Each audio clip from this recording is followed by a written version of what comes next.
It's time to go racing then for the penultimate round of the 2025 season of the Ultimate Karting Championship. You join us here in the northeast of the UK, here in Sunderland, and here at Warden Law. My name is Zach Sweeney. I'm back after missing Rowra, and I'm absolutely excited to get our racing underway, of course, for this weekend's action. I'm all by myself in this commentary box here, and yeah, we're missing Kev Harris. He's not going to be with us this weekend, so all by myself. So you're just going to be hearing my voice over the course of today. That's actually a lie. We're going to have Martin doing the presenting, so he's going to be the new Kev Harris for this weekend. But we'll hear from Kev actually in a minute, because while he's over in Laguna Seca, he's actually up to some very exciting stuff. So very much looking forward to getting, of course, the racing underway, and yeah, looking forward to what could be a very exciting penultimate round of the 2025 campaign. It's a pretty nice day out here. Obviously, still quite breezy, quite chill for the moment, but we are still early in the morning. And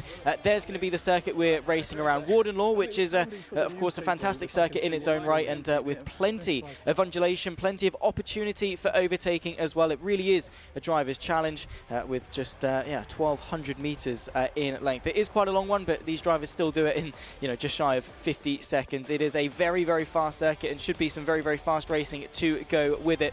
First up, of course, for the day will be the Junior Rotaxes, and in terms of the championship for the Junior Rotaxes, it's been very much the 246, the world champion of Jacob Ashcroft, who has very much been the talk of the town. He's on a bit of a win streak at the moment. He's just taken the last 5 victories of competition. He started this streak back at race 2 in Dunkswell.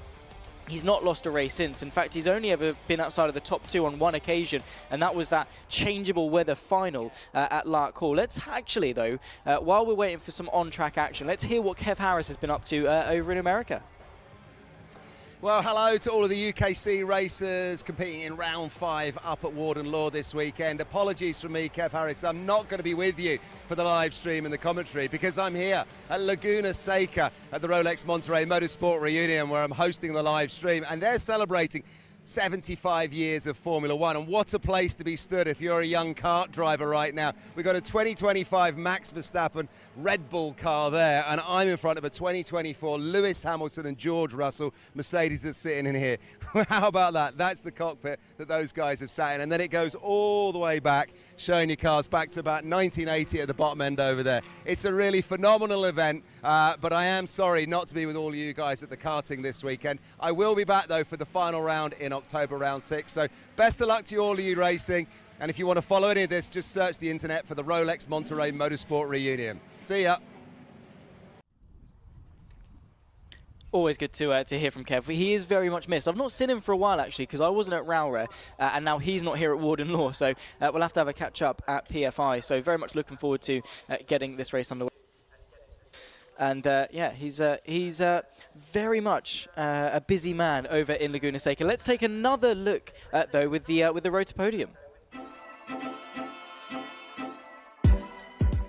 Well, it all starts on a Saturday morning with time qualifying, which will determine your start position for the heat races. And it's those heat races that are up next, and all drivers will take part in a minimum of 2 heat races, where you can gain championship points and determine your start position for the superheat. The superheat comes next then, and it's from here that you will gain even more championship points, and it's the results from the qualifying heats and this superheat that will determine your start position for the super final. But new for 2025, and in classes of over 34 drivers, the top 30 will automatically qualify for the super final. The rest will go into the repechage, with the top 4 getting promoted to that super final. We will then have the top 34 drivers who will be competing in the super final to gain championship points and determine their finish position. And if you finish in the top 3, then you'll be on the podium come Sunday night, picking up the prizes and the trophy. So there it is then, through the time qualifying, the heat races, the superheat, and maybe the repechage and the super final. That is your road to the podium.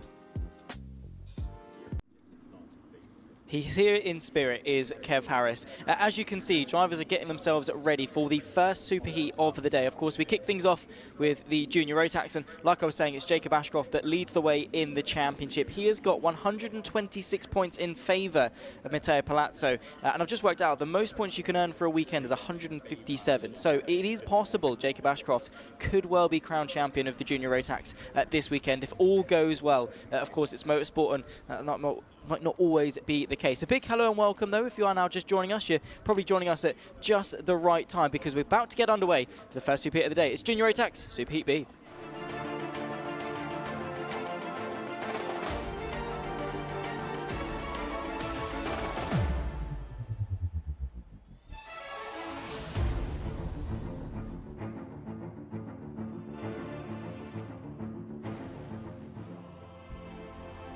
Excited then to get the day's action underway. The Junior Rotax always does deliver. Let's run you through the grid for Super Heat B. It will be Kai Clark on pole position, alongside him Charlie Wolfett, with Matteo Palazzo looking to gain some points in the championship alongside Joshua Smith in row number 2. Behind that, Blair Smith alongside Finley Buck from Lewis Sumner, and Luca Holmes-Ballock inside the top 10 in P8. Thomas Jackson from Jake Graffiti, the top 10, with John Buchan and Lloyd Palmer sharing the 6th row.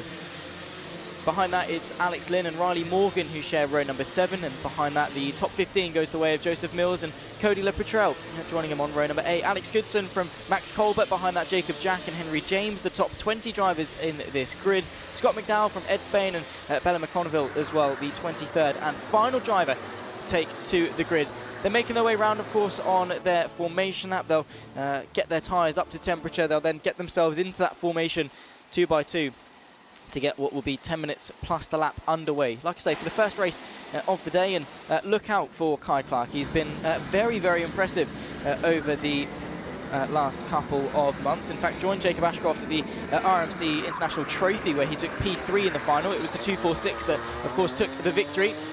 Nonetheless, we go racing. We don't. It's a false start, as you can see with the chevron flag. So they're going to go round again. It gives the drivers a good eye in for the circuit, get those tyres nicely up to temperature, and then get this race underway. Like I was saying, big hello and welcome to everyone that's now just joining us.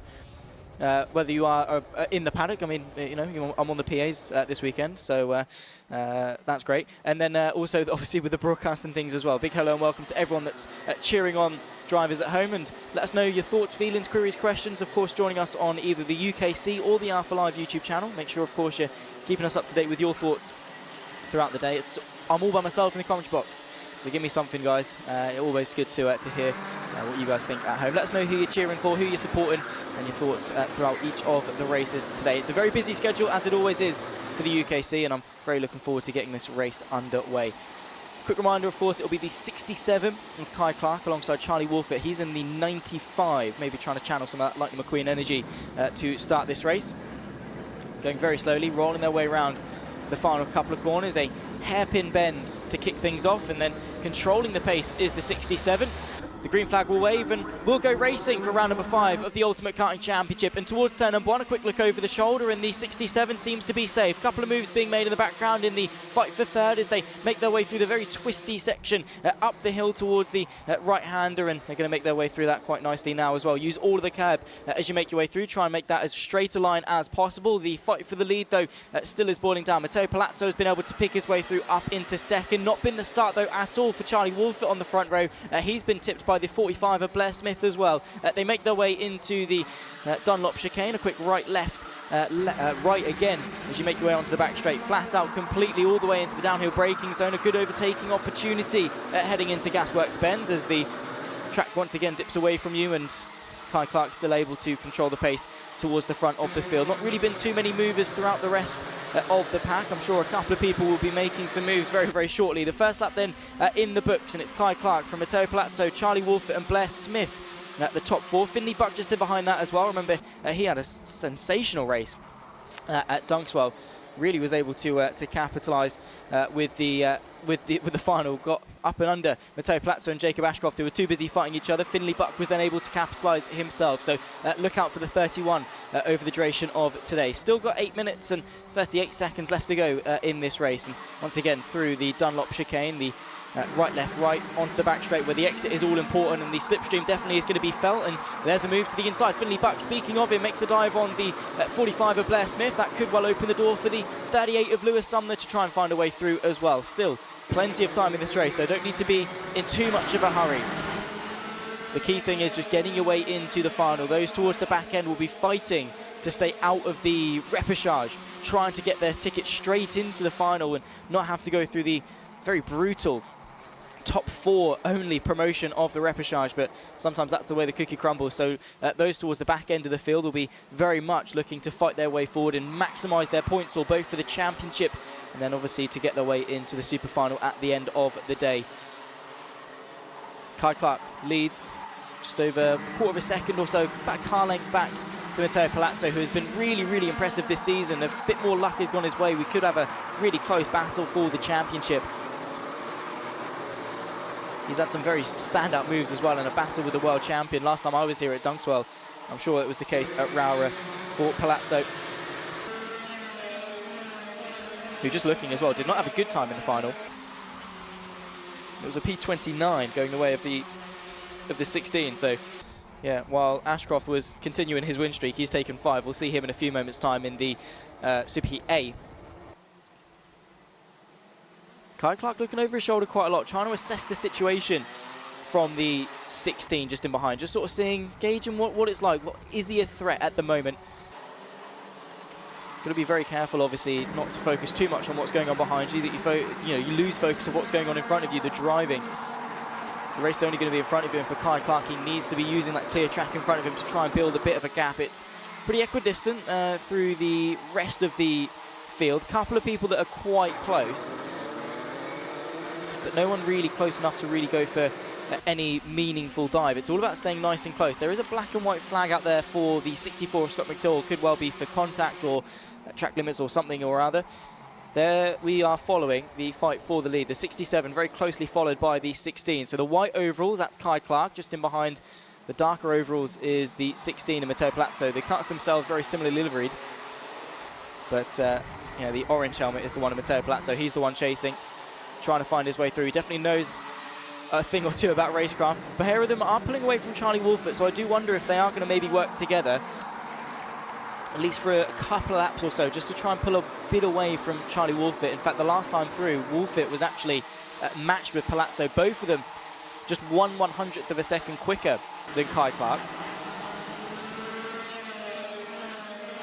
Another lap ticked off in the books and still 5.5 minutes left to go. So plenty of racing action still to unfold, and I think we still have got a decent fight for the lead on our hands. Of course, the better you do in the super heats, not only do you score more championship points, you still score 40 points for a super heat win, which is different to 36 for the heats that they did yesterday. So you're scoring more in the championship, but then also you're giving yourself points for the grid in the final. It's not done on qualifying. The final race of the day, the better you do in the heats and in the super heats, you're going to be starting further forward, and that's always going to be giving you a lot of favours. P1 and P2, of course, separated not by very much at all.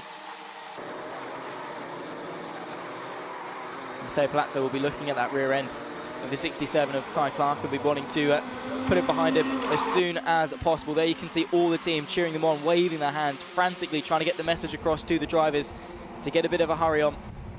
But that 16 has definitely closed the gap. Last time by was the fastest lap of the race for Matteo Palazzo, a 50.76 going the way of the 16, and I think Kai Clark might have reason to be looking over his shoulder very, very shortly.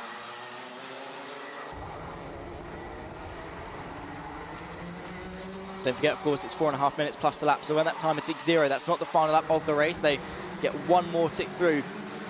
Look over the shoulder into Gasworks Bend, of course, a heavy braking zone down the hill, so going with gravity, which usually should open the door for a couple of sends up the inside because you're on the brakes for just that little bit longer, but doesn't seem the 16 has got the, whether it's a can't or won't, I can't quite figure out yet. He seems to be quite close. I'm sure maybe towards the end of the race we'll see if he has got the aggression and got the ability to find a way through to take the race victory. Pretty tame start to the day. A couple of moves being made for the rest of the field. Matt Colbert has been able to make up 3 places over the last few laps. The Dan Horner racing machine, the 254, he's on the fringe of a top 10 as things stand. Once again through the chicane, like I say, it's just a case of trying to put your foot to the floor as quickly and as effectively as possible. Contact warning coming in for the 228. That's Luca Holmes-Ballack, who started in, what was P8? He's still P8, not really had any moves. On the back of John Buchan, who has made some moves forward as well. Bless Smith has dropped back a few places. We saw the 45 initially make some good moves forward and then unfortunately dropped down just a couple of couple of positions. Hello and welcome, of course, like I say, to everyone into the YouTube chat. Don't be shy to let us know what you're feeling. That's the 38. That's Lewis Sumner, who has pulled his way to the edge of the circuit. That could well bring out, I think, yeah, some yellow flags, definitely. Just as a warning, he started P7, was running quite well, and for whatever reason is now out of the superheat. And he's got to be careful as well, because an issue now could well see him into the repechage a little bit later on, where he has to deliver. And even if you get yourself into the top 4, you're only scraping the barrel to get yourself onto the final 4 places of the grid. Look to the inside there, the 45 of Blair Smith finds his way through very nicely on the 228 there of Lucas Holm-Ballock, who is now demoted into 8th place. They all got promoted to place because of Lewis Sumner's incident.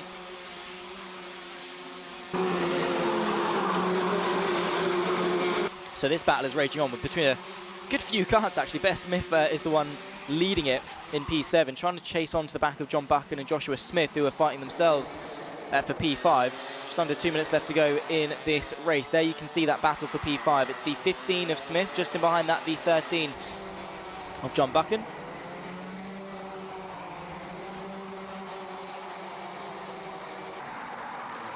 Kai Clark still leads, just looking, trying to follow the race towards the front as well. 45 of Blair Smith has to go defensive, nip up the inside there nicely from the 89 machine. That's going to be Cody Lupretrell, who's been making some places, nicely moving his way forward, and a good eye to the inside there through the hairpin gasworks corner. Not too bad going at all. Minute and 20 seconds going to translate into 3 more laps of this race, and defensive in towards turn number 1 there goes one of the drivers. Could well have been Lupretrell potentially. Nonetheless, it's not really a corner that you typically have to go defensive for, but thinking that the run out of the final corner was that good for the driver behind that they thought they needed to. You have got to be careful as well with packs like these that you don't get that drop down penalty. If you make contact to the rear end of the car in front and it drops your nose cone down, you get yourself a 5-second automatic time penalty added on at the end of the race. And with packs as close as these, you've really got to be careful, because that could lose you up to 5 or 6 positions at a time, maybe sometimes even more if you're not overly careful. 40 seconds on the clock. Like I say, it's going to be 2 laps at the line. Depends, of course, as to when Kai Clark crosses it, which of course he broke the beam a little while ago. We're following the pack a little bit further behind inside the top 10. Charlie Wolfert at the moment is the one with the fast lap of the race. Went a little bit quicker than Matteo Palazzo that last time by, so is slowly chipping away. There you can see our 2 leaders, the 67 from the 16. The white overalls is the leader, that's Kai Clark. Just in behind that, Matteo Palazzo, who's been looking at that rear end for the best part of 10 minutes now and wants to find a way through. Is running out of opportunities to do so. Next time by will be the final lap of the first race of the day. It's now or never really if Palazzo wants to win this race. Of course it is, I say, just the superheat. You still want to win as many races as possible, but it's not a do or die moment. It's not like it's for the big trophy in the finals. But on to the final lap then of the first race of the day here at Warden Law, which of course is a fantastic circuit here in the northeast of England. Definitely a driver's favourite. I know, looking at your YouTube comments, it's definitely a fan favourite as well. Could well be one of my favourites by the end of the day, I'm sure. Kai Clark able to bridge just that little bit of a gap. However, goes, no, not too bad actually. I thought he was going to run a little bit wide there, but relative to Matteo Palazzo, was able to keep the gap pretty decent as they make their way through the Dunlop chicane onto the back straight. Quick look over the shoulder. He most definitely is safe. It's going to be a very good victory then for Kai Clark. He's a little bit further down in the championship. He missed a few rounds from Larkpool all the way to Rowrep, but let's kick things off. Checker flag will wave. Kai Clark will take the victory. Another one in 2025 for Kai Clark. That takes his 4th victory in the UKC in 2025. Matteo Palazzo and Charlie Wolfert will join him on the podium. We'll run you through the full results in a few moments' time, but yeah, pretty tame race to start the day, as all of the drivers will immediately funnel their way back into the Parc Fermé area. There is our race winner, Kai Clark. What a race that was. And even though that Matteo Palazzo wasn't really able to put too much of a challenge onto the rear end, he did still drive very maturely to manage the gap as best as he did. Looking over his shoulder, didn't, defend nothing.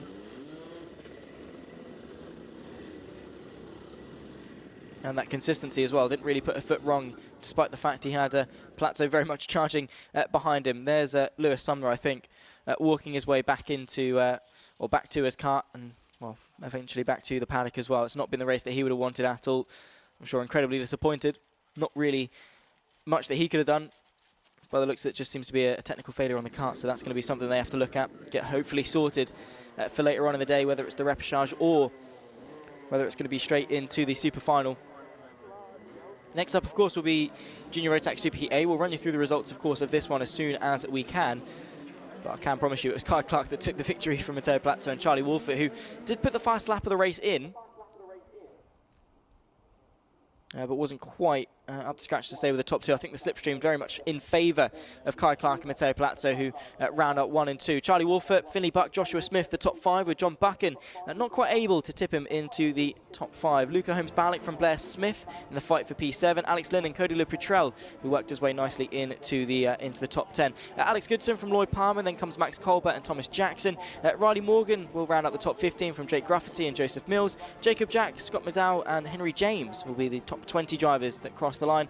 Behind that, Ed Spain, Benny McConville and Lewis Sumner, our lone DNF from the first race of the day. Junior Rotax Super Heat B in the books.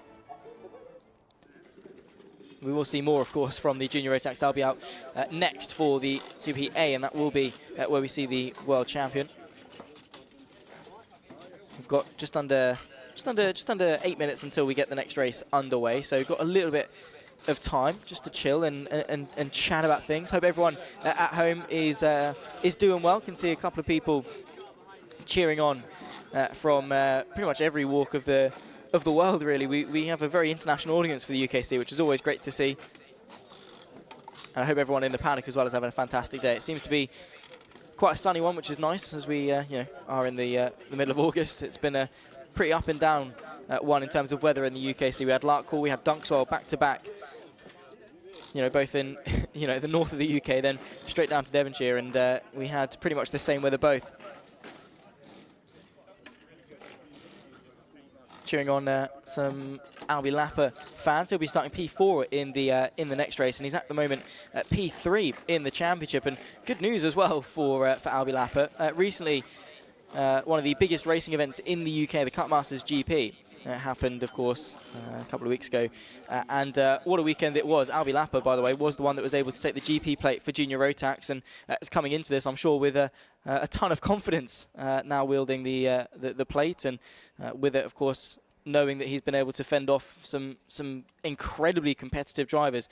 Some other ones that we had, Eli Baden was up there in P3 as well, so on the podium at Car Masters, not bad going at all. And of course, Albi Lapper being cheered on at home by his grandparents from Barbara Lapper. And yeah, they've been watching along from very exotic places at home at some points as the Albi Lapper fan group. But always good to see these young drivers getting their support. Of course, a lot of these drivers are going to be going on to some very big things throughout the rest of their career. You can definitely tell they've got a lot of talent, and the UKC, of course, giving them that platform to grow and learn and nurture their craft. You can see a lot of preparation still being made for the next race of the day, which, like I say, will be Junior Rotax Super Heat A. And again, just a quick reminder as to the championship situation for Junior Rotax. So coming into this round, Jacob Ashcroft leads Matteo Plateau by 26 points in the championship. And the most you can score per weekend, I will obviously confirm, but the way I see it is it's 157 points per weekend. So if he is able to get that gap up to that ahead of the final round at PFI, it could well be Jacob Ashcroft taking the championship. Albi Lapper will be in P3. He's not too far away, actually, from Matteo Plateau, just 11 points between the pair of them. Lewis Sumner was in P4 in the championship. However, with that DNF, we'll be losing a ton of points, especially with Finley Buck taking a P4. Could well swap those two positions around. Charlie Wolfert in 6th, Daniel Kilpatrick, Zach Starbuck, John Buchan and Riley Bishop were the top 10 in the Junior Rotax Championship. So is still very competitive throughout, and all of these drivers will be fighting over the course of the next 2 rounds in order to make the most of the 2025 season. It's absolutely flown by, to be honest. Feels like only yesterday we were at Walton Mill for the first round of this season. Guess that's the good thing about having roughly around a month. It's a very quick turnaround. You go home, you rest up, and of course for a lot of these drivers, they've got a lot on their plate. A lot of them, of course, with school and things. I know it's the summer holidays, so they've got a little bit of a break away from that. But they've got countless other championships. A lot of them, like I say, racing in Europe. You've got the likes of Kean Geraghty in the seniors who does car racing. Rachel Robertson as well, who races radicals. So a lot of these guys are very, very busy outside of the UKC, and yeah, definitely fills up the calendar. They've got a lot on their plate in terms of the racing action, but definitely keeps them busy.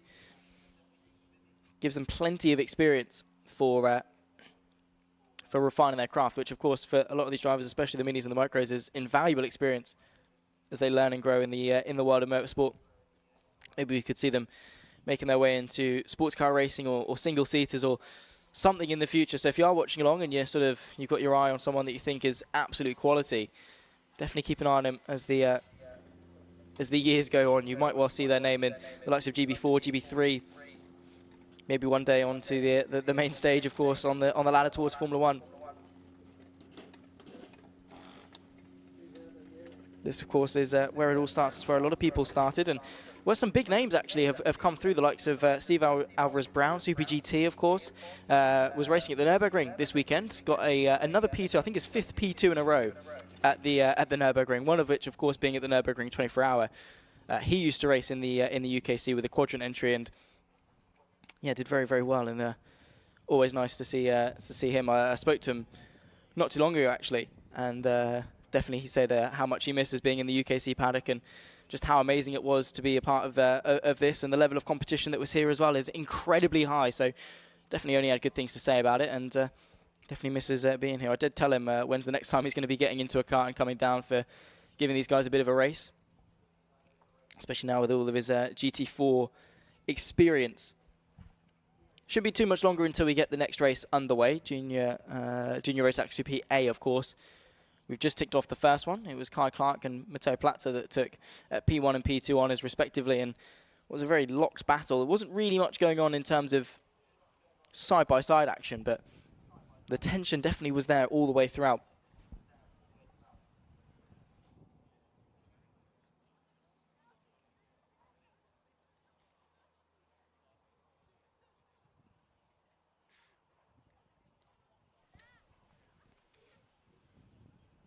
You can see a lot of comments coming in on the Alpha Live YouTube channel, which is always good to see.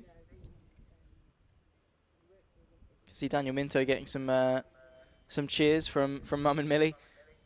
Jacob Ashcroft fans in the YouTube chat as well. He'll be out on track in not too long. He'll be starting from pole position, actually. Surprise, surprise. What we'll do, ladies and gentlemen, we've got the Junior Rotax Super A coming up very, very shortly. We'll have the very lovely video package coming up in a few moments' time. But yeah, gearing ourselves up for Jacob Ashcroft and Louis Radcliffe on pole position. It's time for Junior Rotax Super A.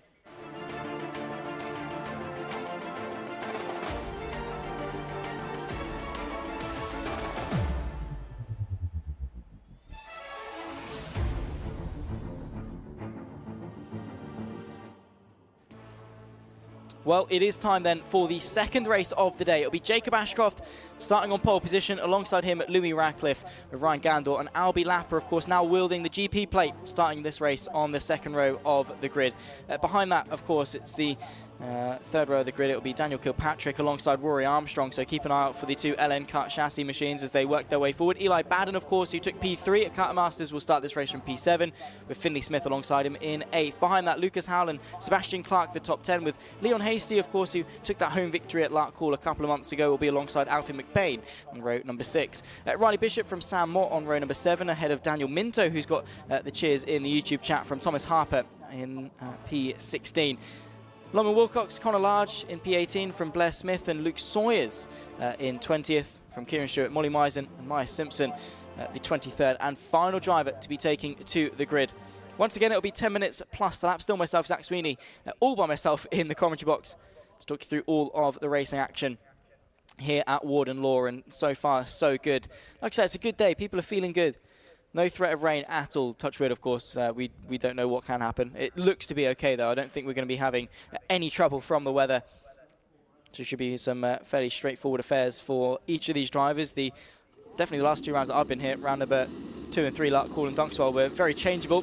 Nonetheless, we've finally got karts out there on circuit then for their formation lap. So like I say, it'll be Jacob Ashcroft, Louis Radcliffe alongside each other on that front row, and Very much looking forward to getting this race underway. Louis Radcliffe, by the way, up there on the front row, only recently has really started getting to a bit of a swing of things. This track seems to be playing well to him. He wasn't inside the top 5 at all season until yesterday, where he took P3 and P4 respectively for the 82.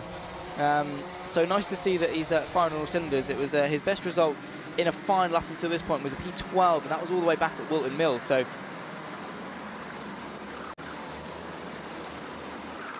maybe fortunes can change. That is a piece of bodywork that should probably be attached to a car, I'd imagine, that isn't. So that's going to have to be recovered as soon as possible. Zooming straight in on that, yeah, something has come off, and I don't know what part of the car that is. Probably a bit of bodywork that, like I say, probably should be attached. They're making their way around the final corner. I'll be interested to see if this gets underway. The green flag will wave, and we will go racing. 10 minutes, of course, plus the lap, and Jacob Ashcroft will lead us in towards turn number 1. Side by side as well as the GP plate. Albie Lapper picks his way through from 3rd into 2nd.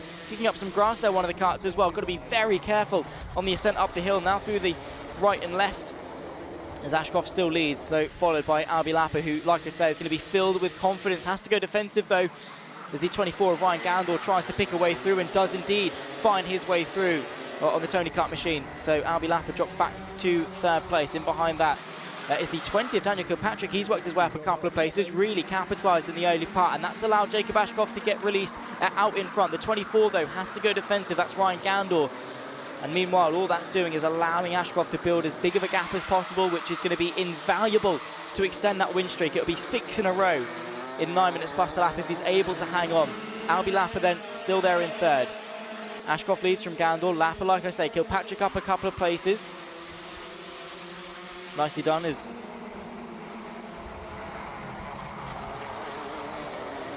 Rory Armstrong rounds up the top 5. There's Rory Armstrong himself going for a bit of a flight over the curb, picking up that front end very much so in his pursuit to find his way up in a 4th place. That could have been nasty if he nipped it at the wrong point. But able to land on all 4 wheels, all good. Out once again of the hairpin and towards the Dunlop chicane.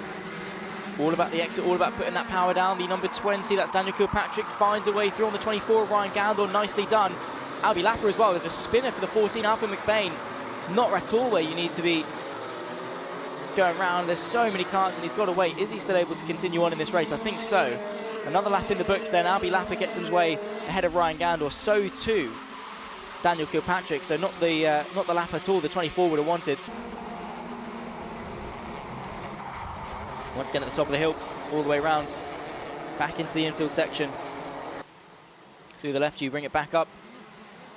Quick look over the shoulder there for the 24 of Ryan Gandor, and well, he needed to defend that a little bit harder. The 266 of Rory Armstrong picks his way through, and Ryan Gandor was up in 2nd that place not too long ago, now all the way down in 5th place. Finley Smith as well eyeing up. That's the the light blue and the orange and the yellow and the whites 34 carts just in behind this pack with the dark overalls on, trying to chase down the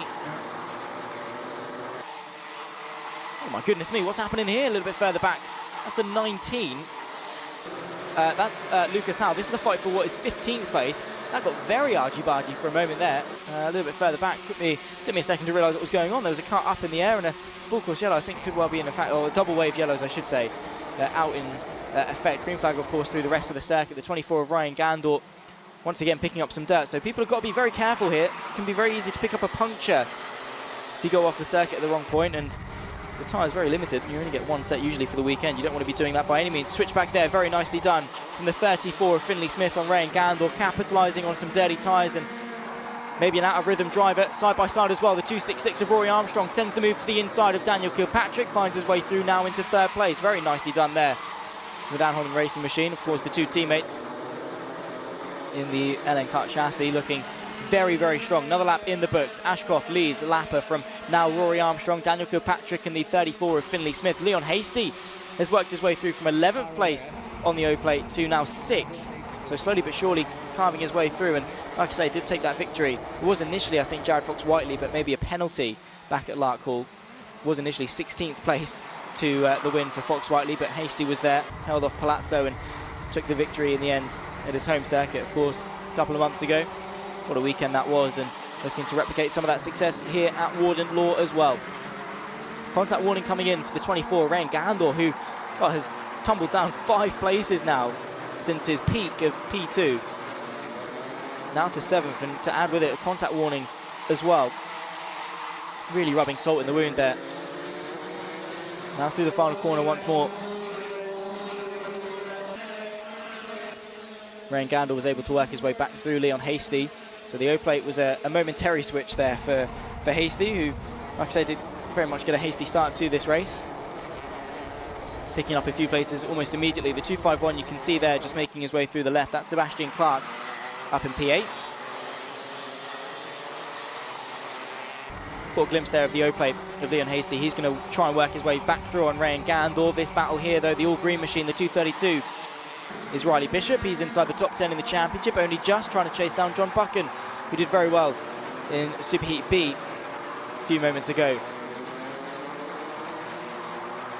Gap at the front is extending in favour of Jacob Ashcroft, who is chipping away bit by bit, bridging that gap more and more. New fast lap of the race just come in, a 50.5, I think the fast lap that we've seen today thus far. There you can see the GP plate and the Peppermint OTK livery. Bit of a twitch on the exit. The uphill right hand there is Albie Lapper on the GP plate, tries to keep Rory Armstrong at bay. I think his attention firmly is focused on keeping the 266 behind him. Rory Armstrong started this race in P6, definitely has got an opportunity to work his way through in a second. That's what I love about karting, is that even if you start towards the back end or in amongst the pack, you can still carve your way forward to the front just by being opportunistic and finding the space, finding the gaps. Something that the DHR driver has done in bucket loads and will continue to do so. You can see not all of the drivers using an extensive amount of that curb on the outside, probably too much of a vibration for them to deal with, and probably get away with just opening up the steering enough just to not have to run on too much onto that curb and upset the cut just that little bit. But you can see no strangers to using all of that curb on the left-hand side as they make their way back into the infield section. Just under 4 minutes left to go. Of course, bust the lap. Still plenty of racing to go with it as well.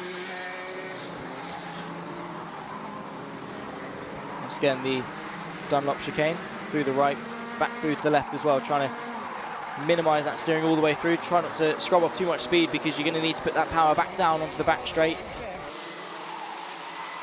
Following the battle, the GP plate, like I say, in front, Albie Lapper, just in behind that, the 266, the LN kart chassis of Rory Armstrong, trying to find his way through in a second. Definitely going to be pushing for it.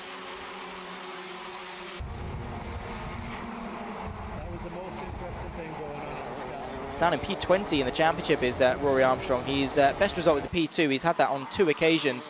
Looking to replicate that. Had one yesterday as well, the first heat of the weekend. Follow that up by a P18. So wants to maximise some good points to get a good starting position for the super final a bit later on. Definitely has got the pace to be running towards the front end of the field. It's just a case of whether or not you can deliver a quick look over the shoulder. Rory Armstrong definitely is safe. He's got a good couple of kart lengths back to Daniel Kilpatrick in 4th, so is pretty much free to battle with the GP plate of Albie Lapper. 2 minutes plus the lap. I think we're going to translate into 3 laps left to go. Personal best come in there for Albie Lapper, so under pressure, still delivering some incredibly quick lap times, matching that of Jacob Ashcroft. In fact, actually was a 10th quicker than Jacob Ashcroft that last time through, who I think is in a bit of a cruise control mode up in front. He's got a 2nd lead and trying to manage the tyres as best as possible. Like I say, you only get 1 set for the weekend, so if you don't need to push, why would you? Save it for the super final a bit later on. Of course, Ashcroft won't be needing to take to the repechage, so won't have that extra 8 minutes of strain onto the tyres.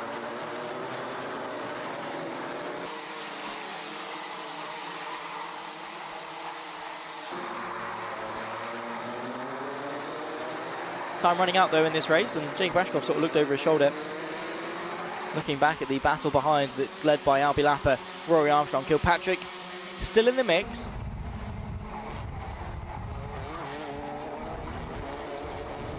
The 266 though definitely looks to be a bit of a threat on the back end of the GP plate. Albie Lapper, oh, and a huge send to the inside there. That was sensational, caught me off guard. Probably caught the GP plate of Albie Lapper off guard as well. Huge send and that's going to put him off rhythm. That's going to open the door maybe for the 20 of Daniel Kilpatrick. That was sensational from the 266 of Rory Armstrong.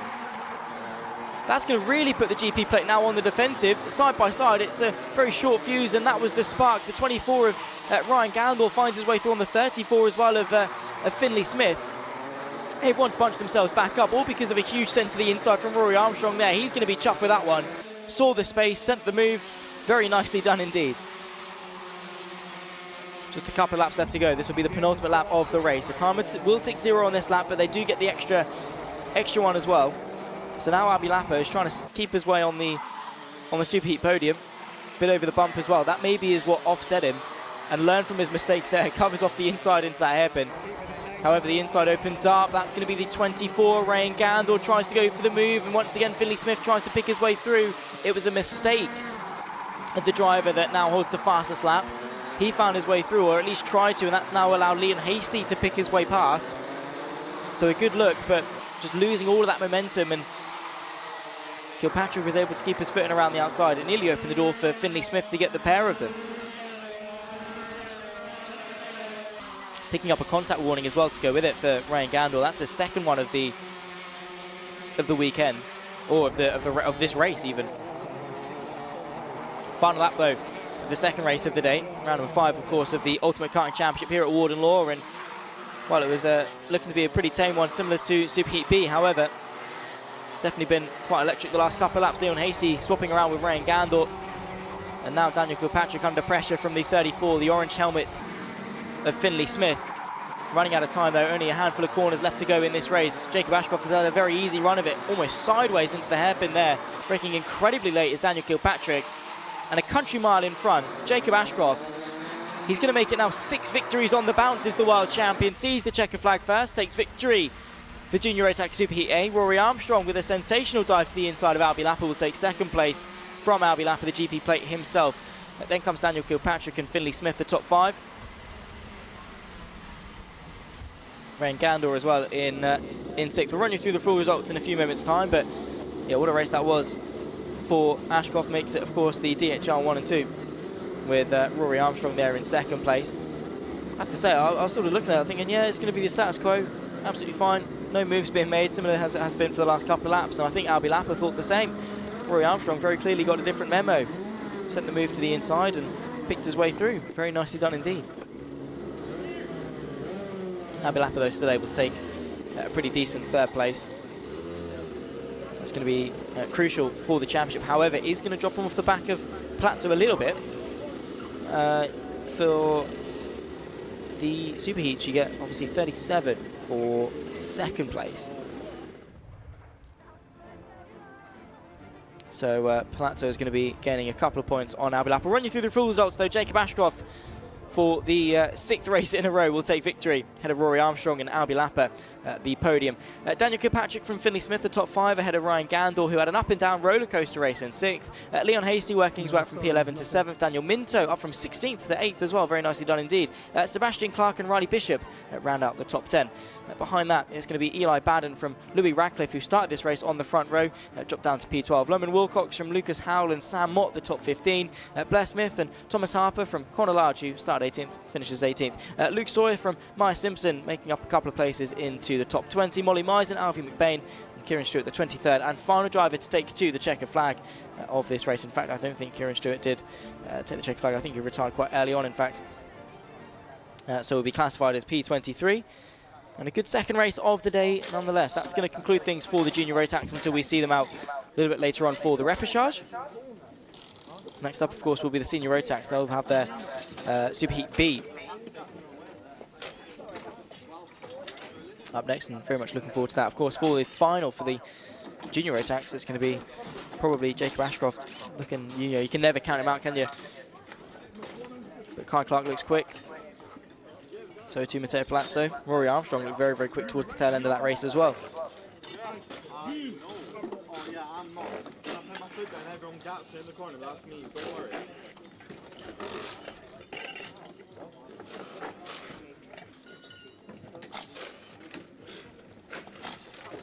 You can see it's all hustle bustle in the holding area.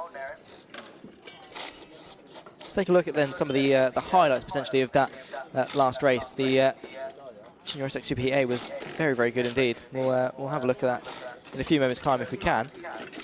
Always good to have a talk over, and what a good start from Jacob Ashcroft. In towards turn number 1, the 246, of course, was able to hold the lead. The GP plate of Avi Lapper picked his way through up a place into second, which of course he would hold for a good few moments until the charge came in from behind as well. The 24 and the 20 did battle. Daniel Kilpatrick with a huge send to the inside of the bottom hairpin. Very nicely done indeed, and that battle would spark on for quite some time. The 24, of course, of Ryan Gandor, who got sent a couple of times. The 266 of Rory Armstrong giving us a taste of what he would give a little bit later on. It was a very electric race all the way from start to finish. I thought it was going to be another tame one, but it was very interesting. Carts bouncing here, there, and everywhere. That was the battle for P15. It was Lucas Howell that tipped up a couple of wheels into the air. And it was all like this at the front, side by side. The 34, very nicely done from Finley Smith. Up the inside, a very nice move indeed into the Dunlop chicane. Just picked his way through, saw the space, and claimed the corner, easy as that. Rory Armstrong was a man on a mission though, and you can see him there picking up a place on the 20 of Kilpatrick, and then firmly had his eyes set on the GP plate in front of him. Leon Hasty as well, making up some moves from P11 all the way up into P7 by the end of the day. Then the focus shifted into the fight for second. Jacob Ashcroft was gone and done, and then a huge send there. Look at that, you didn't think there was space. Even then I didn't think that was going to be the move coming in from the 266, but it most definitely was.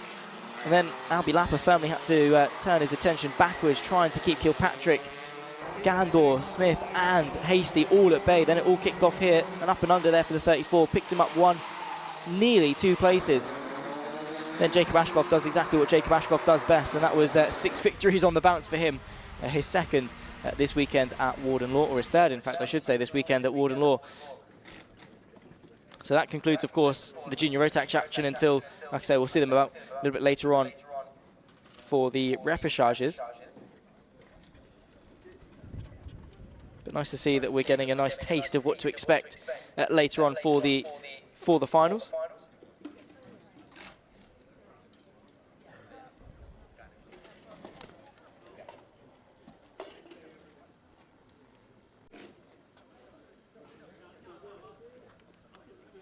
Got just under 5 minutes until the next race gets itself underway. And that's, of course, like I say, going to be the Senior Rotax action. And just to comment, that's a much closer championship than the Junior Rotax. Cian Geraghty from Tristan Rene, very, very close. Cian Geraghty, of course, has been incredibly consistent all season long, but a string of not great races, in all honesty. At Rowra, he took a P4 and a P2 in the Saturday races, but onto the Sunday, it was only P11 and P7 going the way of the 79. This weekend as well, it's been 17th and 8th place for Cian Geraghty, and to be fair, for Tristan Rene, it's not been much better either. He had a win in the Superheat at Rowra, translated that to a P4 in the main final, so clawed back some points. The gap between them at 12, 543 to 531. Behind that, 2 points is the 11 of Gabe Fairbrother. So we've got 3 cards all in the shout for the championship. And what we'll do, we'll have a quick explainer as to how it works, because I know with heats and super heats and stuff, if this is your first time at a karting event or following karting, let's explain as to how we get all the way to that super final. Well, it all starts on a Saturday morning with time qualifying, which will determine your start position for the heat races. And it's those heat races that are up next, and all drivers will take part in a minimum of 2 heat races, where you can gain championship points and determine your start position for the superheat. The superheat comes next then, and it's from here that you will gain even more championship points, and it's the results from the qualifying heats and this superheat that will determine your start position for the super final. But new for 2025, and in classes of over 34 drivers, the top 30 will automatically qualify for the super final. The rest will go into the repechage, with the top 4 getting promoted to that super final. We will then have the top 34 drivers who will be competing in the super final to gain championship points and determine their finish position.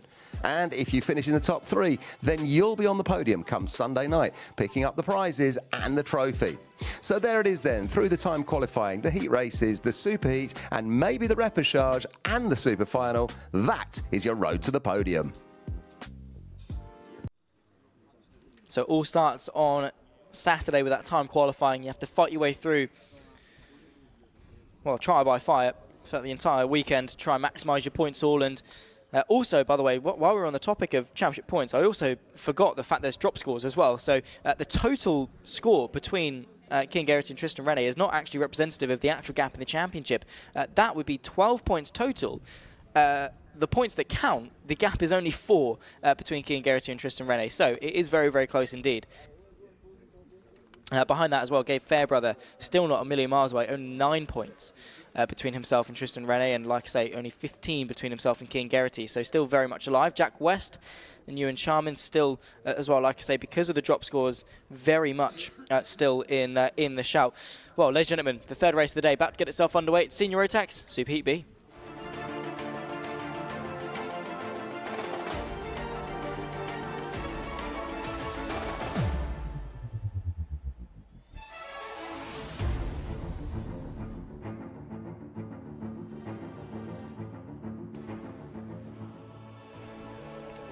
With 3 carts then heavily in the championship battle, it's time to go racing once again for Senior Rotax, and it'll be Gabe Fairbrother, P3 in the championship. We'll start this race from pole position. Jack West alongside him with Jack Lilly and Max Taylor in 3rd and 4th place respectively. Angus Scrivener from Neo Clark making his return to the UKC in 2025, very much delivering with some top 10 performances. Harry Hertzgrover from King Garrity, our championship leader, all the way down in P8. Stephen Napier from Jack Thompson, the top 10. John Brown and William Antrobus sharing the 6th row of the field. Luca Palazzo from Kai Hunter share row number 7 from Marcus King and Caitlin Seabrook on row number 8. Dominic Darling from Sam Kelbrick in 18th. Kieran Eyes and Benjamin Lee, the top 20. Elliot Foster and Michael Dalton rounds out the 11th and final row of the grid, ahead once again of another 10 minutes plus the lap of racing here at Warden Law. The Senior Rotax is, of course, the fastest of those on offer.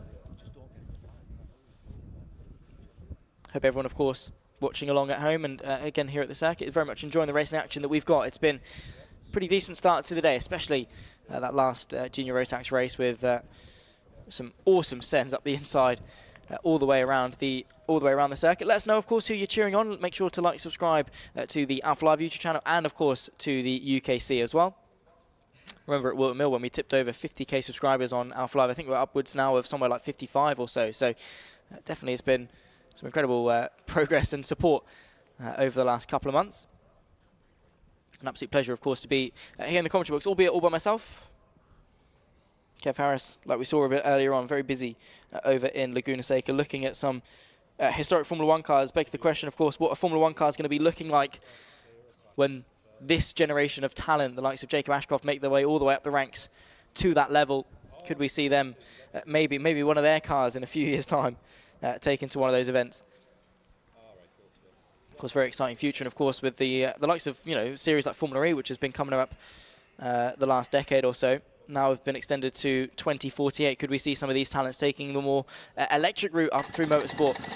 Definitely more reminiscent of karting as Formula E. Nonetheless, we've got karts making their way onto circuit. A couple of issues there for the 11 of Gabe Fairbrother.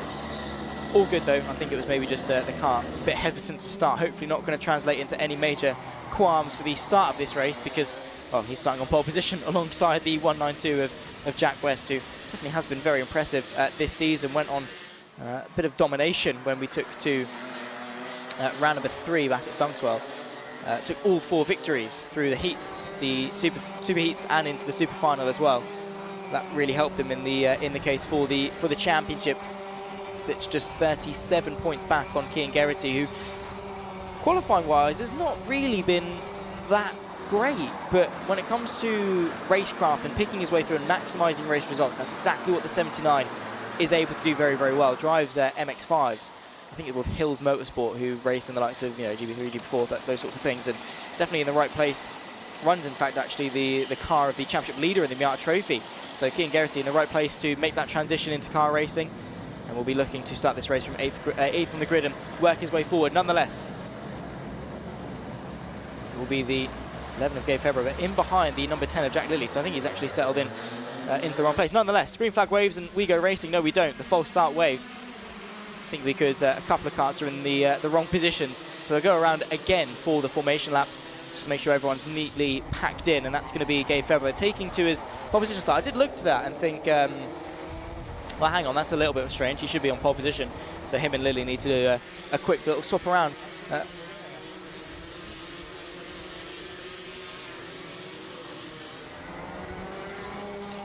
Couple of questions in the YouTube chat about getting yourself into senior Rotaxes. So I think the age limit off the top of my head is either 15 or 16, and then beyond that there's no age restriction, there's no maximum age as long as you're capable. Although if you do weigh more than 177 kilos, you're better off being in the 177 class with not you yourself weighing 177, but with you and your cart combined. That would be not ideal if that was the case. But nonetheless, you and your cart weigh more than 177 kilos, you're better off in that class, so definitely look into it. Nonetheless, these guys most definitely do not weigh 177 kilos. They're out there on circuit for Senior Rotax Superheat B. We're back into the correct positions now. Jack West and Gabe Fairbrother share the front row of the field. Foot to the floor and we go racing. And it's the 11 machine that will hold the inside line towards turn number 1. Noah's Ark formation between the top 2 rows. Bit of contact as the number 10 of Jack Lilly picks his way through nicely in a second. It seems that third place definitely is a nice place to start, just because you sort of ram P1 through on the inside, opens up a nice gap on the inside. Quick look over the shoulder for the orange and white machine, the 11 pole sitter of Gabe Fairbrother, who's trying to claw back some points in that championship. A couple of moves being made towards the back end of the field. The likes of Elliot Foster, Michael Dalton maybe working their way forwards. Quick look over the shoulder as the S-plate of Max Taylor tries to find a couple of way through. The 26 really bouncing up onto one wheel there. That's Marcus King. Really just making the most of the lateral load going into the downhill right-hander, so really putting a lot of strain on that left-hand side of the car, and definitely feeling that with the inside right lifting up. One lap in the books.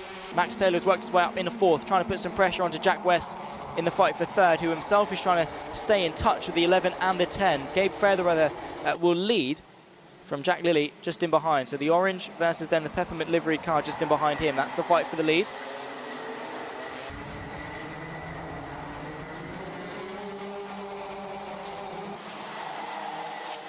Nice move there, the 28, that's Neo Clark, who started P6, has dropped his way outside of the top 10. Jack West having to go half defensive just to deter the move more than anything from Max Taylor, who definitely did have a think about going for the send into the bottom hairpin there. Now through the final corner, very twisty end to the lap with a downhill right-hander hairpin.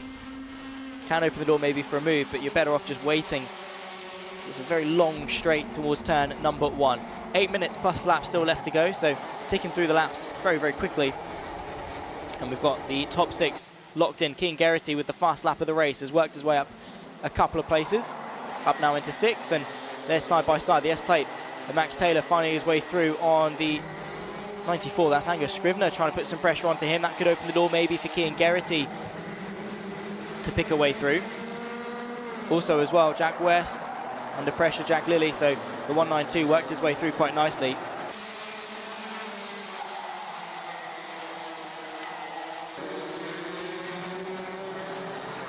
So Lilly now down to 3rd, West up into 2nd, Fairbrother with the fast lap of the race, Max Taylor down to 6th, Kai Hunter, of course on the O-plate joining us.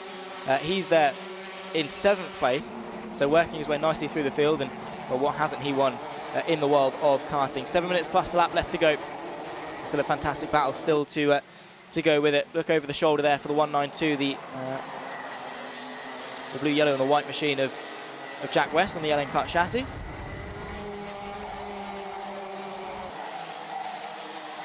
Through the Dunlop chicane, and when you're in a pack and you're trying to have so much commitment, it is very difficult to carry that speed through. The inside opens up then. The Sam Pollock Racing cart of the 79 of Keane Geraghty, of course, swapping overs that team not too long ago, and definitely sharing some success with the new livery, but definitely the same driver under the helmet. He's locked in, he's focused, he's up now into 4th place. So like I say, he might not qualify too well, he might not start very well, but he does fight his way through. That racecraft is definitely there, and definitely reminiscent of a championship winner for Keane Geraghty. Gabe Fairbrother, though, still doing a fantastic job, just controlling this race up in front. He's got a second clear of Jack Lilly in 2nd, so definitely more of a fight for P2 than anything, because it very much is a Lilly Express starting to form, a train just in behind as we approach the half-distance mark for the 3rd race of the day. Send there to the inside. The O-plate of Kai Hunter sees the gap on the inside of Max Taylor. Very nicely done indeed. Spotted that very well. Committed to the move, saw the gap, claimed the apex. Jobs are good and up now into 6th place. Very nicely done from Kai Hunter, who started this race, by the way, P14. Already using those years of experience in racecraft to carve his way through. Up 8 places now already with the fast lap to go with it. King Garrity as well is knocking on the door of working his way back onto the podium. It's been a while since he's been on it. The last time we saw that was race number 2 at Rowrep. So it's been a good 4 races since he's been inside the top 3 as our championship leader. Wasn't the best day for him yesterday, but definitely seems to have sorted out any issues coming into today. Quick look over the shoulder though, because Angus Scrivener is knocking on his door.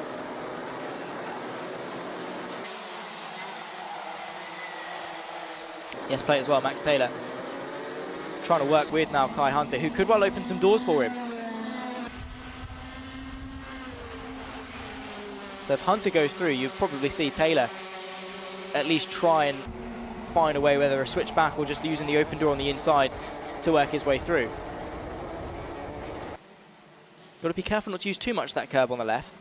Seen a couple of drivers dip their wheel just beyond the curb, and again, like I say, you don't want to have too much of a thump, because a puncture definitely is prone. Sent to the inside there, nicely done from Kai Hunter. However, the switch back was there for Angus Scrivener, who read that very quickly to pick his way back through. A good attempt, good effort from Kai Hunter, who's definitely showing his intent to go forwards in this race. Max Taylor sat with him all over the rear end then of the O-plate through the final corner once more. 4 minutes, 10 seconds, plus the lap still left to go, and last lap at the moment sits with Jack Lilly, so 49.3. Last time by though was quicker than Gabe Fairbrother, definitely closing that gap in more and more, and if he can just get a whiff of that slipstream, could well close in the gap the extra little bit that he needs in order to really contend for the lead. King Garrity has dropped off the back of Jack West as well, just that little bit, I think, with his battle with Scrivener. And now, of course, with Kai Hunter and Max Taylor making their way onto the scene. I think Garrity has got more things to worry about rather than going forwards. He definitely needs to be looking at keeping that position locked in as he has.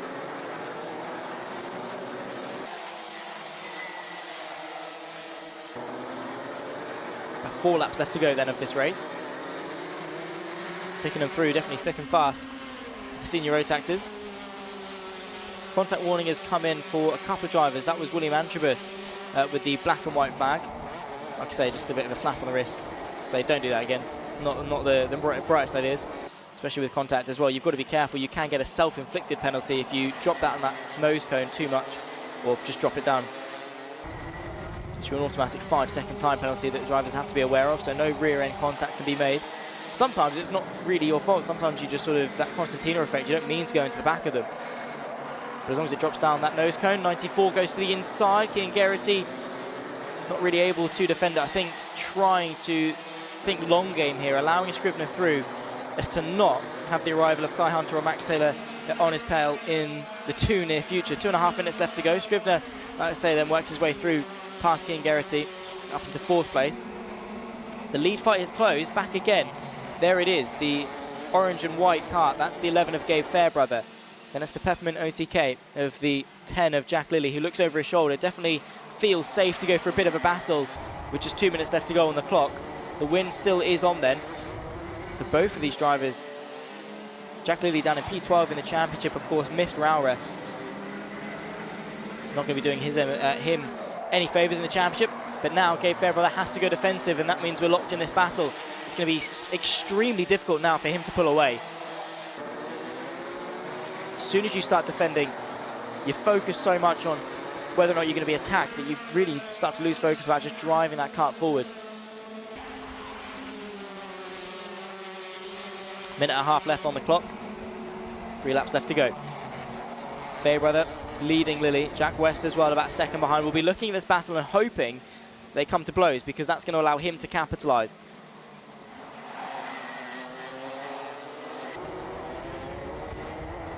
Loading up the kart then through that right-hander, bouncing it just that little bit as well through the Dunlop chicane and putting that foot down with the slipstream. We could well see a move here. I think Gabe Fairbrother is going to go defensive. To the outside goes Lilly, tries to get the up and under, but not quite able to on that occasion. Definitely thinking about it and definitely putting some pressure on. That's going to allow the 192 of Jack West then to start to reel in that gap. 52 seconds on the clock. It's going to be very close. I think we are going to get 2 more laps. It's going to be a case of a couple of seconds or so, but this will be the penultimate lap of the race.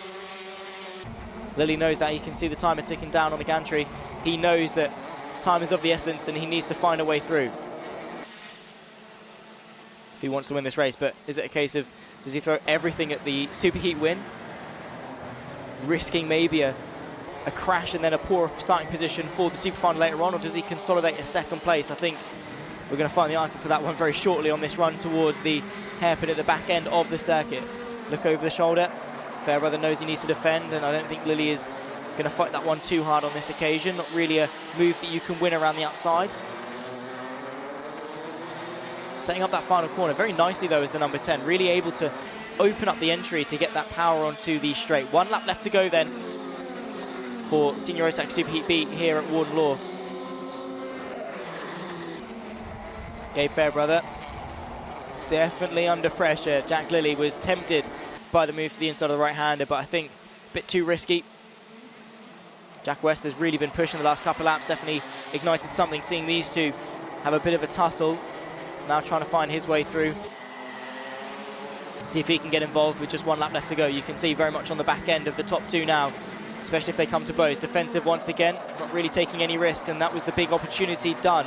Gabe Fairbrother, as long as he can keep it tidy now, should well be able to find his way through. I don't even think this could well be the final lap. We might actually be able to get 1 more left to go in this race. So now it's the final lap. An extra opportunity then for Jack Lilly and Jack West just in behind as well. It was a very, very close call, just a couple of seconds in it, plus the extra lap. So this now is the final lap of the race. So it's all been boiling down to this.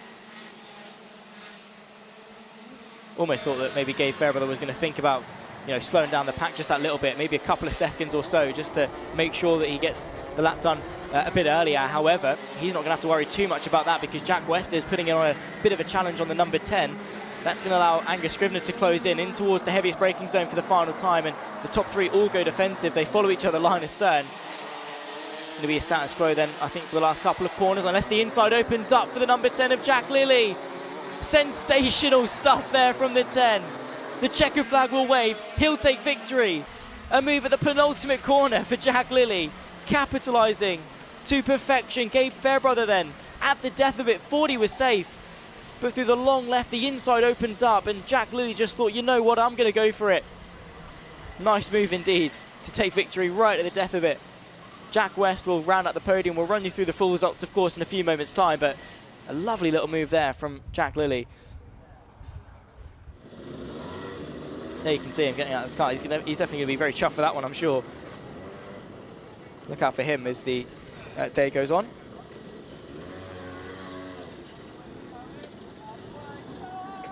Oh, don't do that. That was embarrassing for Jack Lilly. Just won a race with the penultimate corner and then trips over on the on the way to high-fiving someone else. That's not what you want to be doing by any means. And of course, a huge congratulations as well to all of the drivers. Very well done to them. You should all be very proud of the work that you've done. Jack Lilly especially, that was a very good move. Gabe Fairbrother did a fantastic job as just to defend and make the most of each and every single lap in terms of the defensive driving and the consistency there, but as soon as a gap opened up, Jack Lilly on the final lap was able to just nip his way through. Very nicely done. Like I say, indeed. We'll run you through the full results in a couple of moments' time as all of the drivers have made their way back into pit lane. Jack Lilly then will take victory for the 3rd race of the day. Gabe Fairbrother and Jack West will join him on the Superheat podium. Angus Scrivener from Keane Geraghty, the top 5, as Kai Hunter worked his way through 8 places from 14th to 6th. Max Taylor just in behind from William Antrobus, Neil Clark and Jack Thompson, the top 10. Of course, behind that, it's Harry Hertzgrover, Marcus King, Luca Palazzo and Caitlin Seabrook, who worked away up a couple of places into 14th. Kieran Eyes and Benjamin Lee, the top 16, from Dominic Darling and Sam Kelbrick. Michael Dalton and Elliot Foster, the top 20. Just then 2 carts behind that, Stephen Napier and John Brown, the 21st and 22nd carts to be classified in this race. Both of them, though, non-finishers. One of them 6 laps behind the other 8. But yeah, decent 3rd race and a decent introduction to the senior Rotaxes today as well. Very much looking forward to their Repage and, of course, their Super Final a bit later on. Of course, we've still got another Senior Rotax race to go.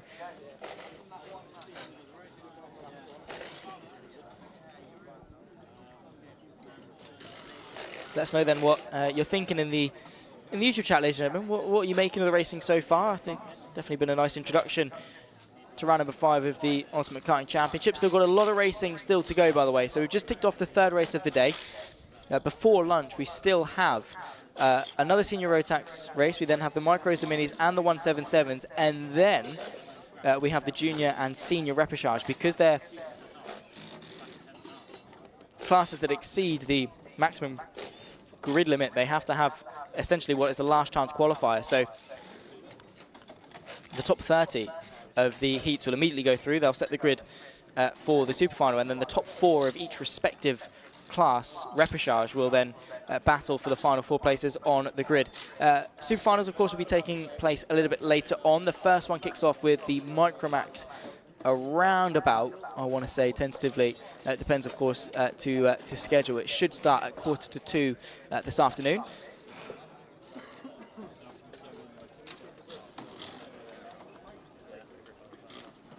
But between now and then, of course, the setup for those Super Finals. And like I say, always a good taste of the Super Heats always give us some action and just that tease that we always want going into the finals, where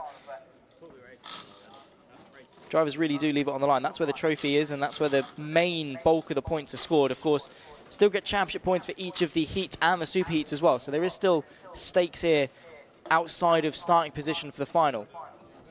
You know, there are still championship points on offer that drivers need to be focused on, particularly that's of Kieran Geraghty, Tristan Rene, of course, who we'll see in this next race. He'll be starting from P9, so a little bit further down for the 173, who, of course, Kieran Geraghty finished P5, so Rene needs to, at the very least, match that if he wants to keep that championship battle nice and close.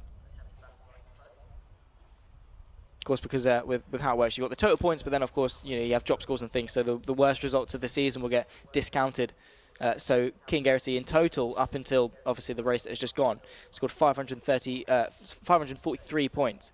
His total that count is 498. So just means that you can have a couple of off weeks or, you know, not attend a round or whatever, and you can still definitely be in the fight for the championship, because, like I say, there's still, you know, 157 points on offer a weekend. So to miss one, you'd be missing out on quite a lot in that championship battle. It would make it almost impossible. You can see the wind turbines. It's not the windiest day in the world, but it definitely is there. You can see some of the flags maybe around the circuit. You'll see that wind is prevalent. It's a nice tailwind actually towards turn number 1. So drivers will be making up some pretty decent speeds in towards the opening corner. Gives them a nice boost. Just got a couple of minutes until we get karts back out onto circuit for the second Senior Rotax Superheat. There you can see them all sat in the dummy grid waiting to make their way onto circuit for their formation lap, where they've got to get those tyre temperatures up to scratch, get themselves warmed up and get that adrenaline focused and get their composure for 10 very intense minutes. We got 14 laps that last time. Of course, it was a very close call with the time, so we could well get 13, maybe even 14 for this one. Depends obviously on the pace of the field, which definitely does look to be pretty decent. We'll run you through, of course, the grid in a few moments' time. Thank you, of course, for those that are now just joining us. You've, again, like I say, you've joined probably at a very good time, as we've got karts soon to be out there on circuit. Hope everyone has been enjoying the 2025 season of the UKC as much as I have. I've absolutely loved every single round of it. It's been crazy to watch, and we've had some incredibly memorable races. But coming up, it's the second Senior Rotax Superheat with Superheat A.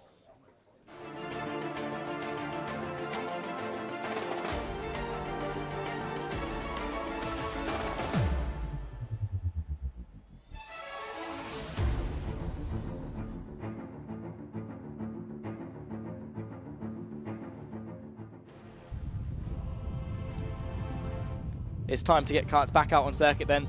The second Senior Rotax Superheat about to get itself underway. Let's run you through the grid. It'll be Macaulay Bishop and Joshua Turnbull that keep each other company on the front row. Alexander Cole from Ewan Charman, they're just in behind in 4th place. It's going to be a good fight towards the front end of the field. Jamie Perrelli from Adam Wooden keeping each other company on row 3 from Jack Baker, and Morgan Hudson-Brown in 8th place.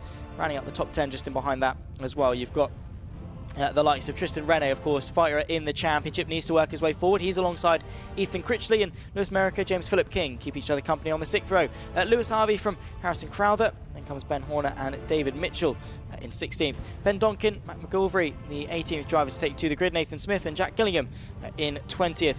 Elliot Surtees, Molly Pugh and Rhys Bale, the 23rd and final driver on a very lonely 12th row of the field. Of course, like I say, it's been a very good day of racing thus far. Very much looking forward to seeing what we've got in offer for the second senior Rotax Super Heat. Look out, of course, in this race. Like I say, for Tristan Rene, the 173, he's starting this race from P9 and is the driver 2nd place in the championship. Was coming into this 4 points behind Cian Geraghty in the counted scores. And Cian Geraghty finished P5 in Super Heat B. So, Tristan Rene ideally needs to finish above that to close the gap in the championship. At the very least, needs to minimise the damage and, with a P6, P7, keep it manageable or match it. That's sort of the options that he's got.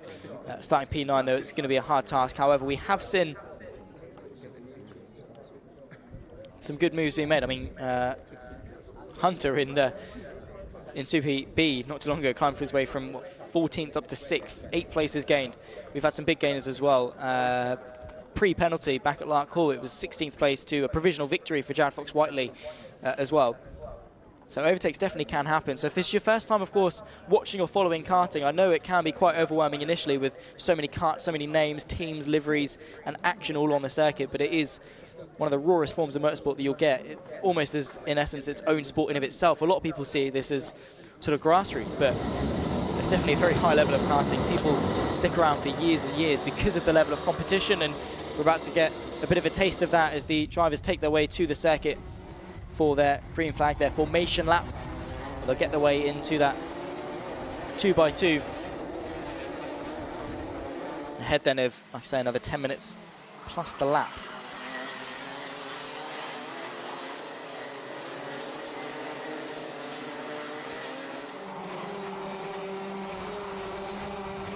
Of course, any aspiring young racing driver out there that's sort of looking at the UKC thinking, hang on, I want a bit of that.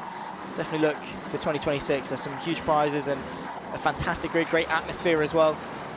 You'll definitely learn a lot being a part of the UKC grid. So look into it for 2026. If you're one of those drivers out there that wants to take that next step of competition, it's definitely one of, if not the most competitive karting championship here in the UK. A lot of these drivers go on to do very well in Europe. Like I said, with the RMC Trophy, the likes of Jacob Ashcroft did very, very well, took P1 in his respective class. Same too did some of the minis and micro drivers as well. These are the senior Rotax though. Like I say, it's Macaulay Bishop, the #1 plate, alongside Joshua Turnbull on that front row. They'll put their foot to the floor, the green flag will wave, and we'll go racing for Super Heat A of the senior Rotax. Ewan Charman, the 421, ducking and diving, trying to get his way off of that outside line towards the opening corner, because you just get sort of washed out wide, as we saw there. Was that the 92, potentially Ben Horner going off at the background, cutting his way across the dirt there, because the inside line just opens up, similar to what we saw at Dunkswell actually, with a hairpin opening up the track. If you're on the inside, you just muscle off the driver on the outside. Even if you start third, it's better actually to start third than second. I think that could well be the case here at Warden Law as well. Same too with so many hairpins. Having that inside line firmly is favourable.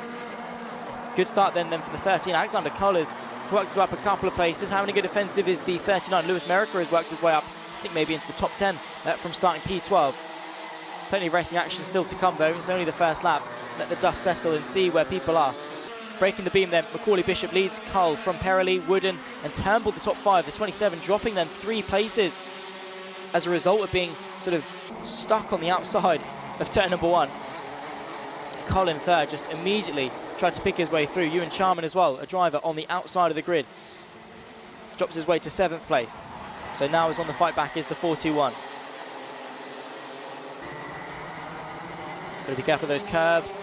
One of the drivers running wide there, we'll see as they make their way past. That's going to be into the Dunlop chicane. That's the number 20. That's Ethan Critchley, who started at P10, dropped down now to P12. So Senior Rotax definitely keeping themselves very much entertained. The 41 there, that's Reese Bell, who started right at the back end of the field, 23rd, quickly making some progress forwards and picking up another victim towards the inside of the back end hairpin. Breaking the beam, starting another lap. Macaulay Bishop leads, the 13 of Alexander Cole. Then comes Jamie Perrelly as well, keeping each other firmly honest at the front end. So it's the Ellen liveried 11, closely followed by the orange and white 13 of Alexander Cole. So through the hairpin, then into the right-hander as well, climbing up the hill, long right-hander, which then leads you into this chicane. Through the right, then the left, use the curves as much as you can, keep that speed up, put your foot to the floor and get that acceleration. It's not really a straight, but it is a back flat-out section. Huge send there. Ewan Sharman was very late on the brakes, trying to pick his way through on, that's Tristan Rene, who's now worked his way through on the 41. I think that was the counter-attack that we were seeing there. So Rene, of course, P2 in the championship, trying to work his way forwards, make some light work of this race. He's got a queue of karts in front of him and he'll be looking to find his way past them as soon as possible. 7 minutes, 17 seconds left of this race. We're on lap 3. Superheat B got 14 laps. So still got a while yet to go.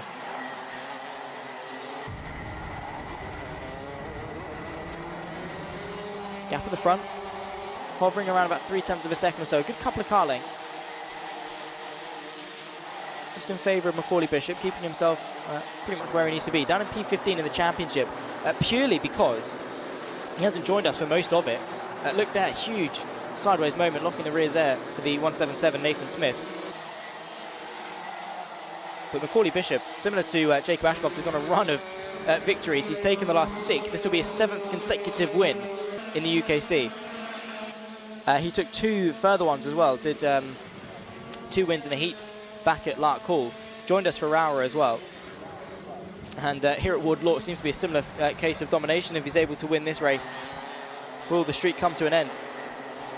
Will he be able to carry this all the way to that super final a bit later on? Of course, we saw the road to the podium. All of these battles, not only do they score championship points, but they also do themselves favours. The better you do in the super heats, the better you start for that super final. It's not just a case of time qualifying, that just starts the weekend. You've got to carry that momentum throughout the entirety of it, minimise those technical problems and contacts and spins to consistently be towards the front end of the field if you want to start well for the all-important final later on in the day. For a lot of these drivers as well, some of them aren't going to make it that far. Some of them will be eliminated just before lunch.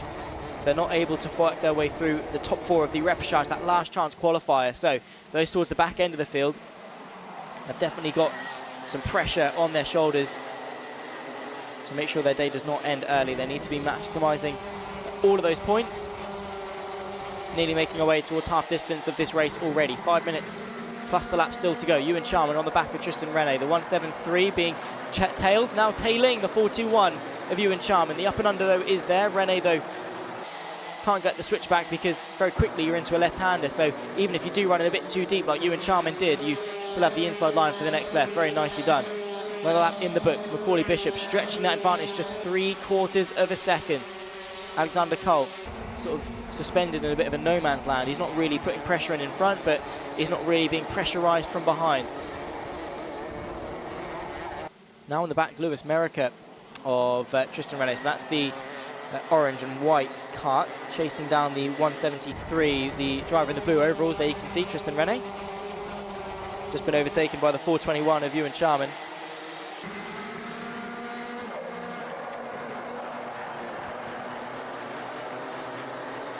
Who did very well actually at Kart Masters a couple of weeks ago. P5, took P5 in the Grand Prix final. So a very respectable result in one of the most, or probably the most, competitive grid you'll get in the UK karting scene.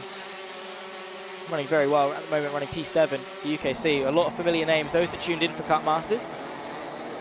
Definitely were in for a treat. It was great to catch up and watch all of the super finals. There was some amazing racing. And all of those names, a lot of those names are here at the UKC. Stars of the future, you'll see them absolutely everywhere. Just under 4 minutes left to go, so still couple of laps still in to turn over. Macaulay Bishop still not out of the woods just yet. Has also as well, like I said earlier, you've got to manage your tyres. You only get one dry set for the weekend, so he's going to need those for the super final a bit later on. So if he takes too much out of them now in the superheat, he might not have too much left later on in the day. So an element there. Even in karting, you've got to be thinking about the longevity of tyres and things.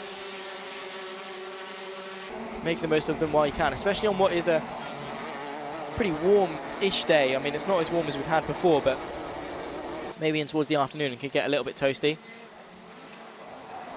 And you're under a lot of demands. There are a lot of braking zones where you're locking those rear end. Of course, only rear brakes on these karts, so you know, you use that for that rotation, almost like ripping up the handbrake to get the rear end sliding a little bit, get that slip angle into each of these corners, and that is going to be scraping the tyres quite a lot. And with some demanding corners around here, the heavy braking zones, the change to the direction, you're putting a lot of load through those tyres. 2.5 minutes left to go on the clock. Still plus the lap. There's a battle a bit further down. The 177, that's Nathan Smith. So the battle that you can see on screen now is the battle for what is P16. Just behind Jack Gillingham in the 34. Back towards the front, the 347. Adam Wood in there in fourth. Trying to chase down Jamie Perrelly for third. It's the 40. But they're sort of nicely spaced out, actually, the majority of the top 10. So not really on each other's bumpers. Still very close, so a small mistake can ignite a bit of a battle, but not really close enough to go for any almighty sends like we saw earlier on in the junior Rotaxes.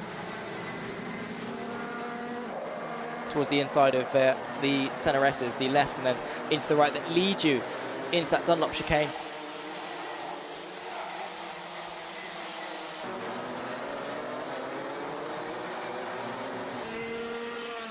The lap ticked off. Macaulay Bishop still very, very quick. His best lap time of 49.4. His last lap time of 49.6, and that's really where he's been running. So consistently running within a 1/10.5, 2/10 of his fast lap time. Showcasing some very impressive consistency, which, you know, it's one thing to be quick, it's another thing to be quick lap after lap after lap, and especially under pressure, knowing that you're leading a race, what could be your 7th victory in a row as well for Macaulay Bishop. Now, there is an element of pressure there he's got to be mindful of.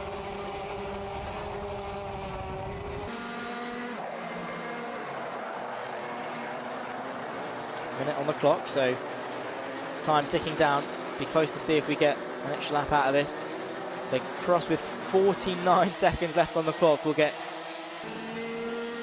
what will be 3 more laps left to go. So they get this one, then they'll cross over with 1 second left. They'll get that one, and then they'll get an extra one. So we still have 3 laps left to go. Just.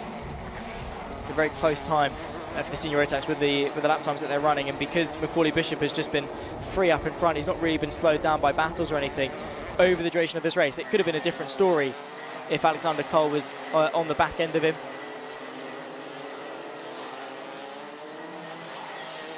There you can see him as well, the orange, the white with the green accents and stuff. That's the second place driver being chased down by the sort of tealy green 40 of Jamie Perrelly.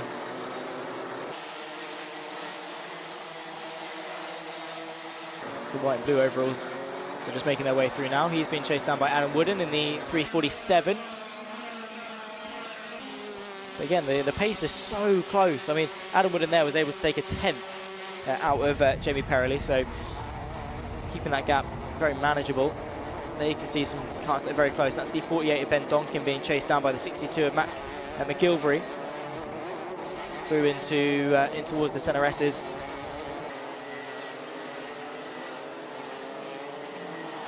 Timer has ticked 0, so this is the penultimate lap of the race. Next time by will be the final time through. Is there any change, maybe, for the top 3? Could we see Adam Woodin find his way through on Jamie Perrelly?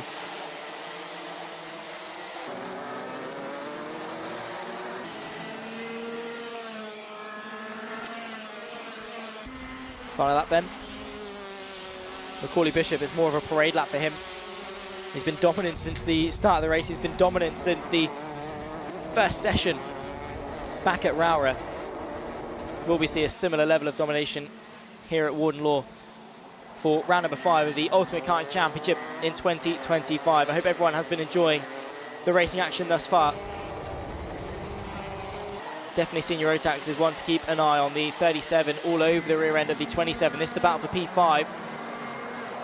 the DHR liveried machine, the 27. That's Joshua Turnbull, has to go defensive into the hairpin. But all eyes then on this driver right here, Macaulay Bishop. 6 victories in a row. He'll now make that 7 as he sees the checker flag first. Macaulay Bishop will take victory for Superheat A here at Warden Law. Next cross line, Alexander Cole, Jamie Perrelli. The top 3, Adam Wooden, was close, but not quite close enough to find a way past. Another race in the books. It's been a really good day so far, and that's going to round out the senior Rotaxes.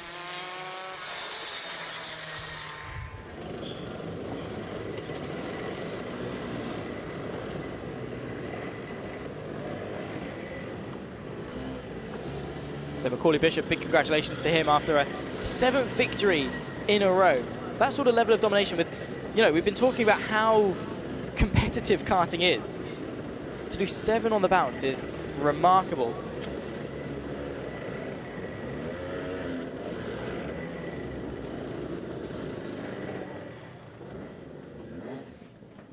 Alexander Cole as well did a good job as to just manage the gap in.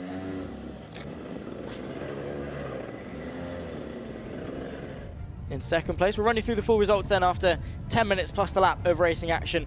Macaulay Bishop once again will be taking to the top step of a race. Alexander Cole and Jamie Perrelli will join him inside the top 3 from Adam Wooden, who was close but not quite able to break his way into the top 3. Joshua Turnbull, the top 5 from Jack Baker and Ewan Charman.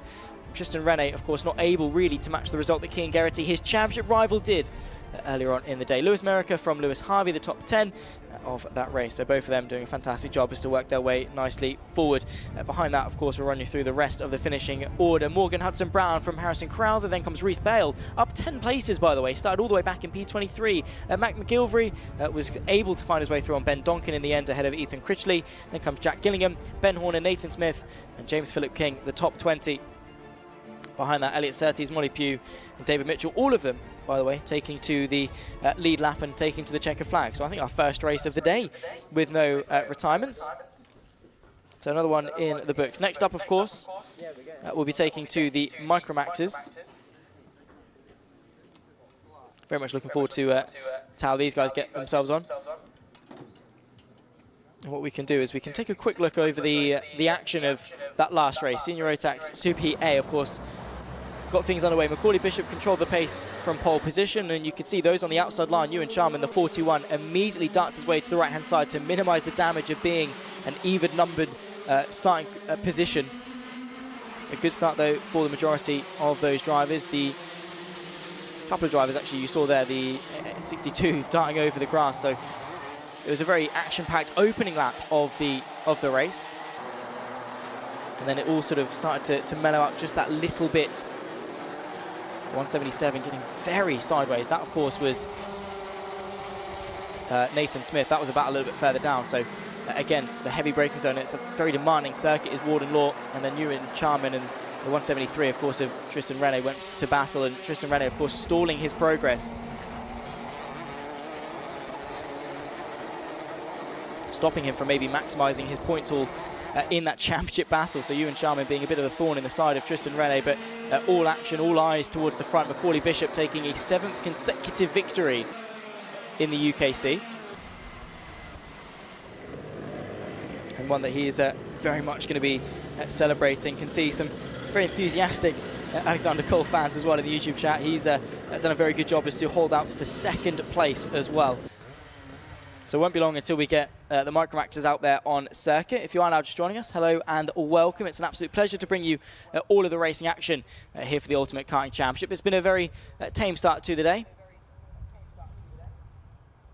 but very much enjoying all of the action.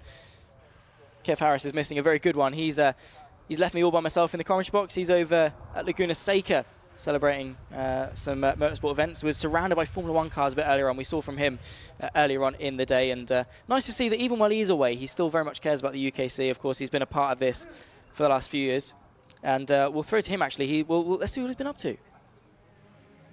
Well, hello to all of the UKC racers competing in round 5 up at Warden Law this weekend. Apologies from me, Kev Harris. I'm not going to be with you for the live stream and the commentary because I'm here at Laguna Seca at the Rolex Monterey Motorsport Reunion, where I'm hosting the live stream, and they're celebrating 75 years of Formula One, and what a place to be stood if you're a young kart driver right now. We've got a 2025 Max Verstappen Red Bull car there, and I'm in front of a 2024 Lewis Hamilton and George Russell Mercedes that's sitting in here. How about that? That's the cockpit that those guys have sat in, and then it goes all the way back, showing your cars back to about 1980 at the bottom end over there. It's a really phenomenal event, but I am sorry not to be with all you guys at the karting this weekend. I will be back though for the final round in October, round 6. So best of luck to all of you racing. And if you want to follow any of this, just search the internet for the Rolex Monterey Motorsport Reunion. See ya. Yeah, like I said earlier, it's been a while since I've seen Kev, but it's been an absolute pleasure to be alongside him in the commentary box, all by myself this weekend. So you're hearing a lot of me. Unlucky. It's been a great day thus far, and like I say, this has been my first season commentating on the UKC. My first season commentating on karting as well, so it's been a huge learning curve for me to get involved, and already at the penultimate round of the season, when we started all the way back, of course, at Wilton Mill, that really kicked things off and set the tone for what was going to be a fantastic 2025 campaign. Lark Call as well, a couple of months ago when we took all the way up near Glasgow in Scotland. A long trek for a lot of drivers, but one that was very much worth it indeed with the changeable weather that we had, and that was mirrored when we took to Dunkswell down south in the UK as well. That was a fantastic weekend of racing action. And then again, a couple of weeks ago when we took to the Cumbria Kart Club at Rowra. And again, a very picturesque circuit, one of the most picturesque in the UK as well. So it was always good to take to that. And I'm sure Chaz Draycott, who talked you through all the action a couple of weeks ago, was very spoilt for all of the racing. And we're here now on the other side of the north of the country. We went from northwest to northeast, and we're here at Warden Law, and very much looking forward to bringing you the rest of the day. Quick reminder, of course, as to what we've got left. We've ticked off the juniors and the senior Rotaxes. So now we've got 3 more classes to tick through. The Micromax into the Minimax. Then comes the Rotax 177s. We then go back to the juniors and seniors with their last chance qualifying, their repechage, to see who makes their way, scraping their way into the top or the bottom 4 places of the super final grid. After that, we'll go to lunch, and then we kick things off once again. 5 races to end the day. We start it off with the micros about 1:45. We then go to the minis, the 177s, the juniors, and then we end the day off with the senior Rotaxes. And I, for one, definitely cannot wait to get all the way over there. We're anticipating the start then of the Micromax Superheat. It's the entire grid can fit onto one race, so no have to worry about Group A or Group B. And we'll run you through the grid in a few moments' time, of course, as soon as they're ready to get going. Hope everyone around the circuit's having a good time. It's, like I say, it was meant to be, I think, a little bit warmer this weekend. So, you know, I didn't pack a hoodie or anything, but it seems to be quite chill, quite breezy. I love that helmet there, the 68. Who's that? That's Jensen Kelly, the Lego helmet. That looks awesome. Always good to see all the drivers' helmet designs. A lot of them can get very creative. I know Ewan Charman has a Charmander, the Pokemon, on the back of his helmet. We just saw him there. And as well in this field, speaking of kartmasters and things, you'll see the GP plate being wielded by Alfie Garrett, who will start this race in 5th. You'll also see out there as well the O plate of Benedictus Masiokis, who's really set this championship alight this season. He took couple of victories to start it off, and there you can see a close-up on that helmet. You can see it's a Lego go-kart, which is just awesome. And then obviously his social media handle on the back, which is always good to see. Always good to show some support for these young drivers right at the beginning of their journey. Climbing the ranks, of course, in the world of motorsport, and social media following, attracting sponsors is incredibly important. So definitely go and give as many of these drivers some support as possible. Definitely not going to be spoiled for choice in terms of talent out there. Microax Superheat A, though, is about to get itself underway. I'm ready.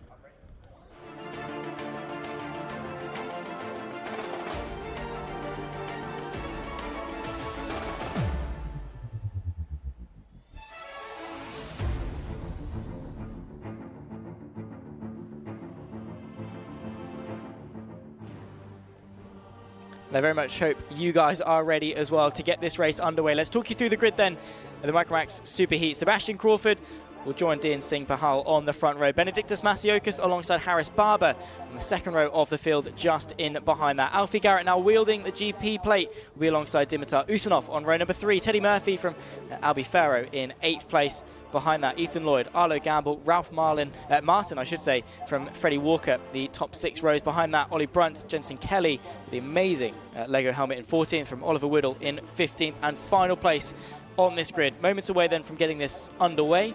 And like I was saying, Benedictus Masiokas, in terms of the championship, is leading the way by just 7 points from the GP plate of Alfie Garrett. Dean Singh Pahal as well, the 23 kart will be is a good sort of 27 points or so behind P2 of Alfie Garrett, so got a bit of ground to make up there, but his battle for P3 is fairly safe. He's a good 50 points clear, or just shy of 50 points clear of Albert Farrow in 4th, so not too much to worry about the top 3 in terms of the championship. However, that battle between P1 and P2, the O plate of Masiokas and the GP plate now of Garrett, both of them have been trading some victories.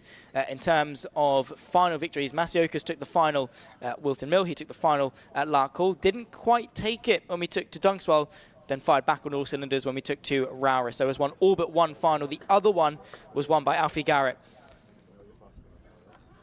So both of them just been trading blows all season long, and I'm sure we're going to be treated to something very, very similar this weekend, especially with Masiokas starting 3rd and Alfie Garrett right behind him in 5th. So they'll be sharing a lane going into turn number 1, and probably follow each other through to make the most of their favourable starting position. We were talking about it earlier. Starting P3 is actually probably better than starting P2, just because the inside opens up just that little bit better into the right-hander of turn 1, and you can naturally then run the driver on the outside wide.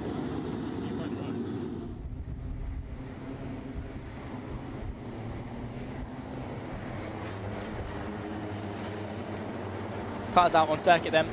Microax Superheat about to get itself underway. The 5th race of the day. Hope everyone has, like I say, been enjoying the coverage. Fantastic shots that we've seen all around the circuit here at Warden Law, and it's been an absolute pleasure to be here in the commentary box to talk you through each and every single moment of racing action that we've had. Definitely look out for the rest of the day in terms of the superheats. The repechages as well always do get intense, and then when we get to the all-important super finals, that's where the drivers are going to be giving their absolute everything. That's when they're going to be throwing everything they've got left of the weekend. Of course, we've already seen the road to the podium, how they get there, so you know championship points are scored for these superheats, and the better you do, the better you start later on in the day. Sebastian Crawford and Dean Singh Pahal will share the front row. The green flag will wave, and we'll get this race underway. 10 minutes plus the lap in towards turn number 1. Sebastian Crawford will hold that inside line, but Dean Singh Pahal all the way around the outside. From 2nd now into the lead. Harris Barber as well from 4th, the number 12 machine. It's the flipped narrative from what we've seen all day long. It seems in the Micromaxes it's actually starting on the outside that's more favourable. The 23 got the better launch, so too did the 12. Sebastian Crawford then lost a couple of places. You'll see there to the inside the O plate. That's Benedictus Masiokas working his way through into 3rd place. It's been a disaster start then for Sebastian Crawford in this 16 machine. The rest of the field work their way through quite nicely as well as they make their way into the Dunlop chicane. You can see the GP plate of Alfie Garrett trying to work his way through and keep actually at the 42 of Albert Farrow at bay, who's making contact actually with a couple of karts. That's the 66 of Ethan Lloyd, who's worked his way up a couple of places quite nicely. Side by side as they work their way into the final couple of corners. So these drivers, they maybe little, but they certainly do not lack anything in the form of aggression. They will go for moves. They do not have any fear. Inside line being taken there. A swap for what could well be P7. Albert Farrow, I think, was to look over his shoulder and cover off a bit of a move there in towards turn number 1. Leading the way, though, Dean Singh Pahal, currently P3 in the championship, yet to take a final victory. His best result in the final was a P2, but has taken a number of victories in terms of the heats and super heats thus far this season. Definitely knows what it takes to take victory in the UKC. We'll be looking to continue that form this weekend. Has taken a 2nd and a 3rd place over the course of yesterday. So the pace is there for the young driver in towards the heavy braking zone, of course, for these karts. Because they're not carrying as much speed, it's not as much of a braking zone for them.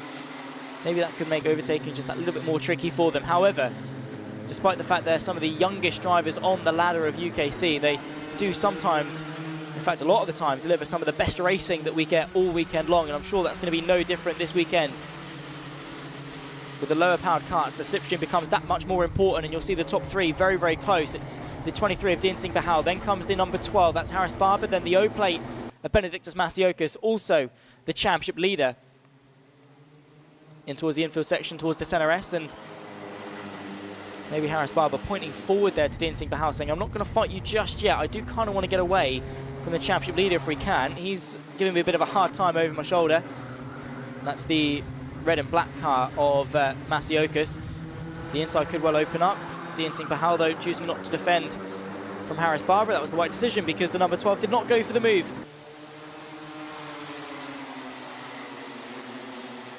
Still got plenty of time left to go in this race. I think the inside momentarily opened up there for the O-plate. Indeed, it did into the final couple of corners.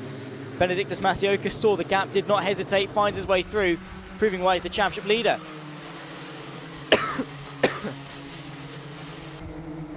And of course wielding the O-plate. That's the 33, that's Freddie Walker. Unfortunately, that's going to be another retirement for the day.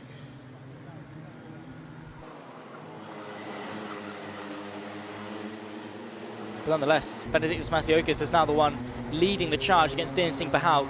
Like I say, similar to what we saw earlier on in the day with the final lap, final couple of corners move. That was very similar. Masiokas, like I say, the gap opened up and he went for it. However, Dancing Bahal not taking the same mentality with keeping Masiokas behind. He didn't defend Barber, but he most definitely is defending Masiokas. He was a driver, like I say, who will not hesitate. He might be young, but he definitely has got that experience and that racecraft behind him. A couple of warnings being done. 23, Dancing Bahal actually getting a black and white flag there for blocking, so has to be careful. You can take one move to defend, but you can't weave in front of a car. You can't be too reactive, because that then is blocking and not giving the driver behind a fair chance to actually see a bit of a move. Can also result in a bit of contact as well, so have got to be careful. Of course, the stewards did a fantastic job just trying to stay on top of everything, and a big thank you to everyone here at UKC, all the marshals, medical crew and staff for all of their hard work getting these young drivers a platform to go racing and giving us something to watch here at home as well. 5.5 minutes left on the clock. The inside opens up. Benedictus Masiokas will take the lead of the race. Very nicely done indeed. Also, you can see there Alfie Garrett working side by side with the pole sitter of Sebastian Crawford. That's the fight for P4. So nice move there from Masiokas to take the lead of the race. Now Dancing Bahal has to be careful not to lose his rhythm, lose his momentum, and allow Harris Barber through. A look back to the inside already. The 23 launching the counter-attack not 2 corners later. Dancing Bahal then back into the race lead. Nicely done indeed. Now ahead of the O-plate of Benedictus Masiokas. So very quickly swung back in favour of the 23. Back in towards the infield section. The inside opens up once again. This has been a mighty battle beginning to brew between Masiokas and Dancing Bahal. For the large part, though, been kept as a 1v1. Harris Barber has not really been able to get involved just yet. He's got to be careful because Crawford and Garrett behind. We've got 5 cars all fighting for the lead. So Masiokas back into the lead. Send there, inside line for the GP of Alfie Garrett. Sebastian Crawford, though, able to hang it around the outside, sees it coming, turns out just with enough time and keeps that momentum to hold the inside line. A good effort, though, from Garrett. You can definitely tell with very little fear in the eyes of these young drivers. They're not scared to go for those moves.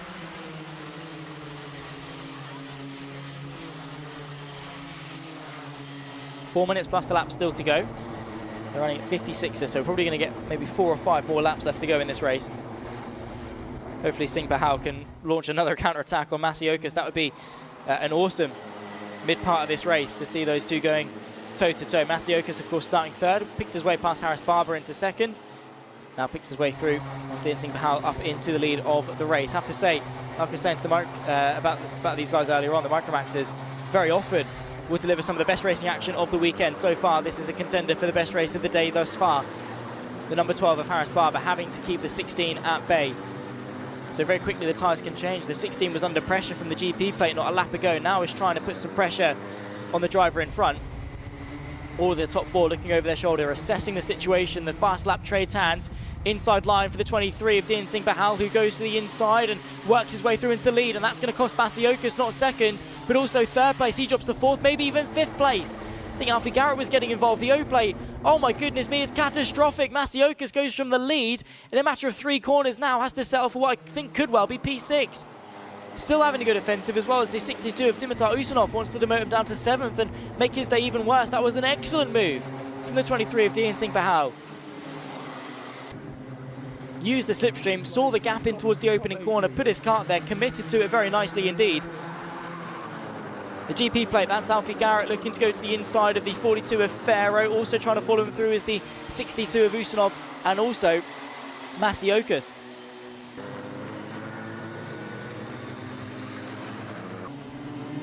Another lap ticked off then, and you'll see Masiokas tumbles his way. He was able to recover upper place into 5th. But now it's between Barber and Pahal. I think maybe the 12 was playing the patient game to get Pahal all by himself, and well, the pendulum has firmly swung in his favour. 2 minutes plus the lap still left to go. A look to the... no, I thought you were maybe going to have a look to the inside. Barbara's being very passive in this race. Not showing his nose too much, maybe just waiting for that very high percentage yield opportunity. Doesn't want to take too many risks, especially with the orange and white car of the 16 of Sebastian Crawford, who of course started this race on pole position. Creeping up behind them, inside line for Masiokas. He's on a bit of a comeback drive. Dimitar Usanov works his way through on Albert Ferrer, who is now under pressure from Ethan Lloyd in the 66. So it's here, there and everywhere.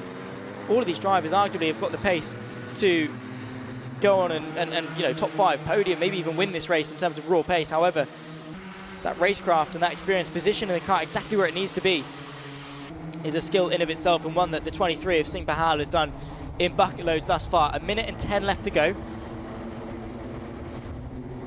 So the next time by will be the penultimate lap of this race. Deep there from the 12 of Barber, and that's because he had the 16 of Crawford on his inside. So nicely done there to pick his way through. The up and under though in towards the Dunlop chicane. We haven't seen side by side here yet today. Those two are going to do that. This is the fight for P2. The orange and white car has to go to the inside. That's Crawford. The up and under though is there from the 12, who runs out of space. Now it's the outside line through the long left. Could that open the door for the GP plate of Garrett? Not quite. The 12 then has to settle. Harris Barber drops down another place. Benedictus Masiokas trying to work his way through on the GP plate of Alfie Garrett. Point forward though, they want to work together. Could we go 3 wide towards the opening corner? I think that could well be Dimitar Usanov trying to make it 3 wide towards turn number 1. Yeah, this by far is one of the best races we've seen of the day. These guys leaving absolutely nothing on the table. 9 seconds left to go. This is the penultimate lap of the race, so time is ticking. Next time by would be the final lap of the Microax Superheat. What are these guys going to deliver for the final? That's what I want to know.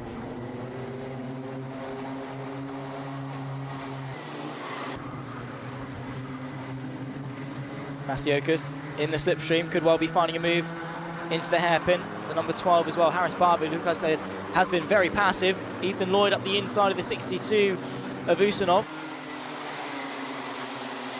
But Usanov did a good job as to just hang his nose around the outside in towards the final corner for the penultimate time. Foot to the floor. Final lap board is shown. Defensive there goes Garrett from Barber, who tries to put some pressure into the opening corner. Has to look over his shoulder because, well, there's Masiokas. So 3 carts there. That is the fight for what could well be 3rd place. It's been swapping hands here, there and everywhere. Dian Singh Pahal has opened up the gap to Sebastian Crawford just that little bit into the center S's for the final time.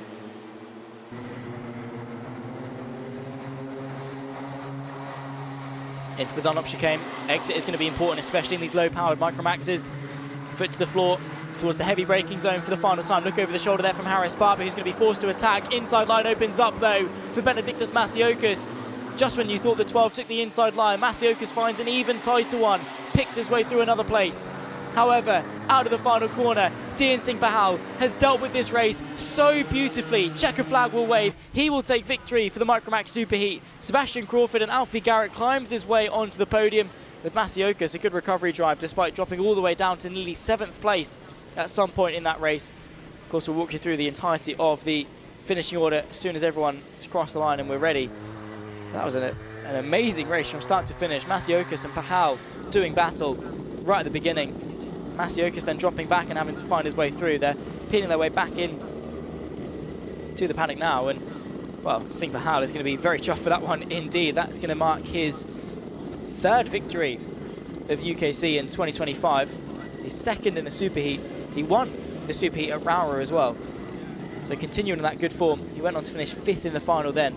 Let's see if he can do a little bit better today. He's definitely got the pace to do so, so a big congratulations to all of the drivers now making their way in. Some of the youngest on the ladder, like I was saying earlier, but definitely delivering us some very mighty racing action out on the circuit. Dean Singh Pahal, of course, getting that counter-attack done on Masiokas.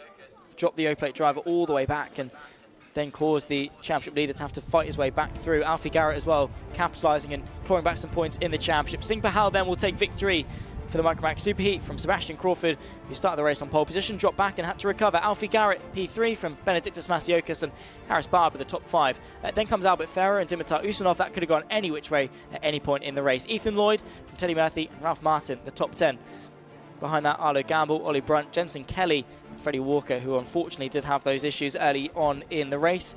The 33 Strawberry Racing Machine did not finish, and will be starting towards the back end of the field when it comes to the super final for these guys a bit later on. That was the best race of the day so far. I'm sure a lot of people in the YouTube chat are going to agree. That was a good way to introduce the Micromaxes for round number 5 of the UKC. Of course, next up we'll be staying with the younger drivers. Will be heading to the Mini Inters for their race. And again, similar to the Micromaxes, they may be mini, but they are very much mighty, in fact. So looking forward to delivering that race and seeing what we've got in store over the 10 minutes plus the lap for their race.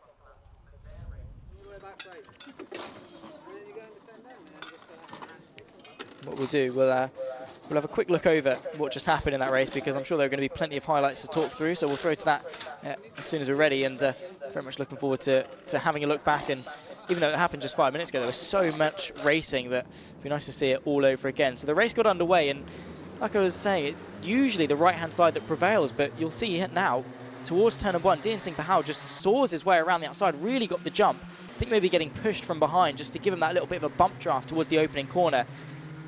So he was really able to capitalise. Masiokas as well picked his way through. A couple of moves being made on the opening lap in towards that back end hairpin. We saw a lot of action throughout the entirety of the race through that corner, and well, that was not just exclusive to the opening lap, it was all throughout the entire 10 minutes plus the lap, the 12 laps that we had for the Microax Superheat. Masiokas picked his way through, of course, on the 12 of Harris Barber, and then firmly had his eyes set on going for the race lead. Did not wait around too long. The inside opened up, he pulled out, he worked his way through up into the race lead. However, it was a quick swing back in favour of the 23 of Dean Singh Pahal, who once again was not happy having the O-plate in front of him. The O-plate was not happy having him in front of him either. He sent a move to the inside of the first hairpin, and then of course it all kicked off just in behind that, of course, with Masiokas then dropping back a few places. Some side-by-side moments as the 16 of Crawford works his way back forward into what was P2 at the time. And then Harris Barber, who did take quite an idle outlook into this race. Masiokas was side-by-side with the GP plate of Garrett, and they were all sort of trying to work together to go forwards. However, not all of them got that memo. They were all interested in fighting their own specific battles, and that gave us plenty to watch over the duration of the race. And then we saw here an insane move from Masiokas, nearly going into the side of the GP plate there, but just spotted the gap on the final lap. And at the final corner, Dean Singh Pahal would take his 3rd victory of UKC in 2025. Saw the checker flag first, and a very well-driven, very maturely driven drive from the 23. So always good to see the Micromaxes, always very much delivering. I hope everyone at home, like I've been saying, very much enjoyed that. Let us know what you've been feeling as well in the YouTube chat, whether you're watching on the UKC or here at Alpha Live as well. Let us know your thoughts, feelings throughout the rest of the day. Let us know who you're cheering on, where you're watching from, and make sure, of course, to like the video and subscribe. Get as many eyes onto these young drivers as possible, and of course follow around Alpha Live as well. We cover a lot of motorsport here, and I'm sure there'll be something to tickle your fancy over the next few weeks. Mini Inters will be out next.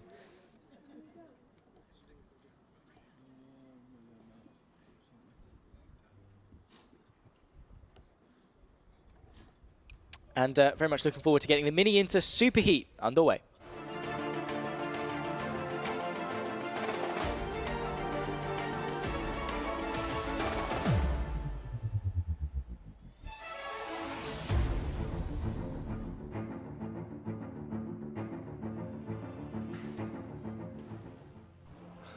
After the success of the Microax, we're here for the Mini Inter Superheat. I'm very much looking forward to getting these guys underway. We'll throw to the grid in a few moments' time, but of course it's looking to be a very, very good race indeed. 19 karts will take to the start, and this race has been very, this race weekend has been very, very good thus far. Mini Inters, in terms of their 2025 campaign. Let's run you through the sort of the gist of the standings. It's Emerson McCangy-Uren who has, well, I'm looking at this sheet. All I can see is gold, silver, or bronze. He's only finished outside. Well, he's never finished outside the top 3. He's only not won a race on 4 occasions, and none of them have been a final. He did utter domination at Wilton Mill. He won the final at Lark Hall. He won the final when we took to Dunkswell as well. He only lost 1 race. That was the Superheat, but it was a very intense Superheat. Max Jolly, of course, doing the up and under to get through 2 karts, and it could have gone any which way. Did the domination, did the sweep at Rowett as well. Has not been able to carry that forward into Warden Law. Took a victory and a P2 yesterday, but continuing his very strong form. And of course, with the success of him at Kartmasters as well, now wields the GP plate.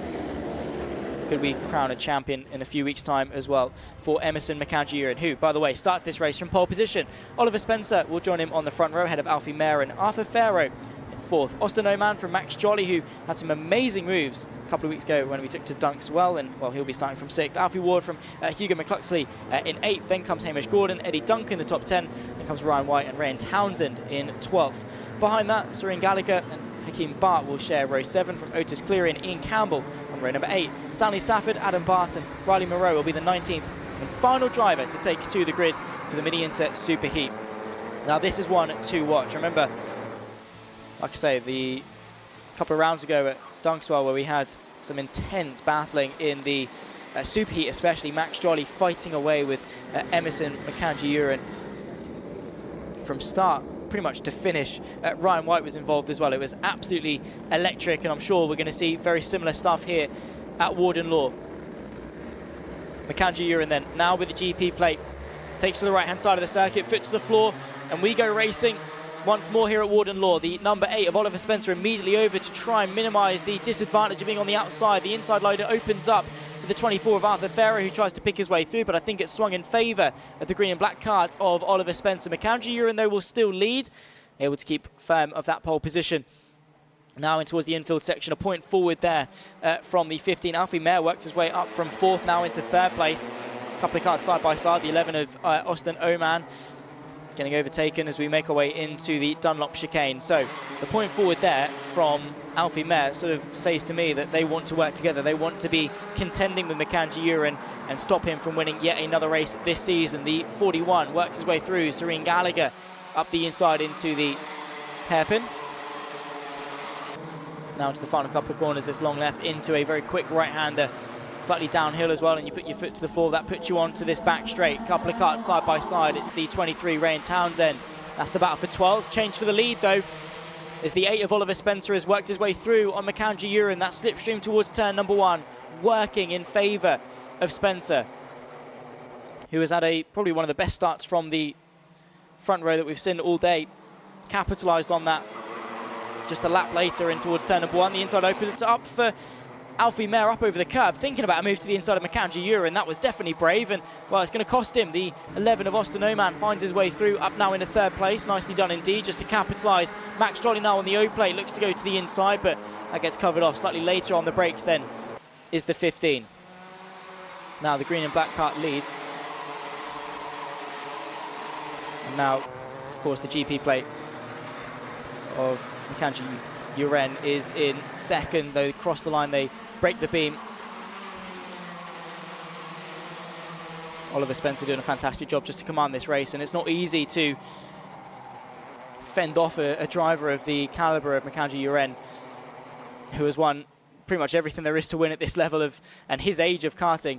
So Spencer has got a very tough job ahead of him just to try and bring home this lead. Austin Oman as well, now up into 3rd place ahead of Alfie Mayer. So let's see if he can keep tabs and keep pace with the top 2. Still 7.5 minutes left to go in this race. Side by side as well, the 183 Alfie Ward getting overtaken by the 24 of Arthur Farrow. That battle's going to continue in towards the final corner. You've also got the 47 of Ryan White getting involved, who has been a front runner for quite a lot of this mini-inter season of the 2025 campaign of the Ultimate Karting Championship. Another lap in the books, and it's still Spencer that leads Makanju Uren. Once again, back into the infield section. Max Jolly trying to eye up a move on Alfie Mayer. He's been a very successful driver, is Jolly. And now a battle for the lead ensuing. Defensive goes Spencer. Makanju Uren thinking about going for a move, but can't quite. They bunch back up, and there's contact as the inside opens up for Austin O'Man. He forces Uren wide. He works his way now in his second place. I'm sure Makanju Uren is going to be feeling a bit hard done by that Max Jolly now. Speaking of his caliber, now trying to go for a sensational overtake on the 15 of Alfie Mayer. Gets the up and under, draws alongside, but runs out of space in towards the next left-hander, and you can't really go for a double switch back at this part of the circuit. Another lap ticked in the books then, and what was a promising attack for Makanju Uren now has dropped him into third place. They've got a couple of kart lengths back though to Alfie Mayer in fourth, so Austin O'Man could be thinking about going for a move on Oliver Spencer. Austin O'Man himself, by the way, did take P5 at Kartmaster, so he's definitely up there and involved.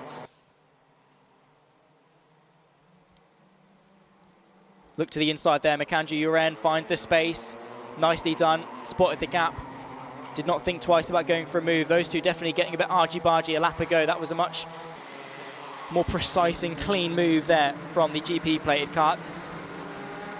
Catching O'Man off guard just that little bit. 5.5 minutes still to go. Oliver Spencer leading, and if the GP plate of Makanju Uren and Austin O'Man can continue battling, that's going to only work in favour of the number 8 machine. He can creep just that little bit further and further away, but the gap as they break the beam, still just under 1/4 of a second. Half the race still to go.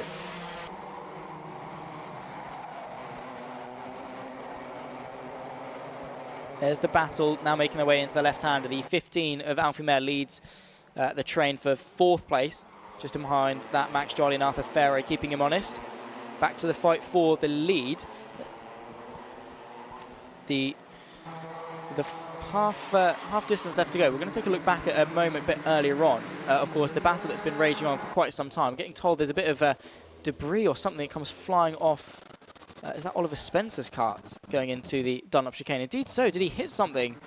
That doesn't look to be his bodywork, but definitely looks to be something that he either hit or did come off. Nonetheless, they're still racing on and doing their thing. So not offsetting him even at a young age. Could be some debris from another kart or something. We don't know. We won't speculate, but nonetheless, there was something being kicked up. 4.5 minutes left on the clock. Oliver Spencer leading Emerson Makanju Uren. The two karts that we're following now in towards the infield section. Makanju Uren is no stranger to going for a bit of a send into these hairpins, and I'm sure Spencer knows that.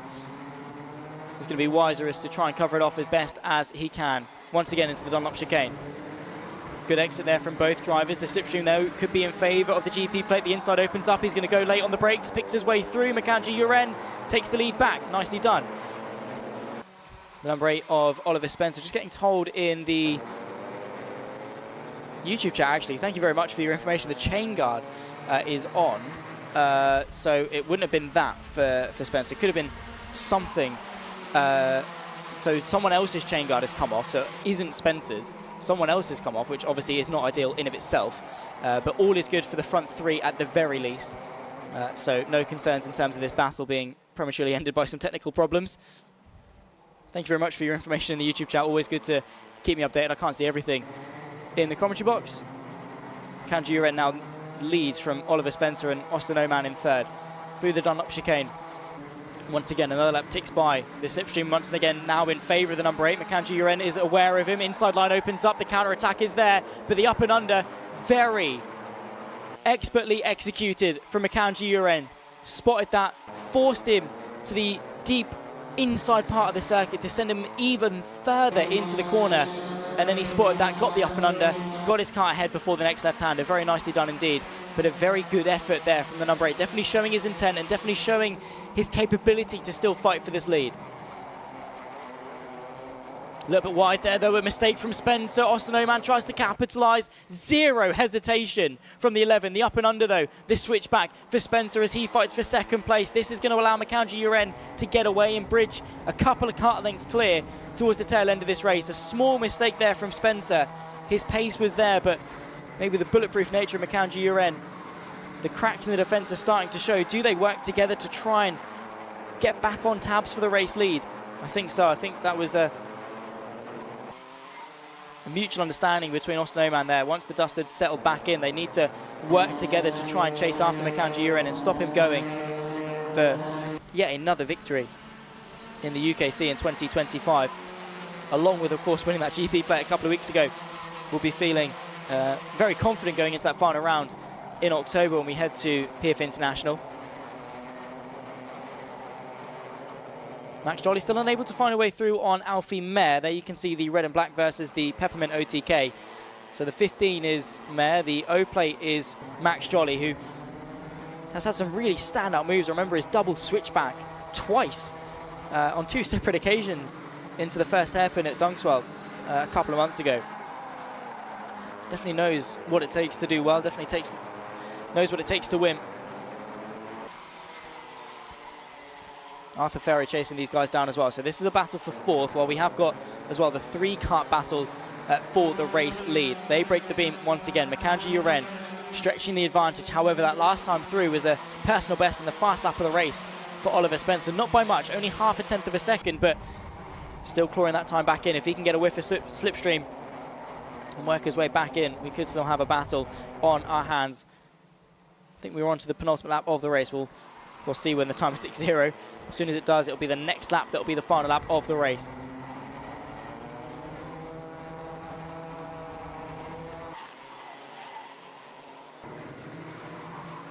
Back to the front in the GP plate of Makanji Uren. Feeling pretty safe for the time being.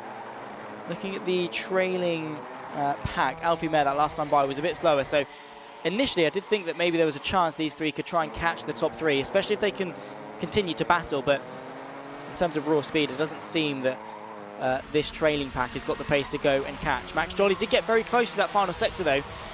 Onto the penultimate lap of the race with still, well, now the timer ticks 0. Penultimate lap of the race is this one. Next time by will be the final lap, the Mini Inter Superheat, before we head to the 177s. I have to say, Emerson Makanji Uren, even though he's a driver that's not, completely immune to mistakes and things, or not always going to be on raw pace the fastest driver, does somehow always find a way to deliver. Towards the tail end of this race, though, we've got a fight for 4th place. Max Jolly putting some pressure onto Mare, who had to go defensive there, and very late brought it back out to the left-hand side as to get as close onto that optimal race line as possible. Onto the final lap of the race, and the top 2 very closely separated, having to go defensive. Very late move there from the GP plate. Spencer in his head, putting some pressure on.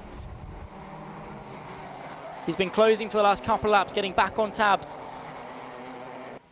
with Makanji Uren, the championship leader in the Mini Inters.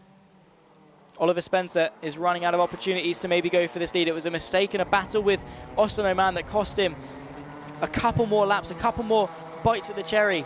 But now he's got to lay it all on this final lap. He needs a good run out of the Dunlop chicane. He needs a good run in slipstream towards the heaviest braking zone on this circuit. Defensive goes Makanji Uren, a huge sweep to the outside there from the number 8 of Oliver Spencer. But not to be. If Makanji Uren can keep it nice and tidy through the final couple of corners, it'll be yet another victory in the Mini Inters in the UKC. Round number 5 here at Warden Law goes the way of Makanji Uren. He sees the checker flag first.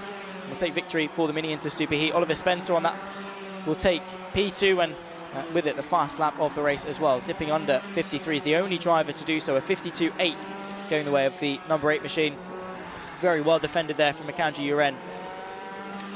Didn't want to take any chances towards turn 1. It was a very late move, but fair enough indeed. They immediately make their way back into the Parc Ferme area. And very big congratulations to Makanji Uren. I'm just going to count how many victories he's taken so far this season.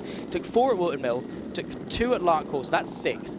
Then took a further 3, which was then, that takes it to 9. Then 10 with the final at Dunkswell. Then did 4 at Rowers, there's 14. Did 15 yesterday. This is his 16th victory of 2025 for Emerson Makanji Uren in the UKC. He obviously took the victory for the GP play as well. It's been a lot of trophies going the way of the young driver, and very well done to him. Oliver Spencer, though, gave it a very good effort.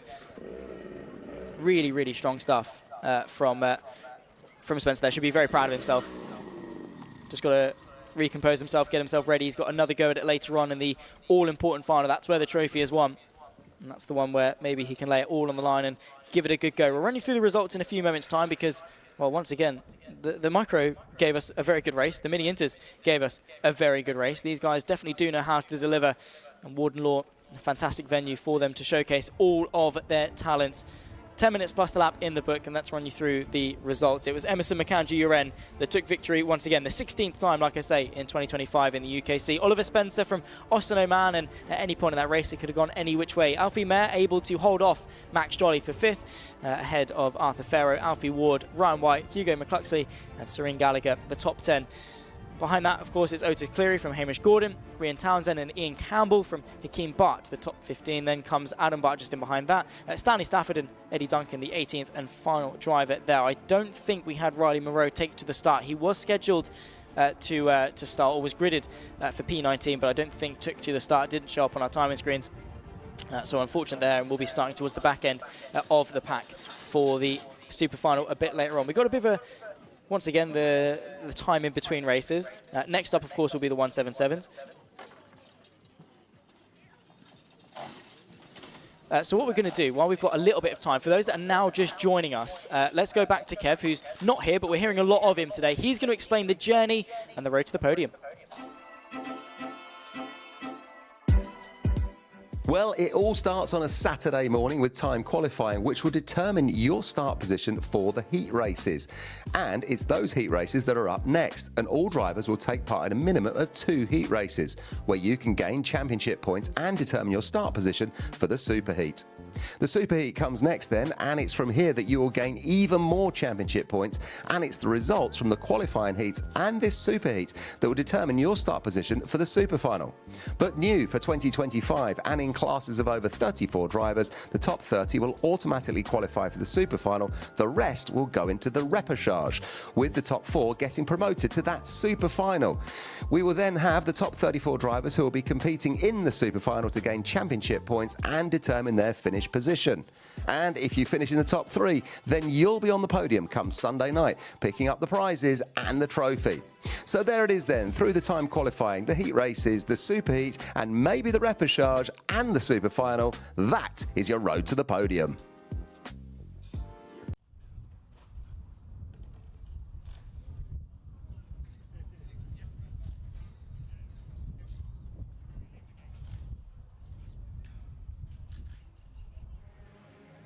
Well, hello to all of the UKC racers competing in round 5 up at Warden Law this weekend. Apologies from me, Kev Harris. I'm not going to be with you for the live stream and the commentary because I'm here at Laguna Seca at the Rolex Monterey Motorsport Reunion, where I'm hosting the live stream, and they're celebrating 75 years of Formula One, and what a place to be stood if you're a young kart driver right now. We've got a 2025 Max Verstappen Red Bull car there, and I'm in front of a 2024 Lewis Hamilton and George Russell Mercedes that's sitting in here. How about that? That's the cockpit that those guys have sat in, and then it goes all the way back, showing your cars back to about 1980 at the bottom end over there. It's a really phenomenal event, but I am sorry not to be with all you guys at the karting this weekend. I will be back though for the final round in October, round 6. So best of luck to all of you racing. And if you want to follow any of this, just search the internet for the Rolex Monterey Motorsport Reunion. See ya.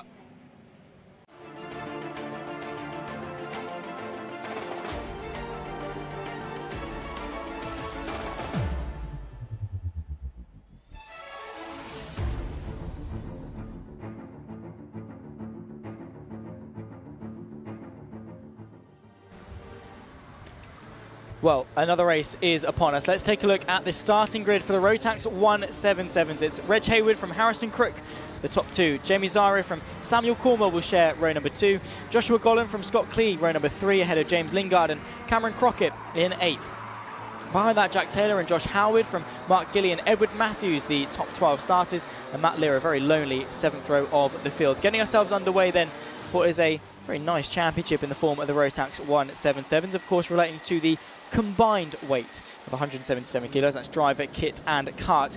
Getting ourselves underway then, looking forward to this one. It's Reg Hayward and Harrison Crook that share the front row.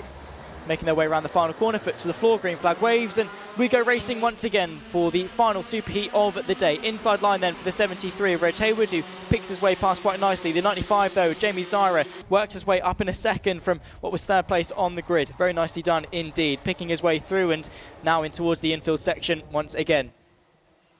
Jamie Zyra, very aggressive, however has to go defensive as the counter-attack could well be there for the 72 of Harrison Crook.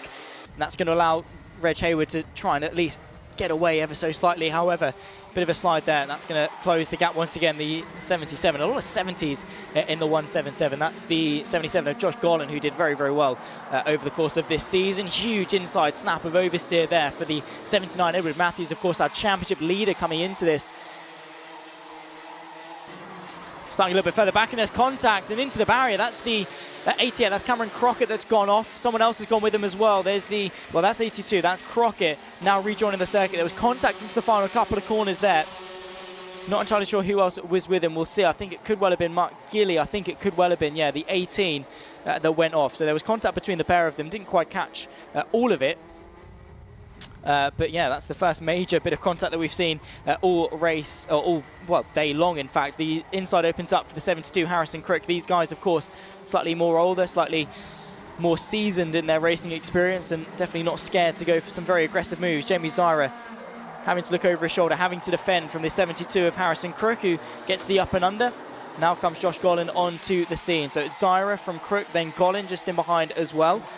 Gollan, of course, is really been impressive. Some top 5 finishes in most of the finals thus far this season.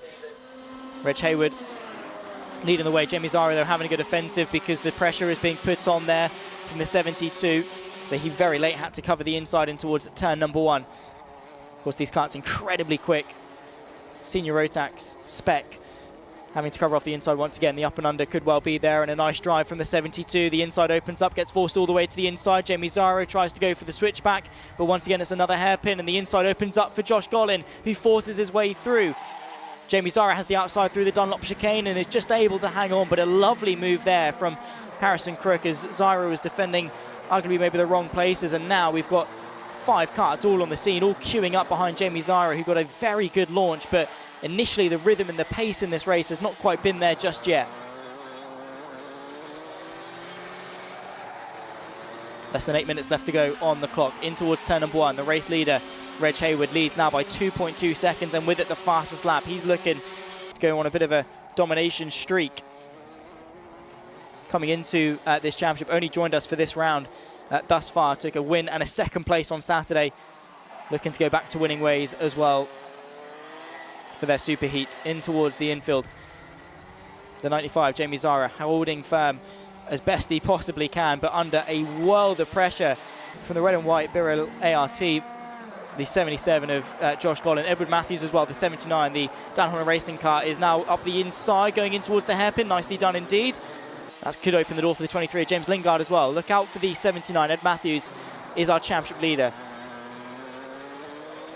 by a comfortable margin as well, just about 58 points clear of James Lingard in second. So both of those two carving their way forwards in this field. Not the best starting position for them, but making the most of it, and all the way forwards already, knocking on the door of Jamie Zyra as well. So look out for the slightly yellow helmet. That's Jamie Zyra now under pressure from the very aggressively stance. Edward Matthews looking over his shoulder, trying to set up a move. The up and under is there, but the inside line closes a bit too quickly for the Dunlop chicane, so you're better off setting up the move with the slipstream towards the heavy braking zone, but it's not the drive that Matthews would have wanted. Zyra has to go partially defensive, parks it in the middle of the road. James Lingard as well, nicely trying to poise a move on Gollan, but the gap not quite opening up just yet. They're all scrambling, trying to get side by side with the driver in front of them, trying to keep the driver behind them at bay as well. 5.5 minutes, this race has already flown by. The gap at the front is closing though. Harrison Crook has got himself into a bit of a rhythm and has got that gap at the front now sub 2 seconds once more. Jamie Zyra just doesn't seem to quite have the pull out of each of the corners, especially in this sector here. This where, of course, Harrison Crook was able to find a way through. Seems that on that initial bite doesn't quite have the torque that Edward Matthews behind does, and that could well be where the 79 tries to go for a move in the slipstream towards the heavy braking zone, but you're sort of turning and braking, and the inside line doesn't quite open up soon enough for him to pick away past on that particular occasion. But I'm sure he's going to keep looking, tries to set up a switch back. However, the inside line opens up there. Josh Gollan thought about it. I think he has. He's worked his way through. Edward Matthews now tumbles down 2 or 3, maybe even 4 places, now to 7th place. So that's why you've got to be so careful when you're sandwiched between a kart in front. He tried to set up a move, and it was a very wise decision.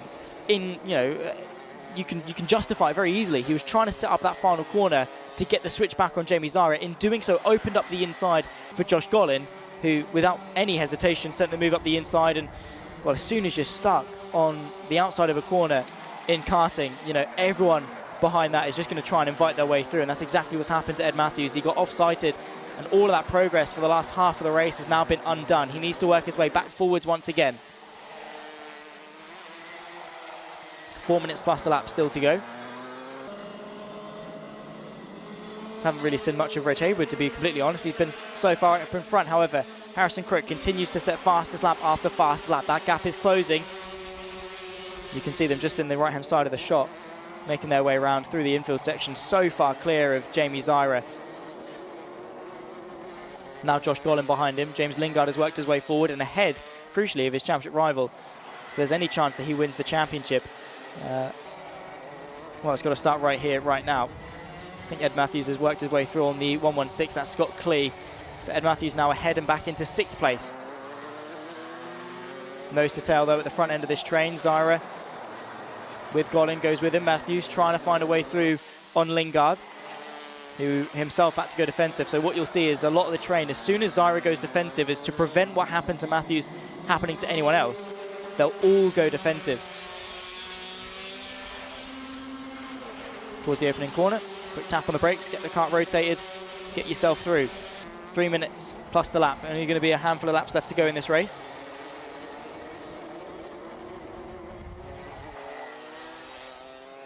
Defensive Zara, thinking about covering off the move. Bit of contact to the rear end as Josh Gollan closes the gap. Ed Matthews not quite able to find the space on the 23 of Lingard. However, gets a nice drive. Just runs out of space before the turning in point for the Dunlop chicane. I think he might well be thinking about going for a move here. That's the first time in a while that I've seen Jamie Zara not have to defend into that hairpin. So maybe finally able to get into a rhythm and use some of the pace that we definitely know he's got. Very famously took off at Larkhall over the huge curves at turn number 2. Has not fallen victim to that just yet here at Warden Law. Reg Hayward, fast lap goes back in his favour. He did that on lap number 8. Himself and Harrison Crook are pretty much matched. I think there they are. Pretty much matched in terms of their pace, so a bit of a stalemate at the front. The gap is 1.5 seconds. It's pretty much stayed at 1.5 seconds for the last couple of laps. Outside line, Ed Matthews trying once again on the 23 of Lingard, but in that part of the circuit, the 23 doesn't really, as long as he defends, he's absolutely fine. However, the inside opens up. Matthews has got the space. He's worked his way through. However, there's contact. Once again sent into the barrier. Another kart's making his way through. Lingard rejoins. That's the 29 of Matt Lear that, very closely. And there's more contact. That's Jamie Zara's that's been sent round. Oh my goodness me, straight into the path there of, was that? I think that could well have been Edwin Matthews. I think it was. That was a very close rejoin. A pair of very close rejoins, in fact. So Matthews very aggressive on the inside of James Lingard, trying to make amends, and unfortunately it's put him on the back foot. We didn't quite see what happened to Jamie Zara, but that was into the penultimate and final corner. So we're just under a minute left to go. A couple of laps left to run. I think we're going to get 13 for these guys. Reg Hayward, Harrison Crook though. Harrison Crook has taken a couple of tenths out of Reg Hayward the last couple of laps, so the gap now was 1.5, now 1.2. Is there still a chance that we have a lead fight? If there's a mistake for Hayward, I think we could still have something.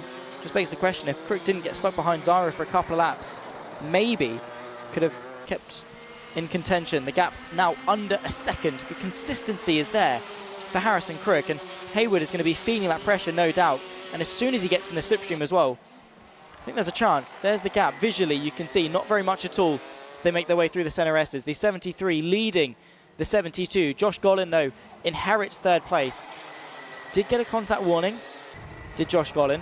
and so too did Edward Matthews a couple of minutes ago, I think just in time with the respective contacts. So not bad enough to deem a penalty, but definitely enough for the steward to take a look at it and say, probably don't do that again. Timer has ticked 0 though, so the next time by will be the final lap of this race. And there is the gap for the lead. So following him through turn number 1 now, Reg Hayward, who has led every single lap of this race, cannot take his foot off the accelerator, cannot get complacent, cannot make a single mistake as to throw all of that hard work away. Harrison Crook has been chipping away at it bit by bit. Fastest lap after fastest lap, and just sheer consistency from the driver in 3rd place in the championship.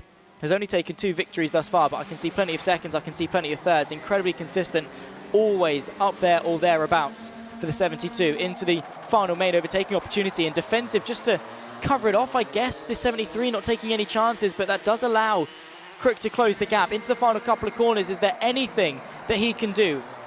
Out of the final corner, it's going to be very close, the closest finish that we've had yet, but it is going to be Reg Hayward very marginally taking the victory for the Rotax 177 Superheat. Harrison Crook just a 10th.5 behind. Next across the line, Josh Gollin, Scott Klee and Jack Taylor, the top 5. What a race this was. Thrills and spills from start to finish for these guys. Definitely setting us up for what could be some very good finals a bit later on in the day. Pulling their way into Parc Ferme, Reg Hayward, very deservedly so, taking that victory. The pace at the start was incredible. Of course, was just getting chipped away there. You could see the two of them sharing some respect, and a good effort there from Harrison Crook. One more lap and it could have been a different story, but Reg Hayward did the job that he needed to and took the victory. Another one after the success that he had yesterday, who, well, Heat 2 yesterday went the way of Harrison Crook, so it seems to be sort of their narrative. They've been the top 2 all weekend long. That continues into Sunday. Will it continue later on in the day when we get to the Super Finals as well? The Rotax 177s always do deliver in one way or another. Let's run you through the results then. And it was Reg Hayward, like I say, who took from pole to flag victory, but wasn't the story. It was very, very close all the way to the end. Harrison Crook and Josh Gollin in 3rd, from Scott Klee and Jack Taylor in P5. Behind that comes Josh Howard and Ed Matthews at a very up and down race, a couple of thrills and a couple of spills for the championship leader. James Lingard and Jamie Zyra with late contact finishes P9, from Matt Lear getting his way inside at the top 10. Behind that, we've got a few more drivers as well. It's the likes of Mark Gilley, Cameron Crockett, who had issues very early on in the day, and Samuel Cornwell as well, who I don't think took to the start, or, well, retired after the opening lap. Of course, it was Mark Gilley and Cameron Crockett that had contact very early on in the race, saw them on the back foot, and saw them have to fight their way back forwards again. Well, that's the first time that we've seen the Rotax 177s today. Of course, won't be the last. They'll be back out for the 3rd of 5 Super Finals later on in the day. Next up, of course, we'll be going to the repechages.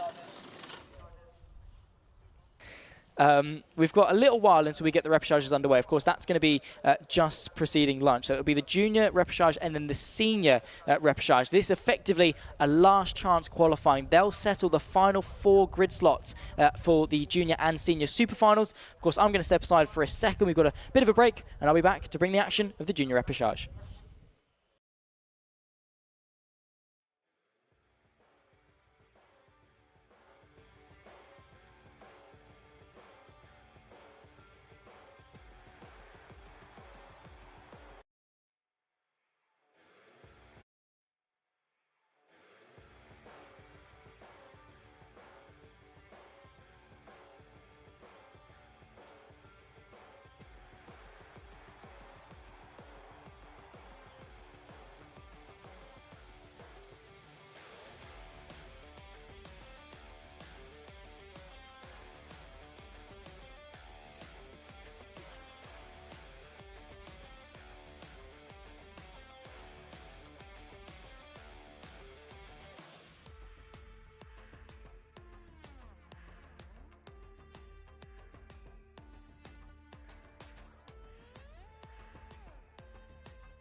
Welcome back then, ladies and gentlemen, as round number 5 of the Ultimate Karting Championship in 2025 continues here at Warden Law. We've had an amazing morning of action, and we've come back after a short break to have our 2 repechages, our last chance qualifiers for both the junior and the senior Rotax. Still myself, Zach Sweeney, talking you through all of the action. Let's get into the action.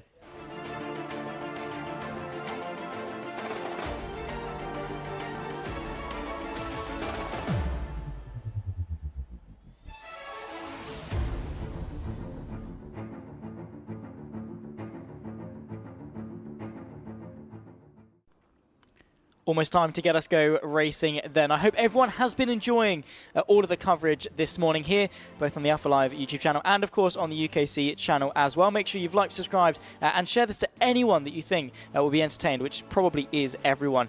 Get as many eyes on all of these fantastic talents as possible. Like I say, my name is Zach Sweeney to bring you all of the action here at Warden Law. I'm all by myself in the commentary box. Of course, we've heard from Kev a couple of times over the course of today, explaining things like the road to the podium and what he's up to over on the west coast of the US at Laguna Seca. But the show must go on for the UKC, and it's been an amazing morning of action, especially in the minis, the micros, and as well in the 177s. We've had thrills, spills, and a bit of everything as well when it comes to the action. And I, for one, cannot wait to get our repechage underway, and then, of course, after the lunch break, into our 5 finals for each of our classes, where the drivers will be leaving it all out on the line. For those that have never seen or are aware of what a repechage is, it's essentially a last chance qualifier, a final opportunity for drivers that haven't done as well through the heats and into the super heat to get their place onto that super final grid. So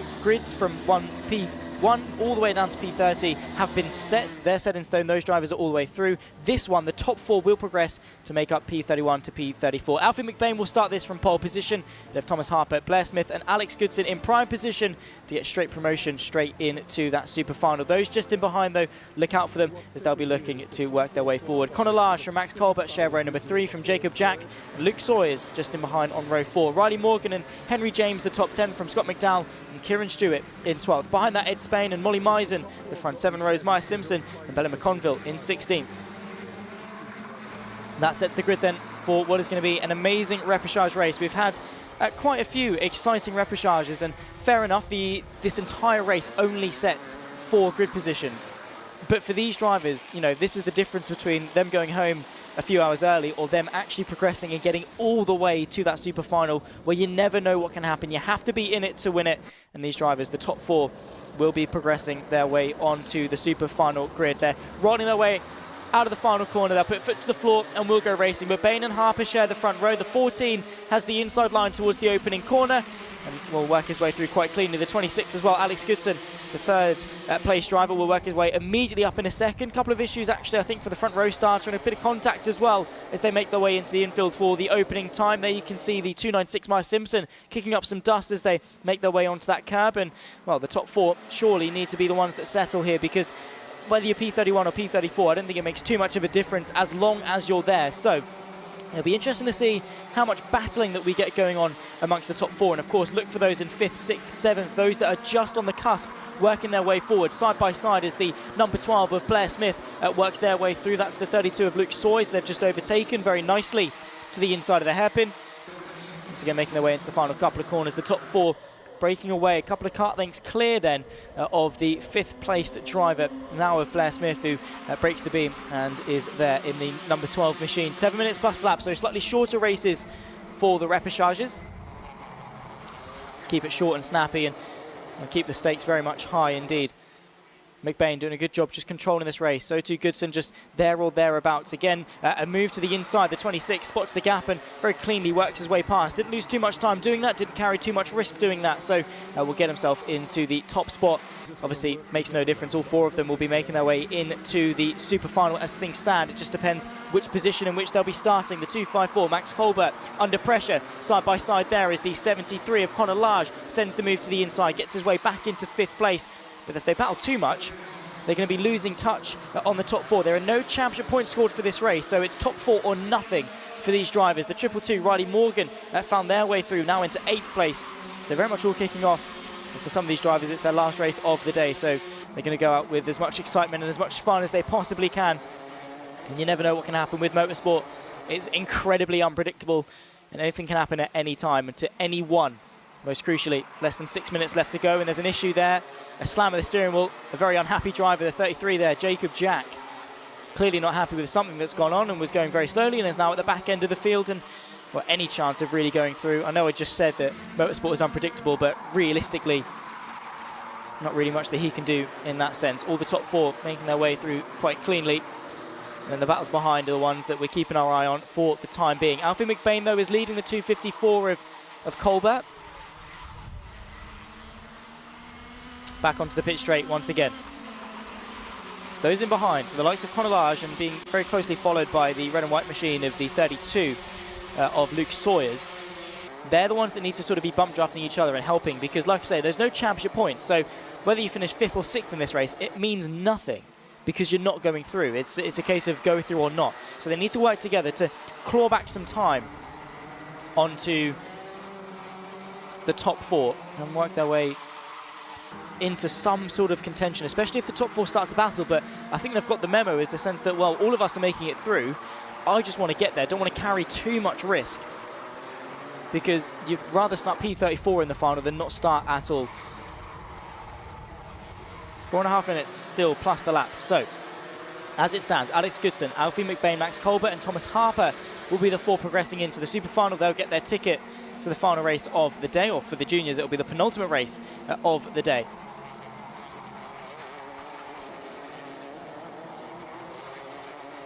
There's the 73, Conor Large, the leader of the chasing pack. Last time by, he set a 51.5, which was slower than Thomas Harper in front. So he needs to pick it up a little bit. The 222 there of Riley Morgan finds their way through on the 12 of Blair Smith. And very nice move done indeed. Up now into 7th place and slowly picking your way forward. The 132 as well in towards the hairpin. There's the 12 there, nicely done of Blair Smith. Luke Sawyer's just in front of him, but the 222, Riley Morgan, very nicely picks the switchback.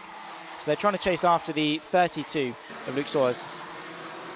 Just in front, that's the driver in 6th. So now the 222 of Riley Morgan leads that train, and a good little battle there with Blair Smith. I think Ed Spain is looking to somewhat get involved. There's an issue there for the 227. Kieran Stewart will be out of this race, very clearly out of the car, and the marshal doing a great job is to just push it out of harm's way.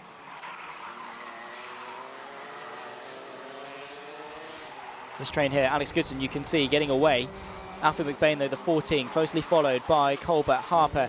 Now, Colbert and Harper, just the two behind. Conor Large is just a little bit off the back of these two. The 254, though, sends a move to the inside, spots that gap very nicely. Thomas Harper tries to go with him, looks to go around the outside of the 14. What this is going to do, it's going to allow Conor Large to creep in just a couple of tenths of a second, but I don't think it's going to be enough. With just under 3 minutes left to go in this race. So Max Colbert basically gains him an extra position on the starting grid. So he'll be starting P32 as things stand. Is that really where you want to start? I mean, we've been talking about the even numbers not being ideal for starting positions because you get muscled off. Maybe it's different further down the pack because there's a lot more going on. You know, there's a bit more of a pinch point on the inside. I don't know. Either way, he's worked his way up into 2nd place. Saw the move and definitely took a little bit of a risk sending it late, but don't think McBain was willing to carry the risk by being overly aggressive turning in all honesty. Following a bit of a train further back, the 32, Luke Sawyers, who we've seen make a couple of daring moves thus far, has been overtaken by the 222 of Riley Morgan. There you can see Ed Spain on the inside of the number 12 of Blair Smith, and a pretty, again, just tidy moves being made into the inside of that hairpin. Usually what you'd see, and what we have seen, is a lot of switchbacks, but unless you've got an insane run where the driver in front goes in way too deep and really can't get back on the power, the switchback doesn't really work because you get back underneath them, but then the next corner is a left-hander, so they then have the advantage anyway. And it's not like a very tight left-hander where you can almost do a double switchback. It's a really long one, so the double cutback doesn't really work there. So the inside line is one that drivers very much do want because it's very easy to defend. Inside line there, Ed Spain works his way through on Luke Sawyers, up now into what is 7th place. So just having a bit of fun out there, end of the day on a high, and the weekend on as much of a high as possible. Of course, we say goodbye to all but 4 of these drivers, and they've been battling very hard all weekend long. They've probably been here since maybe Thursday evening, Friday for practice.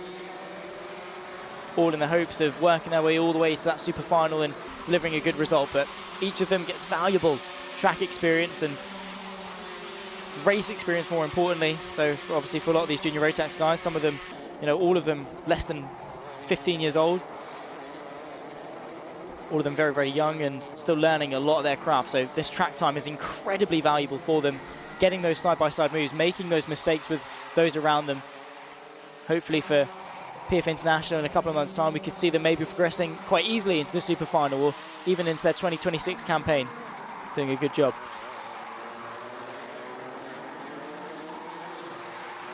"30 seconds left on the clock, or make that 23, I should say.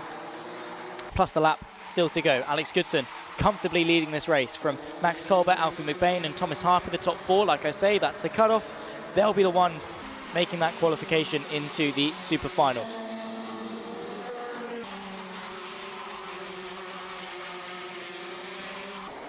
Time it took 0, so this will be the penultimate lap of the race.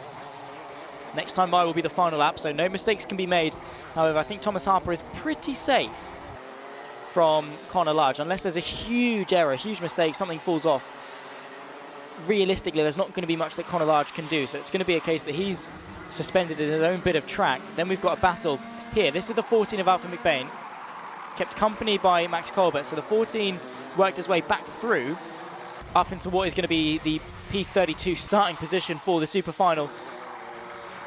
At the final corner, Alex Goodson will start the final lap with a repechage for the junior Rotaxes. And a point forward there from Max Colbert to Thomas Harper, just to say, let's see if we can get Alfie McBain and demote him a couple of places.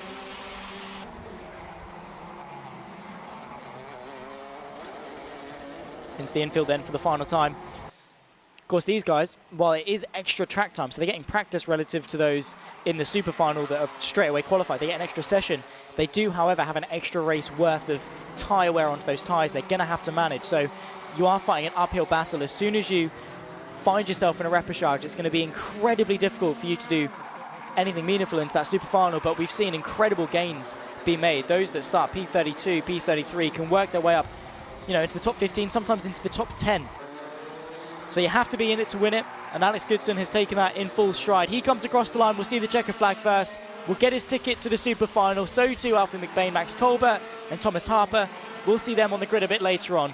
The rest of them, unfortunately, we'll be saying goodbye to for round number 5 of the Ultimate Karting Championship here at Warden Law. But overall, a decent race. An unfortunate DNF, I think. We lost Molly Myers and we lost Kieran Stewart as well.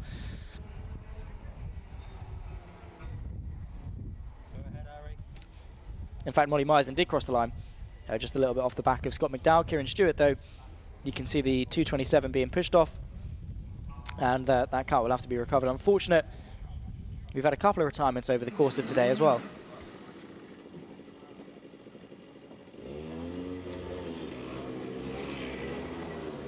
But a very big congratulations then to the top 4, Alex Goodson, McBain, Max Colbert and Harper as well. All of them making their way into that super final. We'll see them a bit later on. Let's see what they can do in terms of carving their way forwards. Of course, like I say, you've got to be in it to win it, and you never know what opportunities are going to swing your way in the world of motorsport, and karting especially, with just how unpredictable and how crazy it can sometimes be. Would be surprised if we see a couple of these drivers at the very least make their way inside the top 20.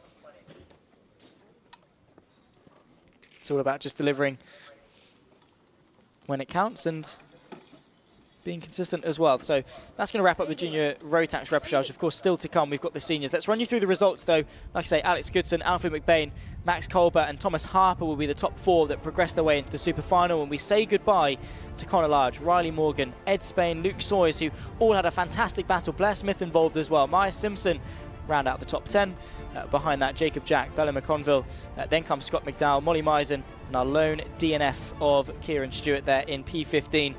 Unfortunate for him, and we'll be saying goodbye to all but the top 4 as we gear ourselves up again for the senior repechage, the final race before we head for lunch. We have a bit of a recoup. The drivers will look over some things, get themselves prepped, get themselves fed, I'm sure, and be ready to go for a very intense wave of finals. We'll start with the micros, the minis, the 177s, the juniors, and end with the senior Rotax final for round number 5 of the Ultimate Karting Championship. Like I say, here at Warden Law, what a venue it's been thus far. course, last time out at Rowett on the west of the UK, and of course this time on the east. Both incredibly picturesque circuits at very beautiful parts of the country. Always love heading my way to Rowett. It's a shame that I was miss it, but Chaz had a very good time in the commentary box and was treated to some very good action as well. Absolutely loved commentating on the Ultimate Karting Championship in 2025. Like I said earlier, it's been my first time commentating on karting, and honestly, it has been one of those series that you do just love. The action is non-stop. So many times have I come away from a race weekend with just zero voice left whatsoever, because there's just always action. There's no opportunity to pace yourself. There's no dull race or such where you can take it a bit easier with the voice. It's always action here, there, and everywhere, constantly being stimulated out there on circuit. And it makes it so intense. Karting, at this level especially, is a sport in of itself. And a lot of people will look at karting and see it sort of as grassroots, or, you know, look at things like indoor karting championships and their local, you know, rental karts as such. That's what people have an outlook of go-karting to be. And then they, you know, look at paddocks like this, and the investment that people are making into their careers at this stage and the level that they're racing at is incredible. And we were just talking actually during the break that we had between the superheats and the repechages. You know, there is a very likely opportunity that at the very least one of these drivers will make their way all the way up the ladder towards Formula One. You know, you look at the British drivers in Formula One now, the likes of Lewis Hamilton, Lando Norris, George Russell, of course Alex Albon, who himself rose up through the ranks of British karting. You know, they all start in a championship similar to the UKC, and will go on to do some very big things, especially with opportunities in racing. Definitely being out there, you know, the likes of GB4, GB3 in terms of making their way into the single-seaters. You've then got Ginettas and sports cars to wake your way into the tin-top, more endurance side of things as well. So there's plenty of opportunity out there for these drivers, and it's always good that everyone watching at home, you're all doing a fantastic job giving these guys that platform and that support to progress their career. And make sure you go, you know, shout them and follow me, social media and stuff. Go and give them a follow and claim your ticket, because a lot of them probably are going to be very famous one day. And like I say, I hope everyone is having a fantastic day around the circuit as well. You can see it's a pretty decent day. Bit of wind, so it did get a little bit chilly at some point, but I think for the most part has been nice and warm out there on circuit, which is exactly what we want to see. No rain threat at all, which again was the talk of the town at Lark Hall and Dunkswell, and it's been a very memorable season in terms of so many races that just stand out. In terms of when the finals are going to be, of course, that's going to be a little bit later on. We're with the repechages now, so the last chance qualifiers, so to see those that make their way just scraping into the super finals later.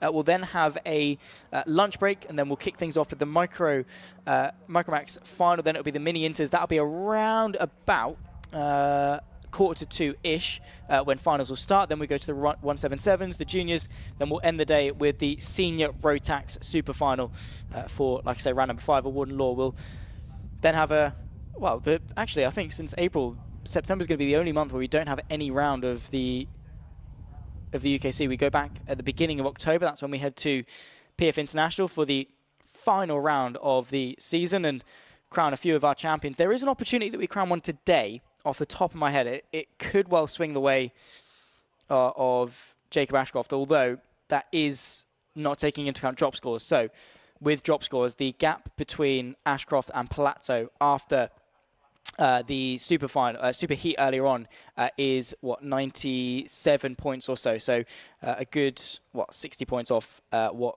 you can score. So I don't think Jacob Ashcroft is quite able to crown himself a champion this weekend, but he's putting himself in very good stead to do it when we head to PF International in a couple of weeks' time. And that's a good point about drop scores and things, keeping those championship battles alive all the way to the end. It means that you can afford just to have one weekend of a bit of bad luck or something, because yeah, it always happens. Your chain falls off. There's a mechanical problem with the cart. You get involved in a bit of a scrap. Things can definitely go wrong very quickly. So always good to keep those championship battles alive all the way to the end of the season. And well, it's going to be a very good coronation, I'm sure, for a lot of those champions. Very deserved champions as well in 2025. We've had a lot of domination, some very standout drivers in a lot of our championships, but also it is still very, very close, still very, very open. And we'll all go pretty much all the way down, I think, probably to the final lap of the final race in a few months' time.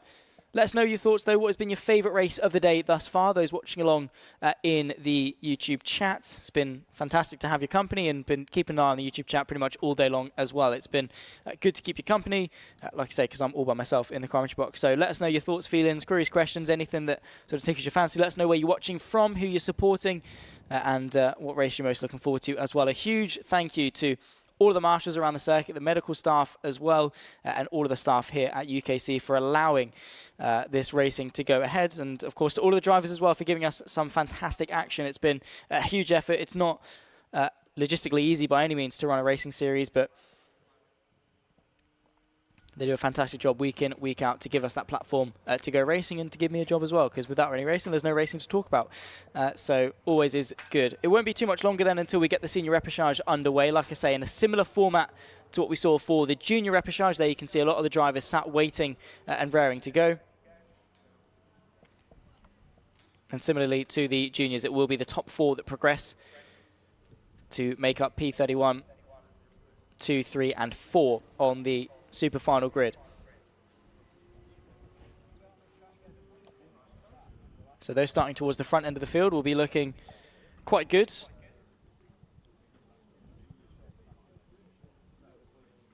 In terms of the junior repechage, by the way, there was only one driver that started outside of the top 4 that, you know, made it through, and that was Max Colbert, who started 6th. So 3 of the top 4 that started on the grid made their way through into the super final. So you're definitely doing something right by starting further forward. It just puts you in that better position to defend, and it means that you're starting the race in the position you need to be. You don't need to go and chase. You don't need to make any overtakes or anything like that. You just need to hammer in some decent laps and defend where you need to.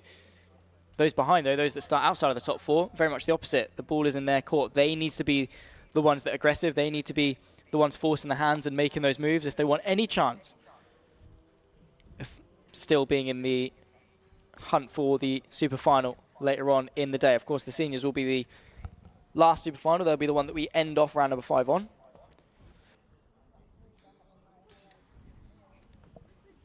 Hopefully it won't be too much longer and we'll get carts out on circuit. They all seem raring to go, and of course it won't be too much longer, like I say, until we get the senior Rotax repechage, the last chance qualifier, underway.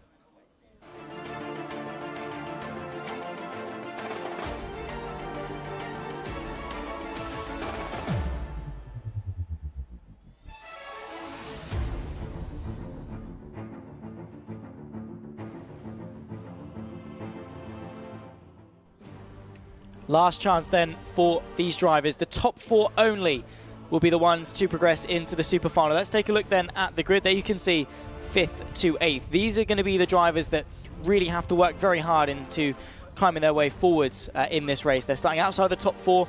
There you can see John Brown, Caitlin Seabrook will share the front row from David Mitchell and Kieran Ives, the top 4. They're in the prime position to work their way through into the super final. Like I say, Sam Kelbrick, Nathan Smith, Benjamin Lee and Dominic Darling will have to be fighting forward. Same too, Matt McGilvery, Jack Gillingham, Elliot Foster and Elliot Surtees, who shares the 6th row. Reese Bale from Molly Pugh and Michael Dalton, the 15th and final driver to take to the field. All of these drivers need to be working their way forwards. And looking at a driver like Reese Bale, who started the Superheat earlier on in 23rd and final place, he worked up 10 places to P13. So yes, he's in the repechage, but keep an eye on him to maybe work his way forwards in this race.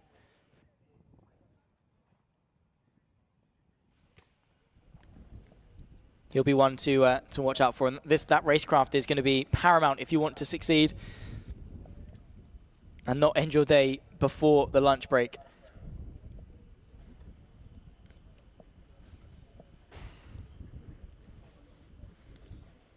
You can see the drivers just sat with a lot of anticipation on their shoulders. For a lot of them, they know that this could well be their last race of the day and a long break until we go racing again for the UKC. I know a lot of them do have other racing series and stuff to go and do and what have you.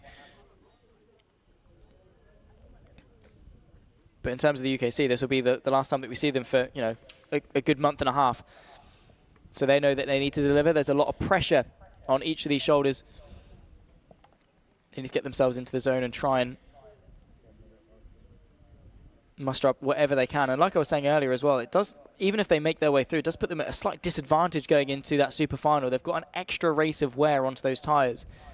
And it's not exactly a cold day. It is warm, so you are getting quite a lot of temperature in, a lot of sliding through those tyres, wearing them down. So it is an uphill climb, but a lot of talent, even in the repechage, that can work their way forwards and deliver some good racing action. Those in the top 4, though, really do need to make sure that they've hold firm. Crucially, not make a mistake. The junior Rotax repechage. I mean, a lot of the top 4, they ran away really. There wasn't really much of a contest from 5th backwards, but the top 4, if they had made a mistake at any point or got into a bit of a crash or a skirmish or any point at any point, it would have been disaster for them. So even if you get a good start, you cannot take your eye off the ball. You have to keep that focus. Something these drivers will know very, very well indeed. They've got years of racing experience underneath them. Getting ourselves ready then for the repechage. Carts out onto the circuit. John Brown, Caitlin Seabrook, David Mitchell and Kieran Ives are the top 4. They're the ones already in their position that they need to progress out of the repechage and into the super final. Look out for the likes of Sam Kelbrick, Nathan Smith, the 2 just in behind. Also look out for Reece Bale as well, who was known for making up some places earlier on in the day. Plenty to keep our eye on then for. Also look out for John Brown, actually. He's inside the repechage, but is inside the top 10 in the championship. Really has not been the weekend that he'd have wanted. Some of his worst results yet. So he'll be looking to recover and trying to salvage something from the super final later on if he's able to get there. Foot to the floor, the green flag will wave and we'll go racing for the senior Rotax repechage. Inside line then for John Brown as Caitlin Seabrook actually catapults herself around the outside in the 22 machine to take the lead of the race. Hop, skip and a jump for the 47 of Dominic Darling, who goes over the grass. And oh my goodness me, a huge jump there. Contact.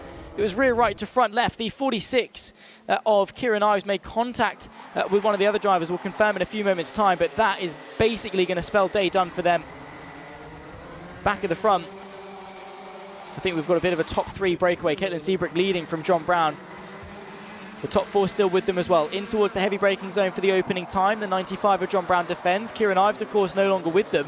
So that will promote the likes of David Mitchell and Nathan Smith into it. We'll confirm when we get there. The 46 then, Kieran Ives, is out of this race. That's day done on the opening lap, following contact with another driver. Something's gone wrong for the 22. I think Caitlin Seabrook through the final couple of corners has lost a few spaces. So John Brown is back through. David Mitchell, Nathan Smith at the top 3. Caitlin Seabrook is there. Benjamin Lee, though, the 133, now the one on the cusp. Now the one that could well be able to find a way back through. I think it was Sam Kelbrick, the 66, the other driver that did not make out of the opening lap, the 2 that made contact. Caitlin Seabrook just got overtaken as well by the 133 of Benjamin Lee, so a good, really initial start there for the 22, but losing a bit of rhythm, needs to lock back in, find a way back into the top 4. Huge sideways moment there. Jack Gillingham really locking the rears in towards that hairpin. Dominic Darling involved as well. Look out for the 47. 6 minutes, 18 seconds left on the clock. Across the line, John Brown ticks past, sets the fastest lap and extends the gap out in front. David Mitchell follows him. Smith and then Lee, the top 4. Of course, still yellow flags being waved through this part of the circuit because of those cuts, I think, still in the way. So with the barriers that were contacted through that part of the race, they need to make sure they're rebuilding in case anyone else goes into them. The 47 of Dominic Darling up the inside, fighting away with the 62 of Matt McIlvery. That is for P7. So with another overtaking opportunity with the yellow flags being taken away, they have to be crafty. They have to do it down here. The 133 of Benjamin Lee overtaking the 19 of David Mitchell, capitalising on the move that Nathan Smith himself made. Moving forwards very nicely, of course, all swapping inside of the top 4. So all of them will still make their way into that super final. John Brown leads Smith, leads Lee, leads Mitchell. Caitlin Seabrook, I think, looking over her shoulder, trying to keep Jack Gillingham at bay, who's just set the fast lap of the race, a 50.0. Up the inside, nice little move there from the 133 of Benjamin Lee. Just saw the gap, and I don't think Nathan Smith was overly eager to fight that one. However, he's still going to have a look to the outside. That's more because he's got David Mitchell on his inside. So despite the fact all 4 of them are making it through as things stand, they're fighting very hard and reeling back in the likes of Caitlin Seabrook and Jack Gillingham. So the 22 of Caitlin Seabrook is the first driver outside of the top 4. So Mitchell is the cut-off point. If you can overtake him, you're working your way back through. 4.5 minutes left to go. Nathan Smith now is at the back end of that. So it's the 177 that's the cut-off.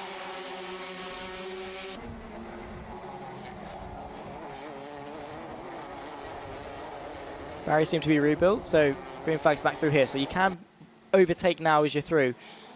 So you get an overtaking opportunity back through this part of the circuit. That's going to be good news for the likes of Seabrook and Gillingham, who are just on that cusp of making their way through.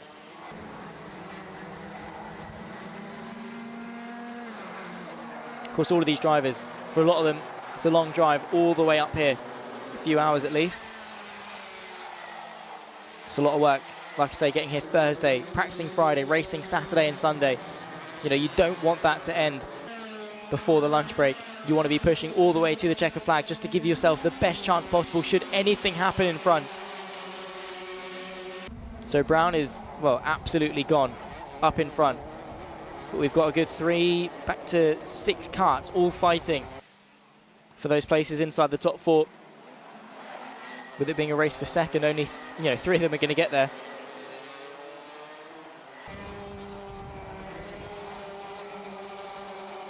The very fast on chicane where you're turning in and then you're trying to get the kart slowed down. You're then flinging it back to the left and then straight back onto the power. Look to the inside there. Rhys Bailey thinking about a move on Caitlin Seabrook. Finds his way through, I think, on the 34 of Jack Gillingham. So has picked his way past.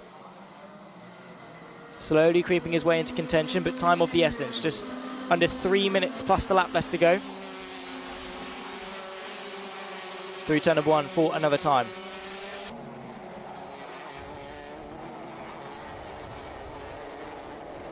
And it is a very short fuse. We saw it earlier on that the race itself was quite mellow up until one key overtake that then bunched everyone else back up, and everyone then saw it as an opportunity to get involved. I think a similar case here. As soon as one person sort of finds that bit of extra speed, we've got Dominic Darling, the 47, has had a spin. That's, I think, just on the exit of the center S's, so maybe locked the rears and went round. That's an unfortunate way for Dominic Darling's day to effectively now come to a close down in P8. Won't be really able to close back any meaningful ground with just such little time left to go in the race. Because of that, yeah, Elliot's, everyone gets promoted. Dominic Darling now down to P12. No championship points on offer, of course, for the repechage, so only the top 4 go through, and that's really the only stakes that you've got in this race. So whether you finish P5 or P6, it doesn't matter. The focus is on getting into the top 4, and Rhys Bailey is trying to put his best foot forward in order to do that.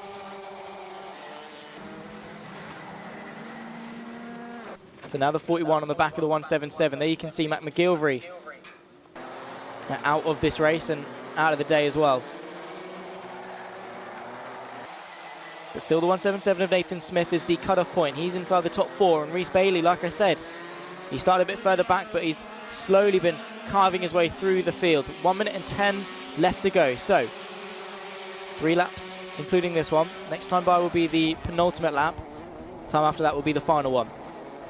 John Brown is very much in control of this race, and a look to the inside there. Goodness me, what a move that was from Rhys Bailey to get his way inside the top 4. Wanted to catch Nathan Smith off guard and does exactly that with a surprise move to the inside of the left-hander. Up now in the 4th, has got the pace maybe to pull away and secure that spot in that super final. It'll be P34 and last, but at least he'll be on the grid. Unless there's something that Nathan Smith can do. Caitlin Seabrook as well, closing her way in.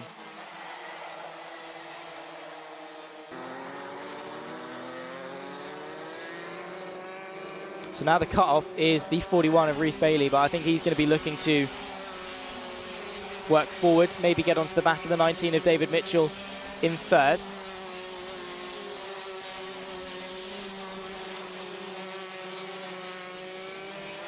Timer clicks closer to 0, 4 seconds on the clock. Penultimate lap of the race is right here, right now, and I think Rhys Bailey is under a bit of pressure, or trying to put some pressure, oh no, has put pressure on the 19 of David Mitchell. He's already worked his way through into 3rd place. Very nicely done indeed, not waiting around for an invitation by any stretch of the imagination, and gets his way up an extra position on the starting grid. It's all coming undone though for Nathan Smith, as the 177, who for a while looked quite comfortable, now unfortunately is looking over his shoulder trying to hang on to 5th place. Last lap of the race, it's all boiled down to this. You've got to deliver. At the moment it's Brown, Lee, Bailey and Mitchell that will make their way into that super final at the end of the day. They'll be starting, like I say, P31, 32, 33 and 34. But at least they'll be on the grid. You've got to be in it to win it. You've got to put your best foot forward, and at the very least, you've got another opportunity at scoring those all-important championship points. And for the likes of John Brown, who's inside the top 10, all-important championship points. There he is, the 95, just a handful of corners left to go. It's not been the weekend that he would have wanted. However, it's one that he's trying to put his best foot forward to recover from. Exit at the final corner, looks over his shoulder. He's a country mile ahead, sees the checkered flag first, and will find his way into the super final with victory in the repechage. Benjamin Lee from Rhys Bailey and David Mitchell as well, the top 4, so they'll be the ones making their way through. We'll run you through the full results in a few moments' time before we head off for the lunch break. Making their way in to get weighed and make sure all is good and happy. But congratulations once again to all the repechage progressors, John Brown being one of them. So far this season, his best result has been a P4. His best result in a final was inside the top 10. That was back at Dunkswell with a P9. So very nicely done indeed. Let's see if he can climb his way forward to the top 10 finish today. After victory in the repechage from Benjamin Lee, Rhys Bailey carving his way forwards, a very late charge up inside at the top 4. David Mitchell rounds this race as well. The final driver to progress into that super final. We say goodbye to Nathan Smith, Caitlin Seabrook, Jack Gillingham, Elliot Surtees, Michael Dalton and Molly Pugh at the top 10. Behind that, Elliot Foster, Dominic Darling, who had a spin early doors, Matt McGilvery, who is a DNF, so too Kieran Ives and Sam Kelbrick as well. All of them will be saying goodbye to, and we'll see them again when we go for round number 6 back at PF International. The senior Rotax repechage then in the books, and we've got all of our grids set then for the super finals. I'm going to step aside. We're going to step aside here at Warden Law. We'll be gone for lunch. Make sure you are here, though, 1:45 for the Microax Final, super final for round number 5 of the Ultimate Karting Championship. We'll be back after lunch.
The road to the podium concludes here. It's time for the finals of round number 5 of the Ultimate Karting Championship in 2025. Let's go to the grid for the Microax Super Final. Sebastian Crawford and Dean Singh Pahal will keep each other company on the front row. Benedictus Masiokas, the championship leader, alongside the GP plate of Alfie Garrett, share row number 2.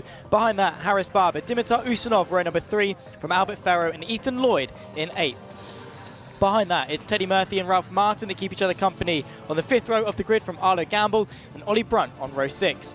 Freddie Walker, Jensen Kelly and Oliver Whittle, the 15th and final driver to take to the grid for the Microax Final. And what a race these guys put on for us earlier on in the day with their Super Heat. I, for one, am absolutely buzzing for this race. I hope everyone is at home after the short lunch break. We're back and we're ready to go racing. So, like I say, if you're now just joining us on the Alpha Live YouTube channel, you've joined us at the perfect time, because it's time for the finals. You can see all the drivers getting themselves ready on the grid.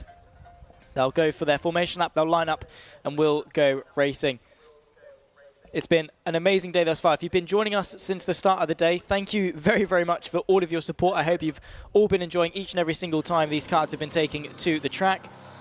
But if you are now just joining us, like I say, it's a great time. Make sure, of course, you've liked, subscribed, and stay up to date with all things motorsport here at Alpha Live and all things UKC on the Ultimate Karting Championship YouTube page as well. It's been a fantastic season, and we're towards the tail end of it now. We've got championship battles and drivers that are incredibly close to that crowning moment.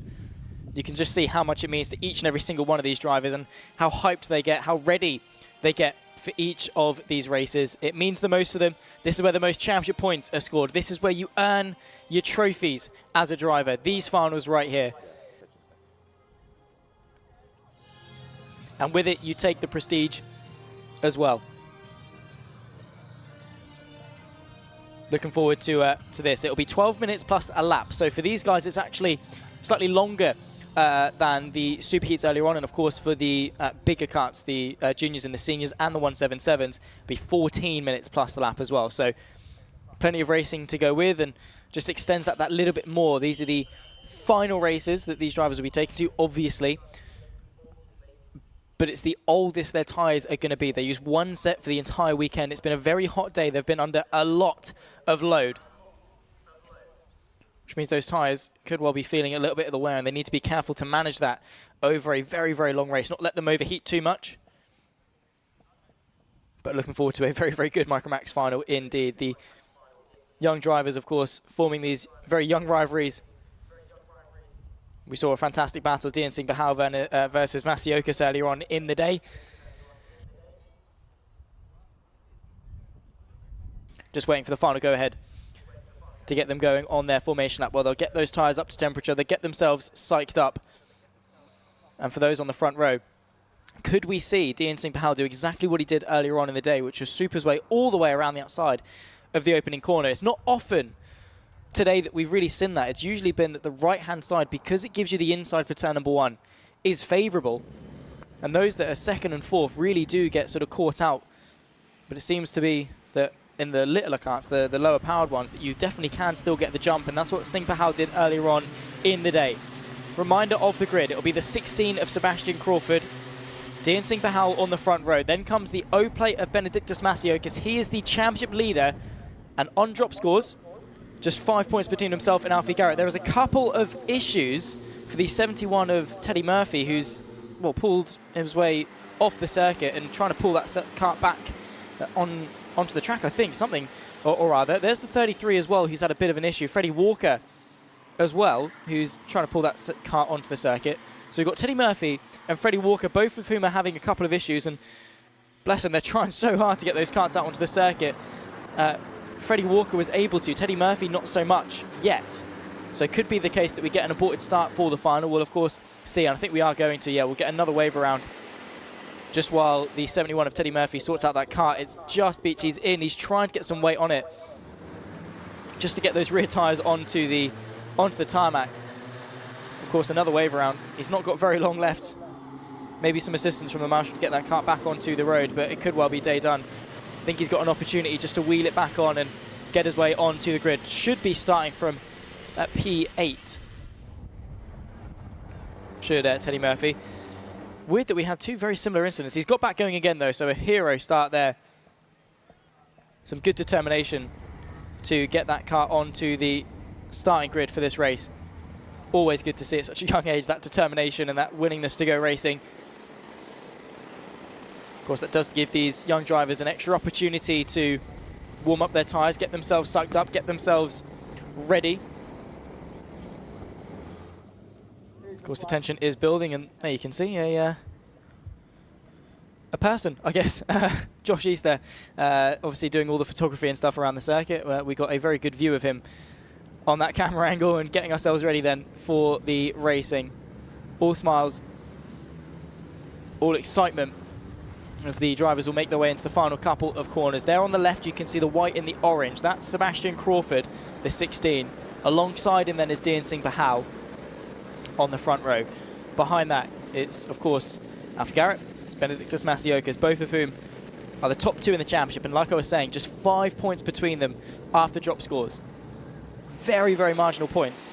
And you get 45 for a race victory in the super final. That's vital in the hunt for that overall Ultimate Karting Championship. Round number 5, Warden Law. It's time for the Microax Final. Foot to the floor, and we go racing in towards turn number 1. Singh Bahal has got the jump. He's around the outside. So too Alfie Garrett, trying to work his way ahead of Sebastian Crawford as well. Not quite successful on that occasion. Jensen Kelly making up the rear end of the field. Bit of contact in the background as well as they make their way into the infield for the opening time. All of them over the curb. But Dean Singh Bahal with the start that he very much well and truly needed. Sebastian Crawford having to go defensive to the inside of the first hairpin as they make their way in towards the center S's, trying to keep Alfie Garrett at bay, side by side as well as the GP plate finds his way through. The 16 can't quite launch a bit of a counter-attack. Masiokas has gone backwards off the start of this race as well. And now the number 12, Harris Barber, is in front of him in towards the heavy braking zone for the first time. And defensive goes Crawford, trying to keep Dimitar Usanov at bay. He's worked his way through on the O-plate of Masiokas, who really did not get the jump to this start that he would have wanted. But look at the gap already. Singh Bahal, a good couple of cut lengths clear of the GP plate of Alfie Garrett. Lap 1 in the books then. Still 11 minutes of this race remaining. It's Bahal from Garrett, Crawford, Usanov and Barber, the top 5. All of whom still with an opportunity to, at the very least, podium, maybe even win this race. Crawford didn't get the best of starts earlier on either in the superheat, so look out for him to maybe, once he's in his rhythm, launch a bit of a counter-attack against the Cut Masters GP champion, of course, of Alfie Garrett. And towards the hairpins, you can see the cart's very much bouncing over the curbs. Got to be so careful not to unsettle the cart too much through the Dunlop chicane, where the exit is the all-important bit, and under pressure you can see Alfie Garrett now maybe having to look over his shoulder to keep Sebastian Crawford at bay. The 16 not going for the move there. I think they do see the bigger picture here of going to catch Dean Singh Bahal. Even at, again, such a young age where experience is not on their side, they still know that they'd rather win than scrap for second. So maybe working together to try and reel in the 23 of Dean Singh Bahal just in front. More championship points and a slightly bigger trophy to go with it as well. Another lap in the books. And the entirety of the top 6 or 7 very much locked in a bit of a battle. Masiokas making up the rear end of it. The championship leader, of course, as things stand, with Alfie Garrett in P2, it will swap hands after Masiokas has looked so strong, but the consistency of Garrett has been there, of course, with the confidence now of winning the GP plate. Coming into the final 2 rounds, definitely has got it all to play for the Microax UKC. Let's get into the braking zone, and the gap at the front definitely has closed. Dean Singh Bahal, of course, he's got the rest of this race now. He probably will be having to look over his shoulder and defend, but at the very least, he got a good start, and he's been able to settle into a nice rhythm without the worry of carts on around him, right? So now he's settled in. He's into a consistent rhythm. He's now fighting forwards, and has had a couple of laps of breathing space where he's not had to deal with the melee. Look to the inside there. That could well have been Harris Barber, I think, having a look on maybe Benedictus Masiokas. Also very close, the likes of Ethan Lloyd and Teddy Murphy, the 71, who got his way onto this grid and is still fighting inside the top 10, which is remarkable to see. 9 minutes left to go, or just under. No major changes being made at the front, but it's definitely a short fuse. Only takes a bit of a spark, and that will definitely ignite. So making their way into the Dunlop chicane, and the gap definitely does close. If Crawford can give Garrett just that little bit of a bump draft, a little bit of a push onto the back of the 23, we maybe could see a fight for the lead. However, goes in deep there, the GP plate. That's going to force Crawford's hand. That's going to force him to go side by side, and that's going to slow the pair of them down.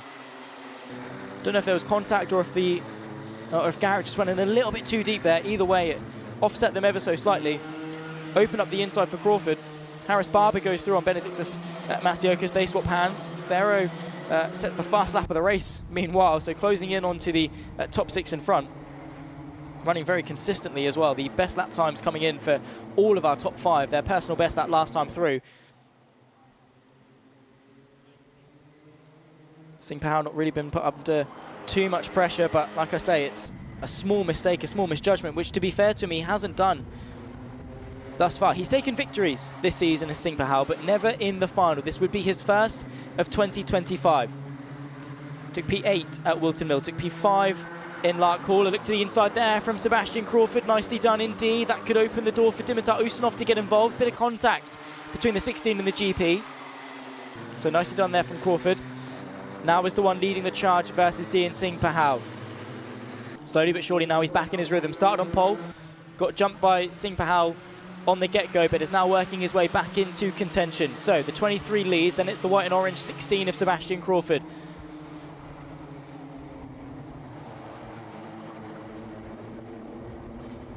Benedictus Masiokas not really carving his way through as much as it, would have expected him to. He started this race P3, of course, dropped down to P6 and just hasn't quite had the ability to go forward. Dimitar Usunov swapping around though, and a huge send there. Speaking of Masiokas, he's trying to make some headway. Harris Barber went for a move there on Dimitar Usunov. I think Masiokas is trying to get himself involved as well. Out of the chicane and onto this back straight towards the hairpin. Not quite brave enough on the brakes there. Barber looking a lot more active this time through. Looks quite passive and cautious in the super heat. Now in the super final, definitely looking very menacing and up now into what is 4th place. We'll see as they break the beam and confirm the positions, but still Singh Pahal from Sebastian Crawford. Garrett, Barber, Usunov swap, then Masiokas still make up the rear end of this train in 6th. Crawford taking a bit more speed through the opening couple of corners, but the inside doesn't really open up. Definitely not opening up in the sense that you'd be able to go for a move. Definitely not. So he's got to be a bit more crafty. Maybe out of here, maybe a look to the inside going into this hairpin. Thinks about it, sends the move, nicely done. Swap for the lead, Sebastian Crawford goes for it.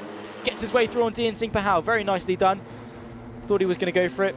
I think Singh Pahal was a bit too late on the defence there, looked over his shoulder. By the time he'd realised that a move was coming, it was too late to go for it. However, he's tucked back in the slipstream, could well have a counter-attack here. Also, Alfie Garrett and the GP plate. Up and under is there for Dean Singh Pahal. He goes straight back through into the race lead. Very nicely done. Forced Sebastian Crawford to go as deep as possible, because the GP plate of Garrett was putting him under pressure, didn't want him to go for a double move up the inside. And that opened the door for a switchback for Singh Pahal, who ends the lap still leading this race. Masiokas is through on Usunov and now has to get onto tabs with the top 4. Alfie Garrett under pressure though. Harris Barber could well find his way onto the podium. The up and under through that part of the circuit. We've not really seen it, but if the door opens and you can squeeze your cut through, it's worth a go. Now into this hairpin. Slight little bit of a straightaway, and we've seen sends. Sorry, huge send earlier on in the day. The first race of the day, I think it was, or first or second, where we just had an absolute launch. Singh Pahal able to open up about a car's width to Sebastian Crawford, and the hope here now for the 23 is that the GP and the 16 begin to battle. That's going to be the case. Garrett looks to go to the inside. There's contact between the pair of them. Muscled wide there is the 16. Harris Barber draws alongside now into the final couple of corners. Can't facilitate a move, but Masiokas can. He sees the gap. He picks his way through. Nicely done from the O-plate. Another lap in the books. Pahal, this is playing nicely into his hands. He's got a couple of cut lengths clear of Alfie Garrett, who saw the space on Crawford, who I don't really think was overly eager of letting him have it. So try to give him as much of a squeeze on the inside as possible, turn in as much as he could get away with. But in the end was muscled wide, and then the door opened. Very good vulture-like attack there from Masiokas, just to see a space and then really capitalise on it, almost with zero hesitation. Now into another prime overtaking opportunity. Could Masiokas chain him up? Could he go for Sebastian Crawford on this lap as well? Goes for it. Nicely done indeed. Send up the inside.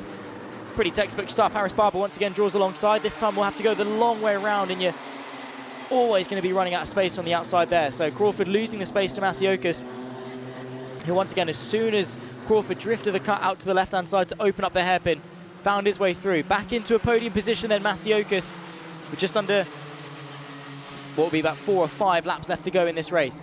But Masiokas, it was a slow start, dropped to 6th, and now he's back in his rhythm, maybe saved some tyres relative to those in front, and he's creeping his way back forward again. Could the win still be on for Masiokas? He won Whitwell Mill, he won Lark Hall, he won Rara. Can he win Warden Law? Dian Singh Bahal, look at that gap that he's got. It's relatively huge compared to the rest of the field, which is so locked in this battle for second place. Masiokas, though, putting Alfie Garrett under pressure. Not on this occasion, as a think of a dive bomb come in there from Sebastian Crawford. He definitely thought about it. It was definitely playing on his mind, however, a bit too deep, and that's opened the door for Harris Barber to find a way through. Nicely done, number 12. Again, that long left-hander, if you're not on the inside, you're just always going to wash out wide. You're on the dirty part of the circuit, and it's just undisted central all the way through. So good for Barber there to find the inside line, and back now in a 4th place, still in contention for the podium. This race still far from over, still 2 minutes plus the lap left to go. And a good introduction then to the finals.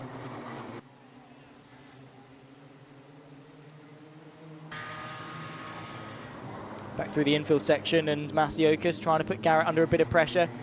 Definitely not the first time these two have done some battling in 2025. They're the two that have dominated all the finals. Every single one of them has been won by one of these two drivers, maybe until today. Inside line opens up. Here comes Masiokas up the inside of Alfie Garrett, forces him wide the GP plate. Very good stuff, and a huge immediate point forwards. The intention for Masiokas is clear. He wants to win this race. He believes he can win this race. He just wants to be the one to lead the charge. So he's got his target in his crosshairs. He can see Dian Singh Bahal. Masiokas then has to try and go and get him. Time is not on his side, though. He's got a handful of laps left to go.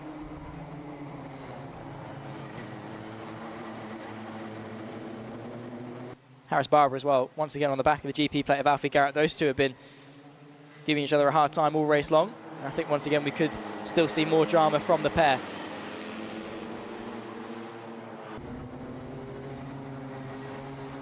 Point forward, yeah, the consensus is there. Crawford, of course, who started this race on pole position, down in P5, not where he wanted to be, but still opportunities to at the very least recover to a podium position. Status quo as it is, I think they've all got the memo that they need to try and go and catch Dian Singh Bahal. But equally, you know, if you're Harris Barber, you can see the podium right there.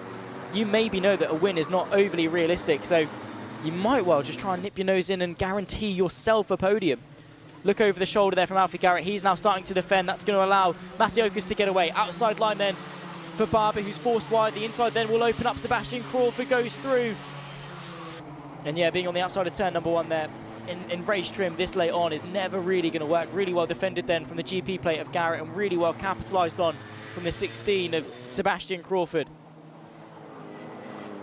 Having to go defensive, though, is the 12 of Harris Barber, trying not to lose another position. That's to the 42 of Albert Ferro, who, as it stands, holds the fast lap of the race. Timer will tick 0. This is the penultimate lap of the race.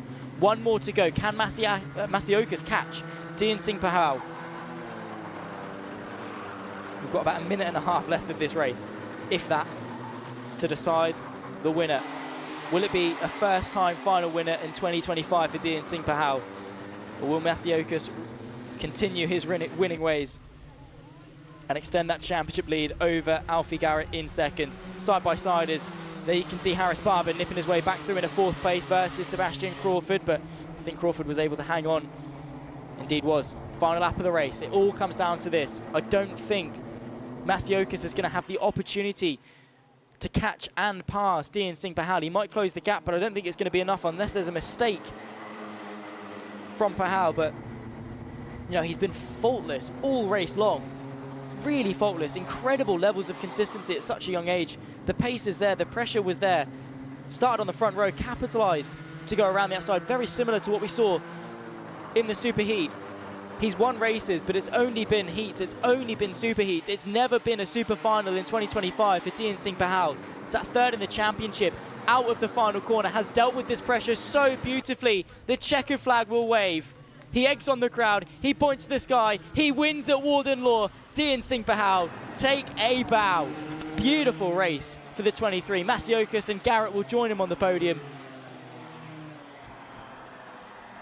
And Dean Singh Pahal, now that is a way to win your first final of 2025. We'll run you through the full results in a few moments' time, of course, once everyone's crossed the line. But very big congratulations to Dean Singh Pahal. We'll grab a chat with him in a few moments' time, of course.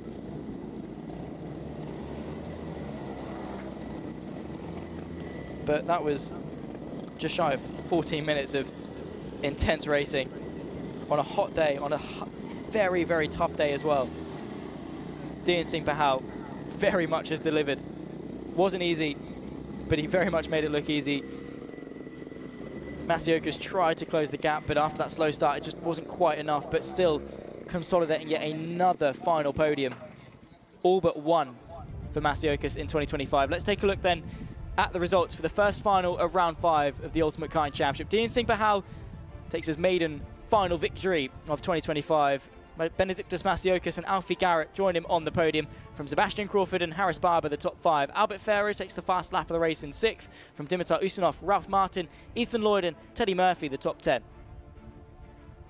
Only a couple of drivers, of course, beyond that. We had 14 take to the classification. Arlo Gamble, Ollie Brunt, Freddie Walker and Jensen Kelly, the 14th and final driver to be classified for the Microax Final. It was an amazing race from start to finish, and again a glimpse into what we can expect in the future of this talent. Let's take a look then at some of the highlights of that race, and there definitely were plenty. Getting the race underway, Crawford sent them off in formation. However, Singh Pahal just had the drive around the outside to take the lead of the race. Alfie Garrett tried to go with him. Masiokas tried to make some progress, but unfortunately was sort of stalled. So Singh Pahal able to establish a nice status quo at the front, able to establish an early lead. However, there was a couple of changes. The 16 of Crawford immediately sent a move up the inside, trying to spoil the day of the 23. However, Singh Pahal was having absolutely none of it. It wouldn't be too much longer until he's tried to put an attack of his own front on, and well, sending in the 16 deep. Of course, with the pressure of the GP plate behind, Singh Pahal just went all the way wide, arced underneath and got his way back into the lead. From that point, he did not look back. It was pressure and pressing on. The 16 of Crawford was under pressure, of course, from the GP of Alfie Garrett for quite some time, and that battling did allow the 23 to get away. Similar to this move here, a huge send to the inside and a bit of contact between the pair of them. And that was Alfie Garrett working his way through, and then Harris Barber tried to get himself involved. That then got Masiokas back in the equation. He closed the gap back in. So then we had these 4 drivers constantly swapping places for the final couple of places on the podium.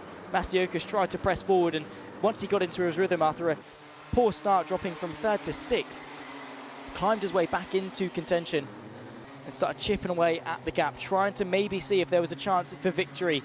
This is where he moved his way up in a 2nd place. Look over the shoulder for Garrett, didn't defend it, so Masiokas says thank you very much and found his way through up then into 2nd place, and his intentions from the start were very clear. We need to go and catch.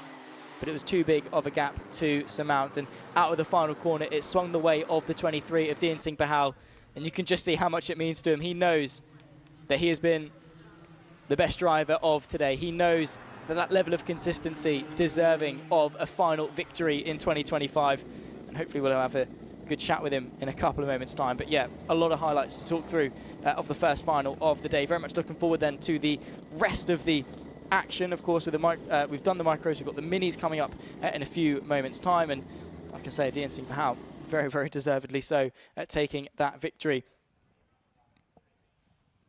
From start to finish, it was just edgy seat stuff. I mean, I'm stood up now for the finals.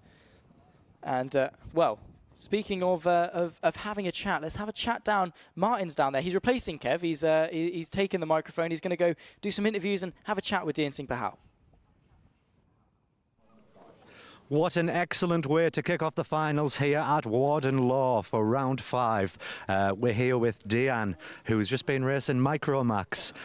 Dean, I've just heard something interesting about your kart. You didn't have full throttle, and you've still won? Well, I did my best. I was driving quite well, to be honest. You drove absolutely amazingly, especially in this heat. Oh, thank you. Can you tell us how the race went in your mind? Obviously good, but a bit more detail from a driver's perspective. The weekend's been quite good from the start. I've been driving well. engine builder's happy, Dave's happy.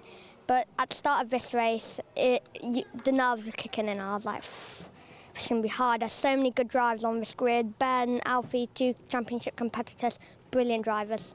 They've progressed so much from the end of it, start of this year to now. Lap 1, I took it a bit risky, tried to go around the outside. It worked, and then I was happy from there. Sebastian Crawford, mint this whole weekend. He made a move on me midway through the race. Didn't really want to let that slide, so next corner, and next 2 corners, went back in. And then I think the pack behind me started to battle, and I was like, oh, come on. Well, you certainly made it very interesting for us all watching, so thank you very much. And I'd like to see if we can get in Benedictas Masiokas. Benedictas. Labadiana. Cape Sakas. Could you please tell us how the race went for you? Obviously, you started in 3rd, you dropped to 6th, and you've managed to bring it all the way back to 2nd position. Yeah, I didn't have the best of starts, and it was hard getting through while all the others were battling, and I managed to overtake all of the pack, and then Dian was too far away to catch up to. Yeah, she did pull quite a gap on you. Sorry, he did pull quite a gap on you, so I can understand why it was so difficult. Thank you very much for your time. I'm going to.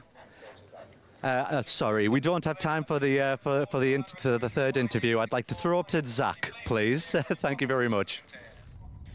Thank you very much, Martin. And some very mature answers coming in from our drivers. Dian Singh Bahal went on forever about his race, and it's always impressive to see at such a young age. You often expect the younger drivers to be a bit more nervous, but great to see there's some very mature. We're getting ourselves ready, though, for the second final of the day with the Mini Inters.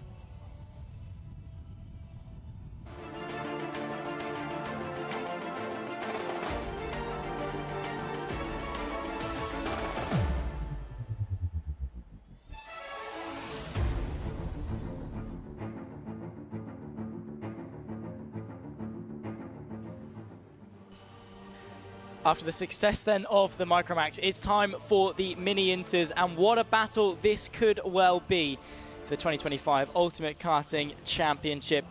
Very much looking forward to this one. Let's run you through the grid. It's Emerson, Makanji, Uren alongside Oliver Spencer, the 2 talks of the town this weekend, ahead of Alfie Mayer and Austin Oman sharing row number 2. Behind that, it's Max Jolly and Arthur Thero from Alfie. Warden, Hugo McCluxley keeping him company on the 4th row of the grid. Behind that, Hamish Gordon from Serene Gallagher, the top 10. Then comes Ryan Townsend and Otis Cleary inside the top 12. From there, of course, you've got very talented drivers, the likes of Eddie Duncan, Ian Campbell, of course, his first time at this circuit starts 14th from Hakeem Barton, Ryan White sharing the 8th row of the field. Stanley Stafford from Adam Barton, Riley Moreau, who unfortunately didn't take to the start of the Super Heat, will be starting the Super Final from 19th and plumb last. However, can only go up from that point.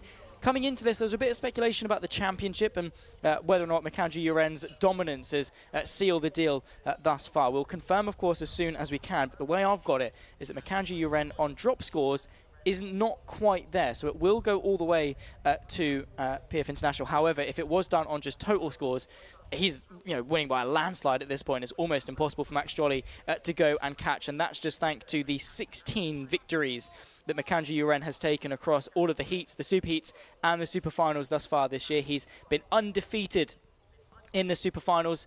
Now with a GP plate to go with it, it's been such a dominant season for Makanji Uren, which is almost unheard of course, in the world of karting. However, he has been insane. And if he does win the championship, it'll be the first time since Kai Hunter done it back-to-back. When he done it in the senior Rotax, the first time a UKC championship has been won back-to-back, and Emerson Makanji Uren is firmly the favourite to gun for that one. After the proceedings of the race earlier on as well, it was Max Jolly that was able to pick his way through and extend the gap in 2nd place. Behind that, Alfie Ward and Ryan White are fighting very closely for the 3rd place spot in the Drivers' Championship. So still a lot to definitely keep our eye on heading into well, what is just effectively 5 races left of the season for the Mini Inters. Of course, we've got the final today, then we've got all 4 races when we head to PF International. So, yeah, very much getting towards the tail end of it. It's gone by in an absolute flash as 2025. Of course, hello and welcome to those of you that are now just joining us. Hope everyone around the circuit is having a fantastic day and cheering on, of course, those that they support. It's been amazing to see just how much support there is for all of these drivers, and especially in the YouTube chat as well. It's been amazing to see each and every one of you providing that encouragement to this young talent. And let us know as well, what has been your favourite race thus far? What race are you most looking forward to? What are your predictions then of the Mini Inter Final about to get underway? Let us know, of course, and make sure to like, subscribe, and share this stream to as many people as possible. Get as many eyes on this young talent as we can. Shouldn't be too much longer until we get this race underway. And like I say, it will be Mackenzie Uren on pole position. I think we are just getting those final warnings. And there you go, final preparations, handshakes, fist bumps, high fives, everything ready to go. And Mackenzie Uren, you can see on the left-hand side, the GP plate, getting himself in the zone. It's a hot day out there, though. We were just talking with the Microax drivers about just how difficult it can be in the heat. And that opens the door for more technical problems with the tyres, with the fatigue as a driver as well. You sat right next to an engine, you sat in overalls and a helmet. It does get quite toasty. So, fruition is going to be one that these drivers are going to be having to keep an eye on. Around then for the formation lap, and the number 8 of Oliver Spencer has been very aggressive this weekend, really been taking the fight to Mackenzie Uren, narrowly missing out on the victory earlier on in the Super Heat. But yeah, they've been trading wins. It's either been Mackenzie Uren or Oliver Spencer winning races this weekend. Could we see the fortune shift in favour of the number 8 to dethrone the dominance of the GP plate?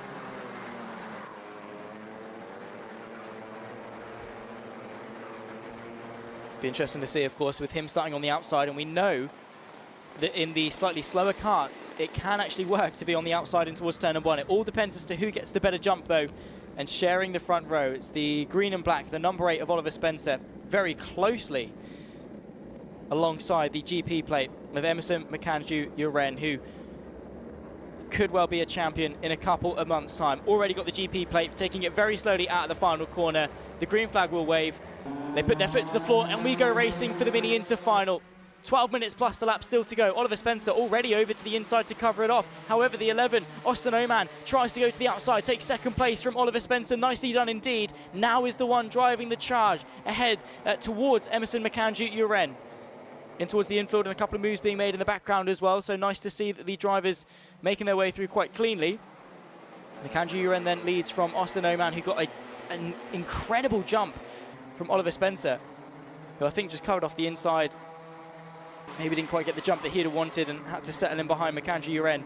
Now out of the Dunlop chicane for the first time, and an inside line look there from the number 8 machine, who straight back up the inside of the 11 to work his way into second. They can't battle too much though, because that's just going to open the door for Mackenzie Uren to get away through the final couple of corners to tick off the opening lap then of this 12 minute plus the lap race. So it's Mackenzie Uren from Spencer, Oman, Mayer, then Jolly on the O-plate in 5th. Oliver Spencer definitely got the pace to go and contend with Mackenzie Uren, and good to see that he picked up from that poor start very quickly. It gives him a lot of time to recover, gives him a lot of time to go maybe for an attack for the lead, and already putting Mackenzie Uren under pressure, forcing the championship leader to go defensive through that hairpin, now through the centre S's and towards the Dunlop chicane. We've got 3 karts firmly locked in this battle for the lead. Austin Oman, what can he do to try and get involved? Oliver Spencer now in the slipstream. Is he going to close the gap? Mackenzie Uren already having to go defensive. Thinking about maybe going for the dummy there was Oliver Spencer. Having to cover off the inside there from Austin Oman to prevent the 11 from finding his way through. I wonder how much those two are going to work together. Also the 15 just in behind of Alfie Mayer and Max Jolly. They're a chasing pack trying to latch their way back onto the top 3 and get themselves into contention. A think of a move to the inside there from Oliver Spencer. He definitely was tempted but thought better of it. Just showing his nose, putting the pressure on Mackenzie Uren. But definitely all over the rear end, definitely applying that pressure, definitely getting into the head of the GP plate, the championship leader. Does the inside open up into this hairpin? Not quite close enough. as the GP plate of Microax Overview, just thinking of just turning in a bit earlier, aiming that car at the apex, just to deter a move more than anything to the inside. But this is where slipstream is paramount. This is where exit speed is paramount. Duck to the steering wheel as well, just to get that extra little bit of reduction in drag. I think the effect is more psychological than anything, but you'll take anything that you can get in the world of motorsport. Max Jolly as well on the O plate. Of course, that peppermint liveried Tony Kart trying to chase after Alfie Mare and get his way back into the top 4. The top 3 definitely are breaking away because we've not seen too much in the way of battles just yet.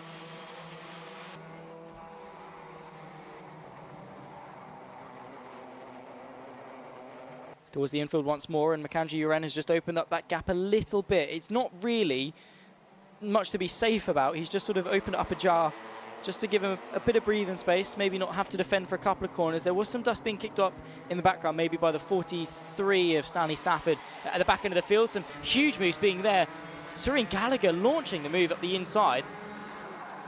And even more carnage kicking off as well. The 24 of Arthur Farah looks up the inside of the 183 of Alfie Ward. Nicely done indeed. Max Jolly has been caught off guard here. He's lost loads of places.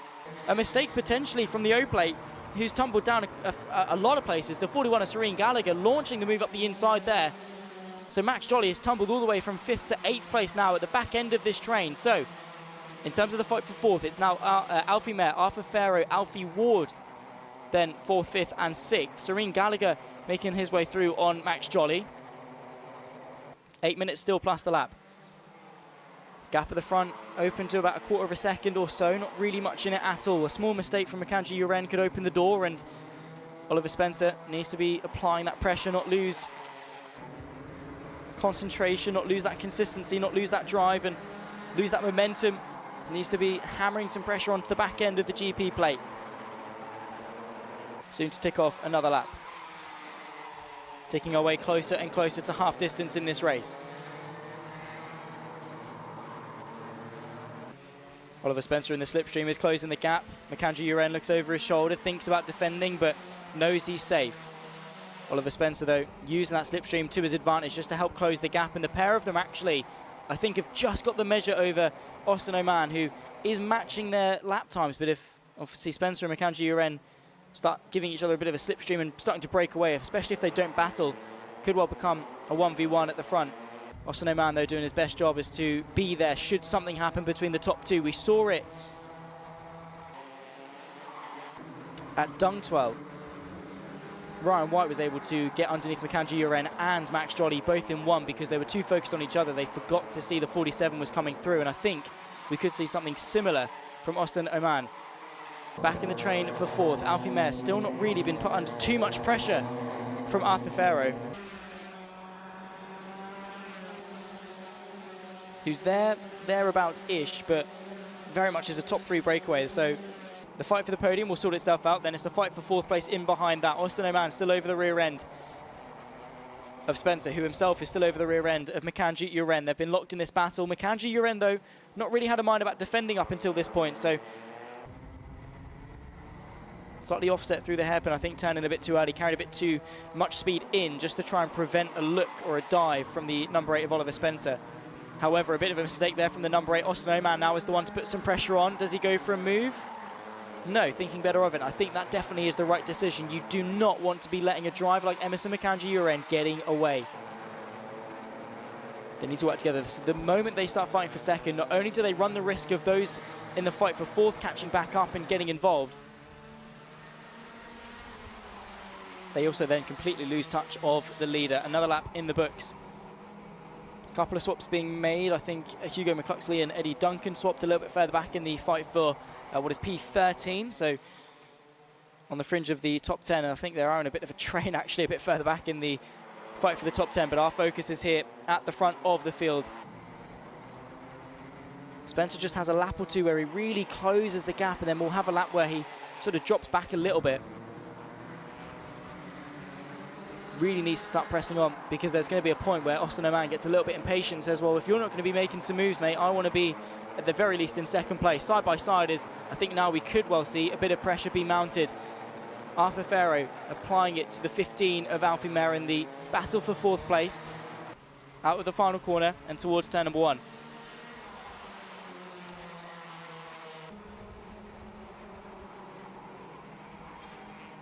It's just been so ebb and flow at the front. They've been very, very close, and they spread out just a couple of cut lengths apart.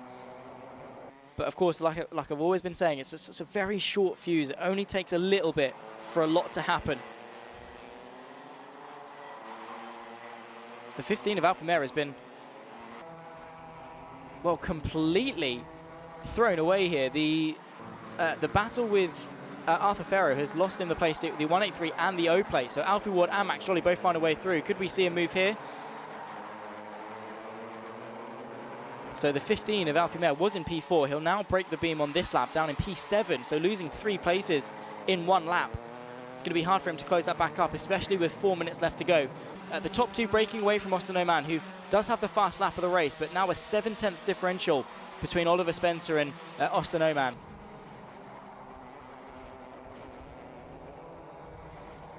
Arthur Farrow through up into 4th place then, and Alfie Ward is the one keeping him company. So Arthur Farrow was the one applying the pressure, now he's the one trying to deal with it from behind.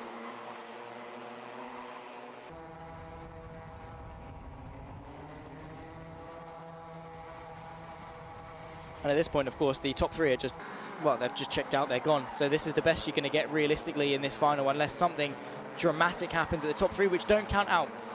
With how aggressive Spencer and Macandrew Uren have been this weekend, I definitely would not count it out by any stretch of the imagination. However, realistically, if you're Max Jolly, you're going to be starting to consolidate what you can in terms of the championship. Same to Ward and Farrow. They want to be putting themselves in the best position possible, and for them at the moment, that's P4. Less than 3 minutes left to go, and the fight for the lead still incredibly close. It is just a case that neither of them are really flinching. Neither of them are making that mistake, and they're so level on pace. Macandrew Uren is aware of Spencer's presence, though, and he knows that he's there. He knows that he will have to defend maybe at some point, but he's not defending thin air.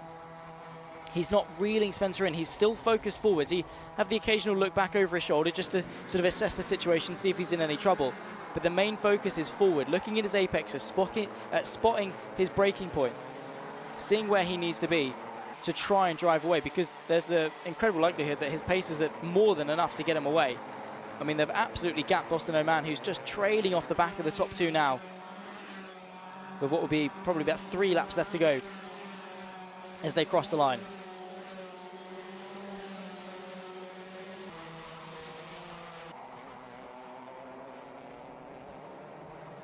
Through the first couple of corners now is the 24 of Arthur Farrow, who's worked his way nicely from what was P6 on the grid up into now 4th. The biggest gainer, though, is Otis Cleary, up 5 places from 12th. Actually, scratch that. Ryan White up 16. Up 6 from 16 into 10th. So really climbing his way forward. Very nicely done indeed. A couple of big movers being made. Big loser, of course, unfortunately, is Hugo McCluskey. Started this race in 8th place, now down in at 13th. Max Jolly trying to put some pressure onto the 183 of Alfie Ward. Into the final corner, the space can sometimes open up. We've seen moves there before. So this will be the 3rd last lap. So next time by will be the penultimate, time after that will be the final. So still got a couple of laps left to go. A couple more opportunities, and Macandrew Uren has led every single one of these laps. But that means nothing if Oliver Spencer gets through right here, right now, and takes control of this race. The pressure is building and building, and Macandrew Uren has been near undefeated. He's never finished off the podium in 2025. He's only lost what is 4 races of the 20 thus far.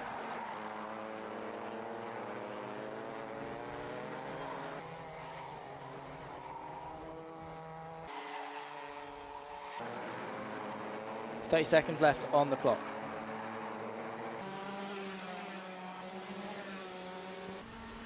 This would be a sensational 16th victory for Macandrew Uren. And an issue there, the 43, that's Stanley Stafford, who was at the back end of the field, pulls in and is retiring from this race. A huge shame, so close to the end. Macandrew Uren, though, look at that gap that he's pulled over Oliver Spencer. A good couple of cut lengths the last lap or so, really locked in. So this has really been a race of attrition between the pair of them. And it's been one that we've been very much kept on our toes with nearly, I think it was 2 wheels in the air there, Oliver Spencer over the curb, pushing so hard, trying to use as much of the track space as possible. Just using touch, I think maybe overdriving the car a little bit, making a couple of small slides and mistakes. Mackenzie Uren, though, is incredibly smooth. He's got one more tour left of Warden Law to take what will be his 5th consecutive final victory on his road to the championship. You've got to argue he is the favourite to be crowned when we head to PF International in a couple of months' time.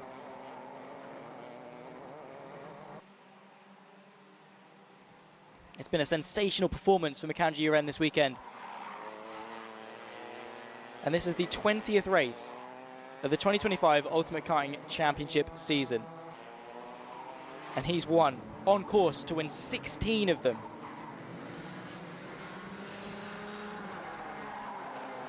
An 80% win rate for Emerson Mackenzie Uren, a star of the future. Remember him, ladies and gentlemen, of course, winner of the Karting Masters GP a couple of weeks ago. Will carry that momentum forward as well. And into Warden Law, Emerson Mackenzie Uren for the 16th time in 2025, undefeated in the finals, takes victory at Warden Law. Oliver Spencer, Austin O'Man will join him on the podium. Arthur Farrer and Max Jolly the top 5. We'll run you through the full results as soon as we can, but what a race that was for Mackenzie Uren. Dealt with the pressure so beautifully, and the celebration across the line as well. He knows he deserved that one. After taking the GP plate victory, of course, was, like I say, full of confidence coming into this weekend, and now is the favourite for the champion. Won it last year, looking to go back-to-back. Only the 2nd time in UKC history has that happened. Celebrations coming in. Very big congratulations to Emerson Mackenzie Uren there. Him in the top step. Very well acquainted indeed. Not quite the sweep here at Warden Law that we saw at Wilton Mill and at Rowrah. He did lose one race to Oliver Spencer, but still a fantastic weekend.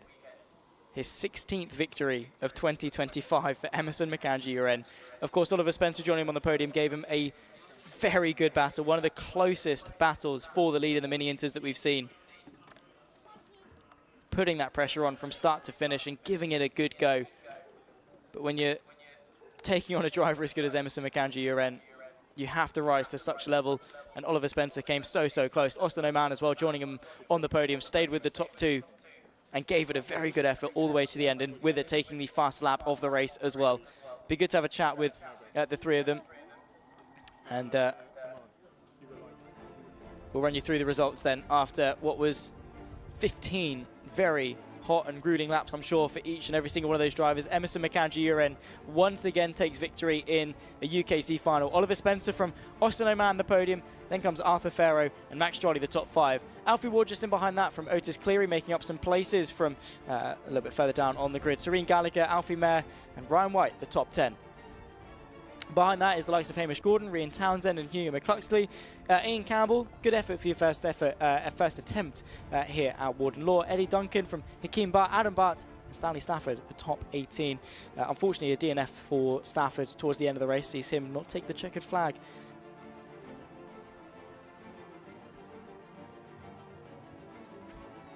We'll take a look at some of the highlights then of the mini-inter race. Take a look back at some of the bits of action that we had over the course of that race before we head down to Martin to have a chat with some of the drivers. The race firmly got itself underway, and initially Oliver Spencer fell behind Austin O'Man, but very quickly found his way through, was not letting that stick around at all. Late dive to the inside, found the number 8 back through into 2nd place.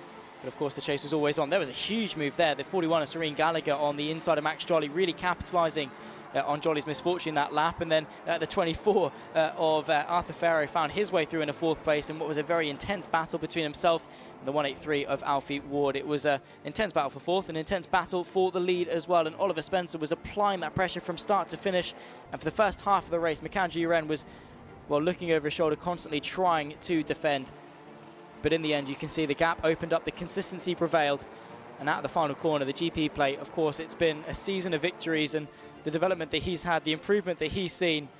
What a talent that Emerson Mackenzie Uren is and will continue to grow into. He'll be taking home a very lovely trophy at the end of today. I'm sure it's been Such a season for him. And with the pursuit of the championship, he's looking to be only the second back-to-back double champion in the UKC. Let's head down to Martin, though, and grab some interviews. Another great race in the finals. I'm here with Austin Oman, who came in 3rd position. You must be pretty happy with that on the podium. Yeah, I'm happy. We're not in the championship, we just came trying to win, and we've got a podium, so I'm happy. No, it's all good practice as well, and you can only improve from here. Do you have anyone you'd like to thank? I would like to thank Teddy Patterson. He was on the spanners on Friday, and he's been my driver coach all week. My dad, who's been on the spanners for the rest of the weekend, and my mum, my sister, and Sam Pollett. Excellent. Thank you very much, mate. Thank you. I would just like to see if I can get Oliver Spencer. Oliver? Here we have Oliver Spencer, came in 2nd. Oliver, how are you feeling about 2nd, mate?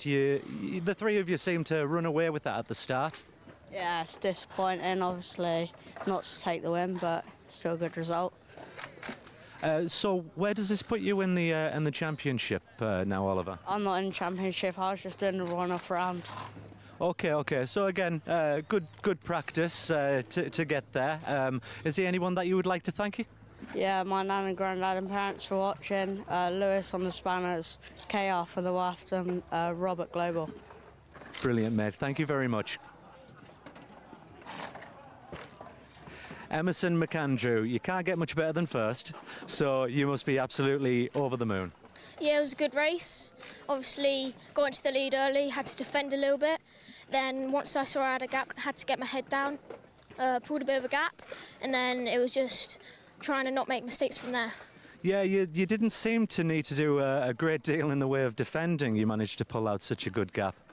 Yeah, I had a good gap. Obviously, I don't know if they battled behind me, but it was just a good race.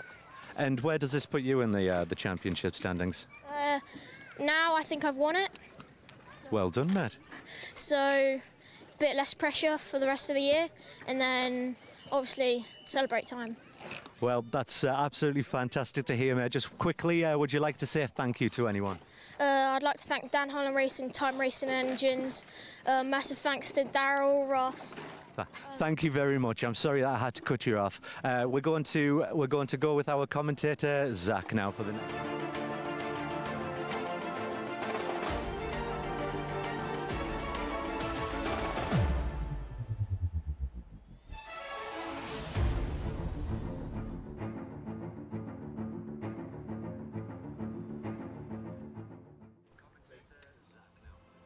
Two down and 3 to go for the Ultimate Karting Championship. Round number 5 finals. It's time for the Rotax 177s and Reg Hayward and Harrison Crook. Again, the battle that those two have shared this weekend, and they'll share the front row ahead of Scott Clee and Jamie Zyra on the 2nd row of the grid. Joshua Gollin, who was making some moves earlier on the day, will share row 3 with Jack Taylor from Josh Howard and Samuel Cornwell. They're in 8th place. James Lingard from Cameron Crockett, who had a couple of issues earlier on in the day, will start 10th. From our championship leader, Edward Matthews, and Mark Gilley in 12th.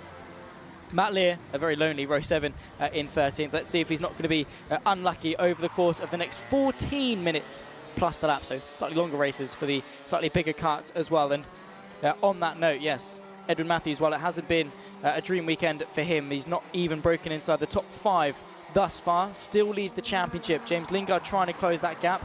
Harrison Crook, though, has been one of the favourites this weekend. Similar to the battle that we saw between Macandrew Uren in the mini inters, it has just been a case of trading blows, alternating that race victory and 2nd place between himself and Reg Hayward, who of course the 73 will start this race on pole position. They make their way round. Final preparations be made. Get yourself in the zone. Hayward on the right hand side, foot to the floor, and we go racing once more for the Rotax 177s, and a couple of issues at the back end of the field as well, I think, for a number of drivers. The 72 of Harrison Crook, though, is left stranded on the outside of the circuit as Gilley and Matt Lear finally get their way going again. A couple of spinners as well. Who's that? We've got the 95. Jamie Zyra has been involved in an incident. Of course, he had some contact earlier on in the day as well. So it's all spoils at the opening part of this race. I think thus far, it's the 73, of course, of Reg Hayward that leads the way from the 72 of Harrison Crook, trying to chase him down. Then, of course, just in behind that, you've got the 116 of Scott Clee trying to put some pressure on in behind. Outside line being taken there by Crook, who is putting the 73 under a lot of pressure. We saw Reg Hayward have to defend very late on in the day because Crook was closing that gap bit by bit by bit. And now the 73 is going to have a hard task of having to defend because Crook has got away well. He's not dropped down into the pack like we saw earlier on.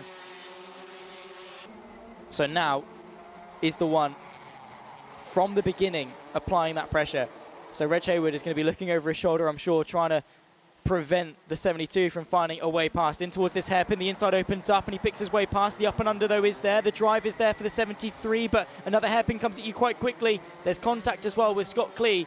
So Harrison Crook finds his way into the race lead through the Dunlop chicane, and the gap opens up just that little bit. Inside line for Josh Gonan on the inside of Scott Clee, finds his way through provisionally onto the podium. Edward Matthews goes with him as well. So Clee had a huge gap forced open there, and two carts forced their way through. So nice move there from Josh Gonan, very good capitalization. Now let's see if they can press on and get in touch with the top two, which is now Harrison Crook, the 72, leading the 73 of Reg Hayward. Then comes the 77 of Golan. I think that's all, though, getting involved in the background towards the very quick left-hander, Scott Clee. James Lingard maybe getting involved as well, looking over the shoulder in towards another hairpin. Golan was safe. I think Ed Matthews maybe trying to pick his way through all of the carnage. There's cuts here, there, and everywhere, especially when you've got the likes of Lingard and Cornwall closing their way back in. But the fight for the lead is still firmly on.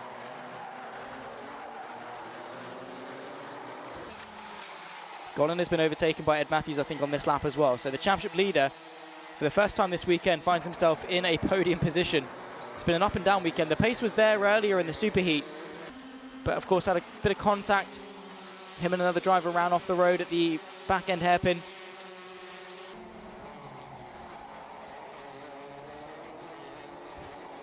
And that dropped him out of contention. However, he's fighting back on all cylinders. Started this race from P11 on the grid, already up into third place with still 11 minutes left to go. And if the top two battle, Ed Matthews could get involved. He's taken two final victories thus far, one at Wilton, one at Rowrah. The other two were P3. Oh, sorry, he's taken three final victories. He took one as well at Dunkswell. So he's not finished off the podium in a super final in 2025. There's Edward Matthews, and he's continuing that streak here at Warden Law.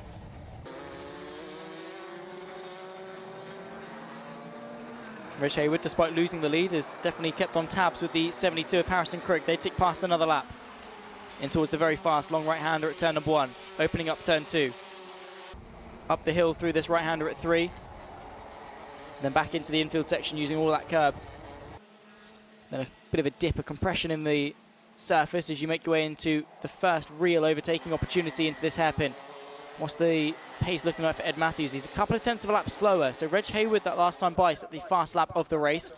We've lost Jamie Zyra from this as well, the 95, who took victory at the Clark Hall final, braving the weather. Unfortunately, has not had similar luck this weekend. Has had a couple of incidents, and I think maybe the contact on lap 1 has damaged something or put him out of contention, so that's going to be his day done. Unfortunately, another lap in the book. Reg Hayward still chipping away, trying to stay with and keep tabs on the 72 of Harrison Crook as best as he possibly can. Careful not to use too much of that curb there. It's a very sudden drop off into the dust, and you can very easily pick up a puncture if you're not careful, or bend something in the chassis. Not at all what you want. Look to the inside there. The 23 of James Lingard picks his way past the 168 of Samuel Cornwall and through into 6th place. Very nicely done indeed. Spotted the gap, sent the move on the brakes. Jobs are good in.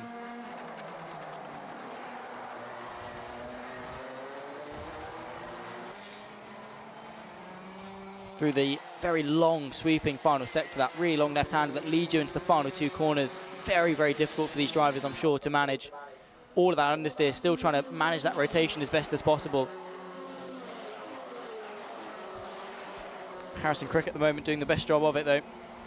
Still leading the race and still with the best pace as well. That last time by was a new PB and a new fastest lap of the race, a 50.51 going the way of the 72 machine. So responding to the pace of the 73 of Reg Hayward, who is still there, and Harrison Crook will still be aware of him, still be aware of the threat, but I think is just slowly edging himself further and further away. As soon as he can get out of that slipstream, it should be a much easier affair for him to continue to stay in front. 8 minutes still left to go.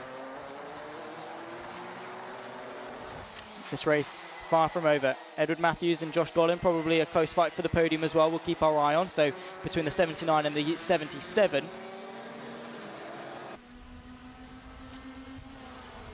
That last time by was a half a tenth swing in favour of Harrison Crook. So a 50.56, so pretty much matching his best lap time to a 50.61 of Reg Hayward. So very marginally quicker.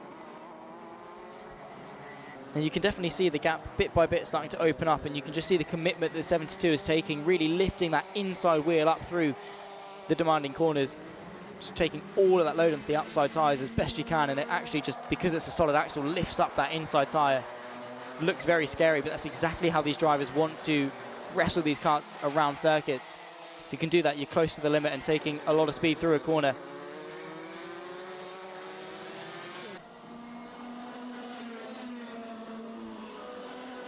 The consistency Harrison Crook is displaying is incredible. I mean, so too Reg Hayward is just not quite as quick. His best lap time, Harrison Crook, a 50.51.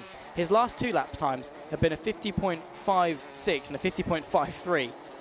Incredibly impressive to match that, 3 laps in a row. Not only that sort of, to do that once, but to match that sort of pace 3 laps in a row is incredibly impressive. Reg Hayward, of course, has been doing pretty much there or thereabouts. It's just about a tenth or so off where it needs to be, and that gap has opened to about half a second between the pair of them. So Harrison Crook, once he got into the lead, as much as Hayward tried to keep tabs with him, I think it is swinging in favour of the 72, but never say never. The one word you definitely cannot say in motor racing is definitely. Does not exist.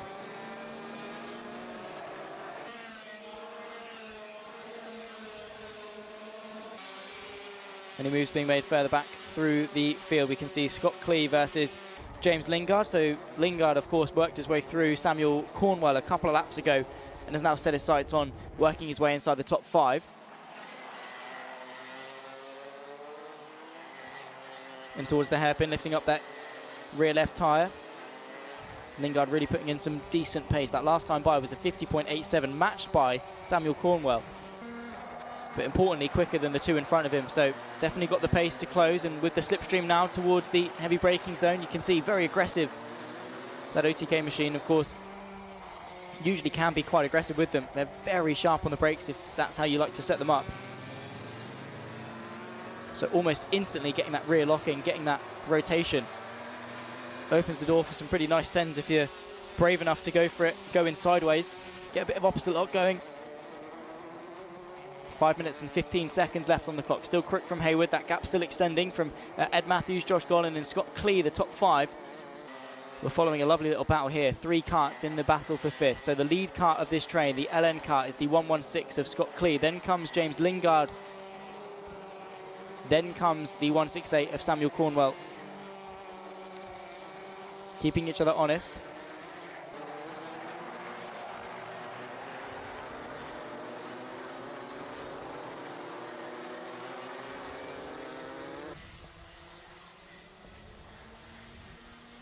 Our leaders cross the line once again, 4.5 minutes.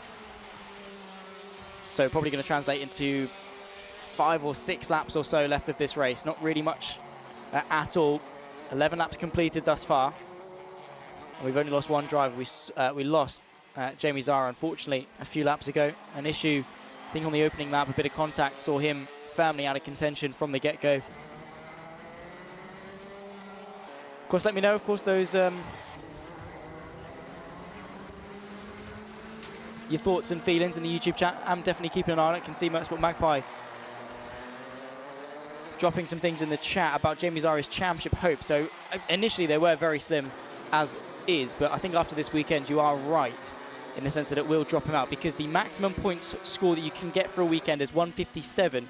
So anyone on drop scores that's below that going into the final round is effectively as good as over in the championship, at least mathematically, of course. And you are right, Harrison Crook maybe with a good weekend. Ed Matthews, though, has recovered. He's had a bit of a topsy-turvy Saturday. Did a little bit better, of course, Sunday. Took P6 and now is at the moment running P3, and that's probably the best he's going to get. But has recovered some nice points. But you are right, Harrison Crook definitely could reel back some points in this championship and at the very least be a good contender for runner-up. Because at the moment he's leading, so that's 45. Josh Gollin is 4th place. That's 34, so that's a 9-point swing. So as things stand, the gap for second in the championship is going to be just 3 points between Lingard and Crook. Going into the final races of the season, we've got 4 left after this one. Heat 1, Heat 2, Super Heat and Super Final. Got some fans of Josh Gollin in the chat, rooting him on for a podium, and it definitely is possible, but he is about a second and a half back on Edward Matthews, so it is going to be a tough one. Although Josh Gollin definitely has got the pace, he's definitely shown the willingness to go and get it this weekend so far as well. He's taken a couple of podiums, not actually taken a win yet this season as Josh Gollin, the 77, which to be honest surprises me that he's not at the least taken a heat win. But a few P3s, P2s scattered throughout the season. Very consistent driver, sat currently P5 in the championship, very close to Jamie Zara. In fact, after this race, will overtake him for 4th place in the Rotax 177 championship. 2 laps left to go, 2 minutes left to go plus the lap, so probably about 3 or 4, depends as to when they cross the line. 14 completed.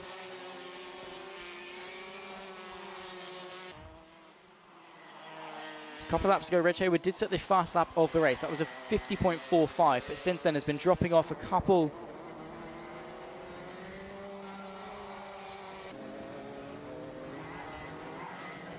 of tenths of a second off the back of Harrison Crook. So even though the pace definitely is there, he's just not quite got the consistency to do it lap after lap.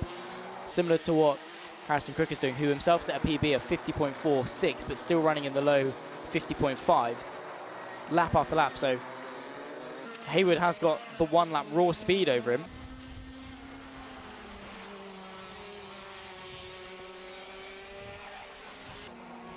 In response to Josh Gollin winning a race, as per the official results of the UKC, his best result at Dunkswell was a P3, and that was in heat number 2, so potentially took the victory and had a drop down. I think there was actually, because I remember it was a really, really good victory for him. And then I think right at the last moment we had it confirmed that he had a drop down or something or other, something in that vein. But definitely on track he's probably won. So that's maybe where my surprise has come from, because in my mind I probably remember him actually winning a race. Because he has been very impressive this season.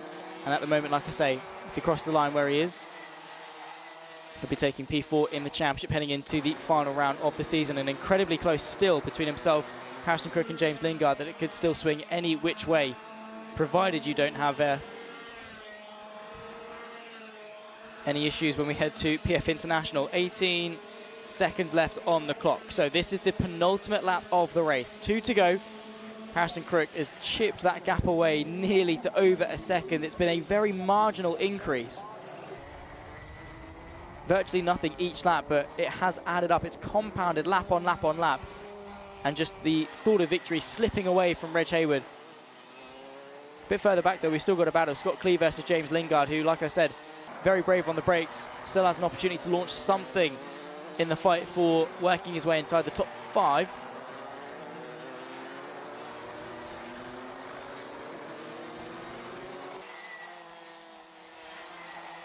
Final lap of the race, tick through. Harrison Crook starts it. One more tour then of Warden Law. He has taken a couple of victories this season. His best result in a final, though, has been P3. An issue there for the 18er Mark Gilly, who got a slow start initially.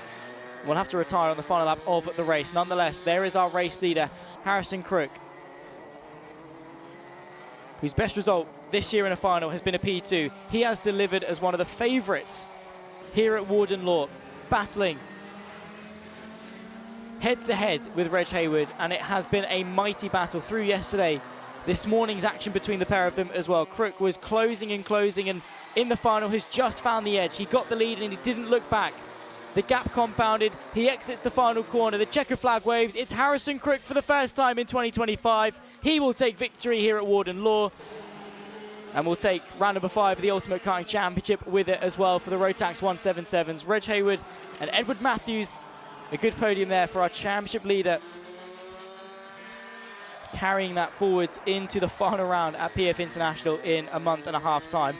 We'll run you through, of course, the full results in a few moments' time. The drivers just making their way back into the Parc Ferme area. There is our race leader, Harrison Crook. Take a bow. What a battle that was. Straight over there to have some respect with himself and Reg Hayward. And yeah, the overtake early doors. And after that, did not look back. And like I say, it was very marginal increases, lap by lap by lap. But it definitely did up. Accumulated into just over a second between the pair of them. And what a way to take your first final victory of 2025. He's taken 2 in heats and super heats. Taken a number of podiums, like I say, a P3 at Wilton Mill in the final. And a P2 as well at Rowett in the final. But he's finally done it. He's finally taken to the top step, and very deservedly so. Let's run you through then the final results after 14 minutes plus the lap of racing action. It was absolutely fantastic action from start to finish. It was Harrison Crook that takes victory from Reg Hayward and Edward Matthews, the top 3. That is our podium. From Joshua Gollin, who was close, but in the end not quite close enough to get that trophy. Scott Clee rounds off the top 5. James Lingard, after pressurising him for best part of the race, has to settle for 6th. Samuel Cornwell from Cameron Crockett, much better in the final than he did a little bit earlier on with a P8. Josh Howard from Jack Taylor, the top 10. And behind that, the likes of Matt Lear and Mark Gilly, who had a couple of issues at the start, and so too Jamie Zara, who we saw, or didn't see, take to the checker flag. Unfortunately, DNF'd after what was about 4 laps, I think, into the race. A huge shame, of course, for him. But overall, a fantastic race for the Rotax 177s. Those guys will be back out when we head to the season finale of the UKC in October for PF International. But let's take a look then at some highlights. And well, it was Reg Hayward that started on pole position on the right-hand side of the circuit. In towards turn number 1, though. And initially, Harrison Crook did get jumped ever so slightly by those on the inside, and that stalled his progress. And there was a couple of issues in the background as well. So keep an eye out for the 72 throughout the highlights. He worked his way forwards there, where you can see Gilly and Lear have some issues at the back end, which was a shame. Then, of course, Jamie Zara got involved in a spin with another driver as well, and someone else had to go cutting over the grass to avoid them.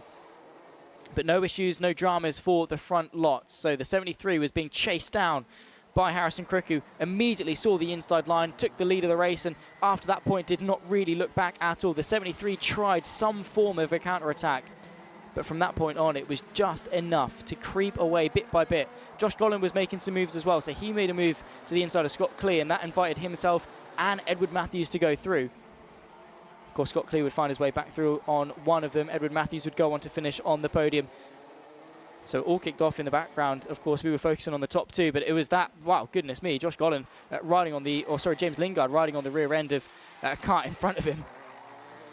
Doing a bit of a wheelie, definitely not optimal, but definitely looks cool. Out of the final corner then, of course, for the 72 of Harrison Crook, and big celebrations to take your first final victory of 2025. And creeping himself closer and closer. The gap between himself and James Lingard, I think, in the championship has swung in favour of Harrison Crook to take that second place as things stand. Edward Matthews, of course, the gap will close. However, is still looking pretty good to go for the championship victory when we go to PF International. Let's head down, though, to Martin for some interviews. I am here with Reg Hayward, who's just came in second place for the Rotax 177s. Reg, could you tell us how you think the race went? I thought it was good at the start. I reckon all we really needed was a couple tweaks in the car. Then we would have probably had a little bit more of an advantage. But yeah, I think good race overall. Like, happy to get podium. Well done to Harris. Yes, well done to Harrison Crook. Yes. Oh yeah, that's the one. Sorry, I've just joined. Obviously, I'm only 15, so joining this championship, it's been a lot better because I used to do the NKC and we needed a little bit of a step up from that. So we've come to the UKC and it's just much better championship overall. Excellent, mate. Well done. Could I ask what you think about Warden Law? Is it a track you enjoy driving? Yeah, it's obviously a very technical track. Like, it works your body quite hard too. Bloody boiling when I come in. Okay, thank you very much, mate, and well done. I'm unsure that we're going to actually be able to speak to Harrison Crook, as he's currently on the floor looking quite in quite a lot of pain. So I would like to take it up to Zach, our commentator. Thank you very much.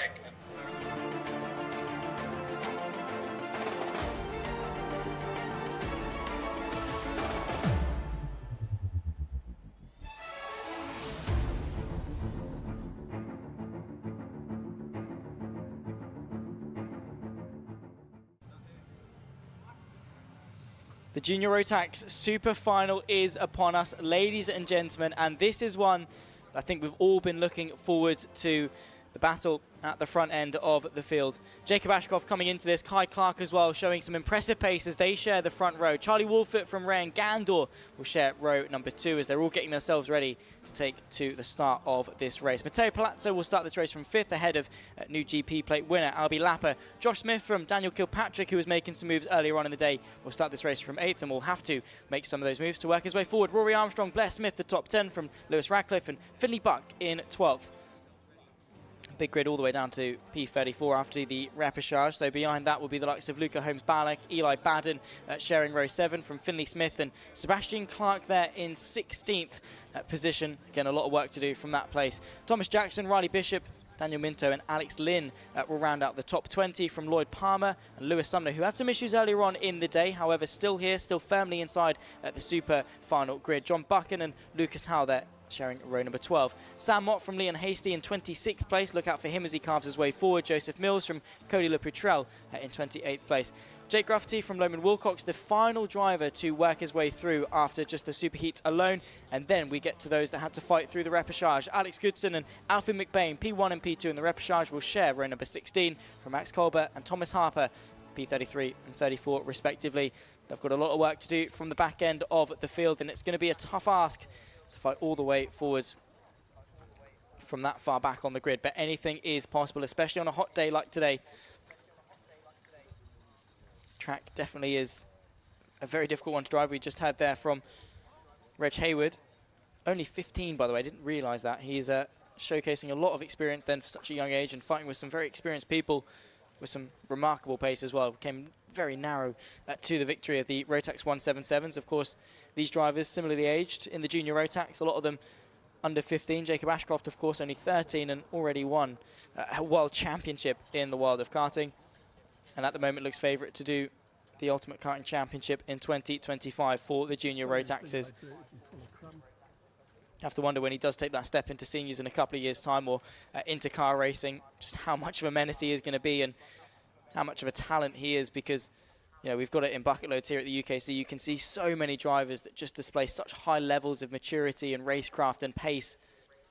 And a lot of them definitely going to go very, very fast. So those of you watching at home, you're looking at the future of Formula 1, the future of GT, Le Mans, the World Endurance Championship, Formula E. You're all looking at it right here. This is the future.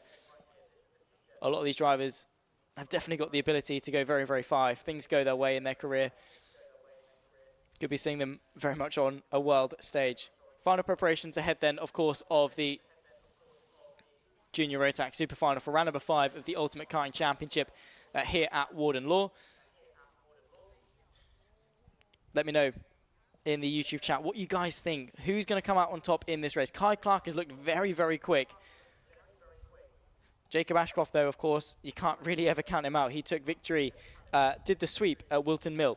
Didn't quite do it at Lark Hall, though I don't think the weather really favoured him too much. Then came fighting back at Dunkswell, but lost out in the final to Finley Buck, who was rapid in Devon. Of course, then came back to winning ways at Rowra. Could he continue that today here at Warden Law and extend that championship lead? He's, well, 97 points clear of Matteo Palazzo in second place. So a nice healthy margin ahead of the final race, or final race weekend when we head to PF International.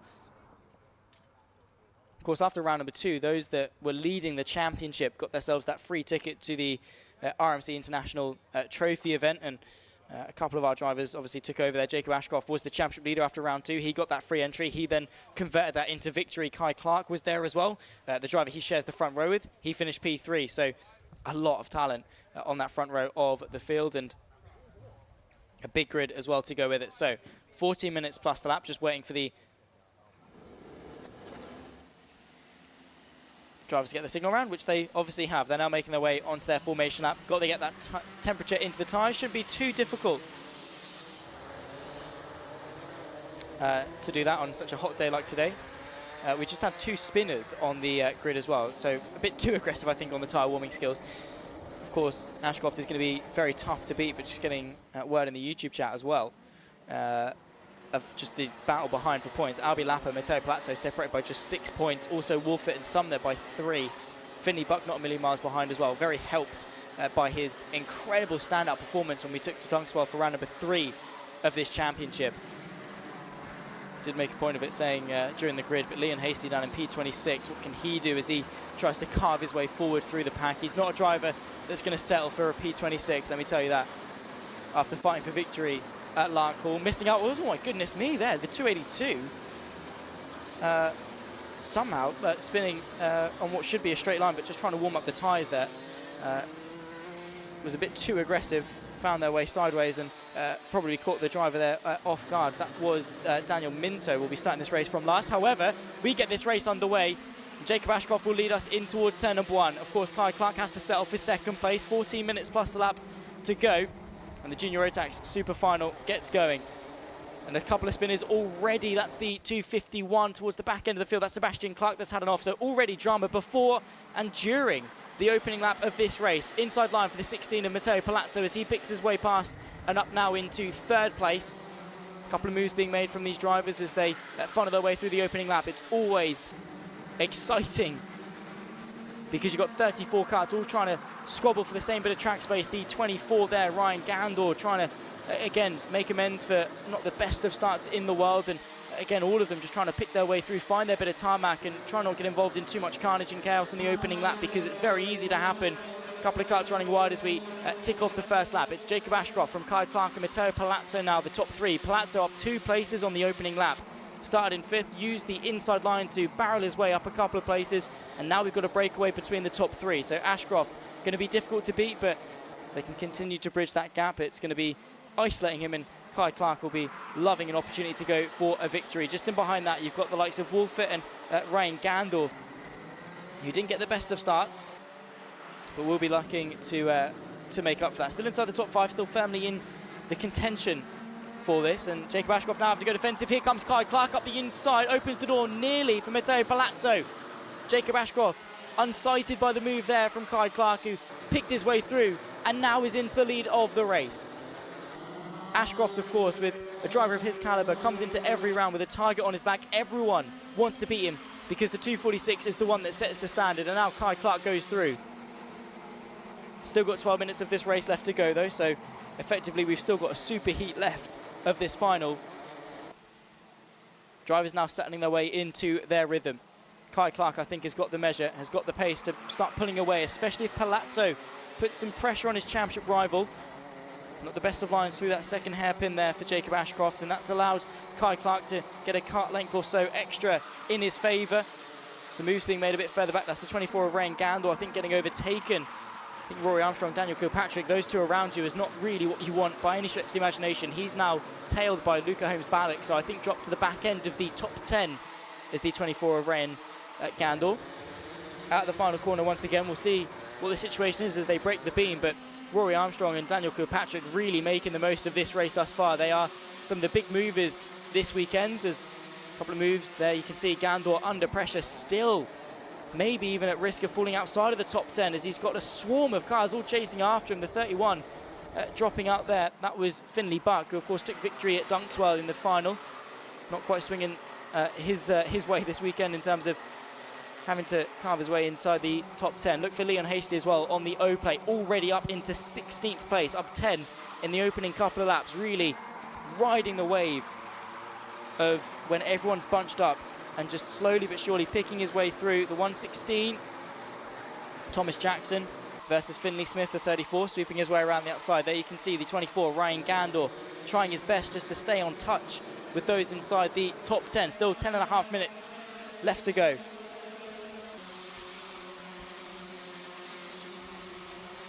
At the front, Kai Clark stretching that advantage, now 6/10 clear of Jacob Ashcroft. which is a huge advantage to have over a driver of that caliber. However, still plenty of this race left to go. Do not count Ashcroft out until the end.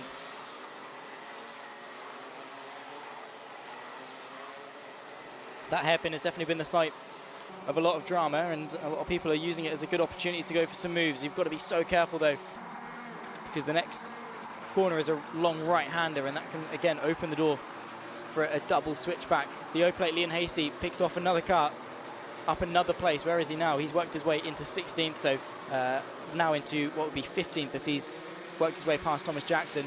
There's the 116, closely followed by the 232. That's Riley Bishop. John Buchan, the 13, just in behind that as well.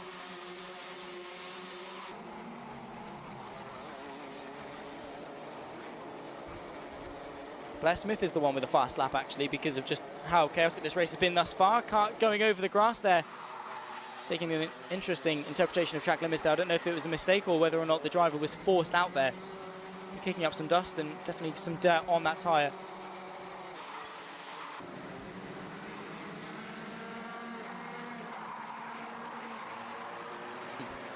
The 45, Blair Smith, with the fast lap, has got Rory Armstrong for company, and of course the Downhill Racing kart was the one that was making some huge sends earlier on in the day.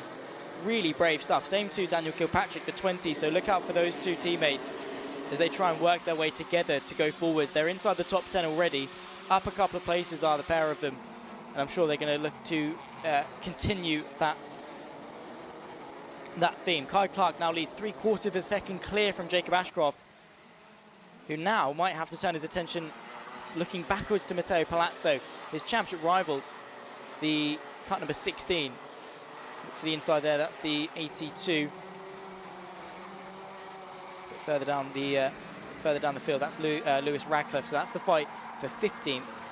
Any one of them really, at this stage in the race, still has an opportunity maybe to work their way inside the top 10. Leon Hasty works his way back to the inside of the 34 of Finley Smith and picks off another victim. Not been the best races. The 282, unfortunately, having a couple of issues. I think that was one of the karts that spun on the formation lap. Could well be an answer as to why that happened. Unfortunately, yeah, just going slowly, and an issue for them. That's going to be not the way you want to end your day by any stretch of the imagination, considering the journey that we've taken to get all the way here. 7.5 minutes left of this race, plus, of course, the lap. The GP plate of Albie Lapper trying to keep Joshua Smith at bay. So look for the peppermint liveried OTK of Albie Lapper, of course, has come into this definitely, you know, with some confidence. The pace was there momentarily in the superheat, but just seems that he's not really settled into a nice rhythm in the super final, but still holding on for what is a very respectable P5.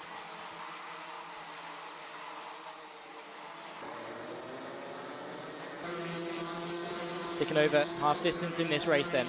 Very much walking out of the woods, and the gap at the front, Kai Clark has grown it to 1.1 seconds. Begs the question, what can Ashcroft do? What can Palazzo do if they still want to win this race?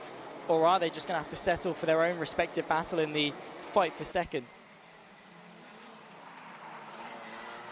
Joshua Smith in the sort of pink / red-ish white liveried car of the 15, chasing after the GP plate of Albie Lapper. So that's the battle for 5th. They are closing in actually on Charlie Wolfert, so maybe that's the priority here. Get a couple of extra championship points.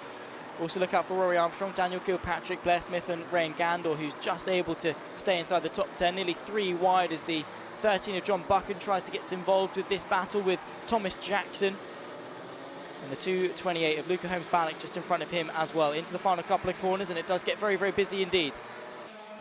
John Buchan now looking to go to the inside. They're ducking and diving in towards turn number 1, trying to find the space to the outside. Really the move that you can make. It's just such a long right-hander, he's taking so much speed through it that around the outside is almost asking to be sort of ran off the road a little bit, just with the battling the understeer. So thinking better on that occasion. The gap at the front has come down marginally. It was like 1.2 seconds. It's now 1.08 last time they broke the beam. So I think it did go in favour of Jacob Ashcroft that last lap. Inside line opens up though for Rory Armstrong on the inside of Joshua Smith, and he picks his way through. That's now going to be 6th place for the 266. His pace and his racecraft has looked so incredibly strong this weekend.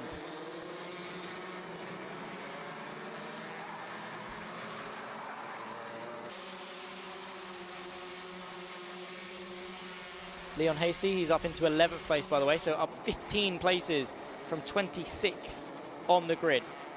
Is a top 10 possible from that far down? We'll have to wait and see what Leon Hasty can deliver in the final 5 minutes of this race. And a huge send once again. Rory Armstrong is so brave on the brakes. That was on Albie Lapper, caught the GP plate napping, who's now dropped down a couple of places behind at the very least. Joshua Smith, who was trying so hard to get through, all he had to do was allow Rory Armstrong to have a go.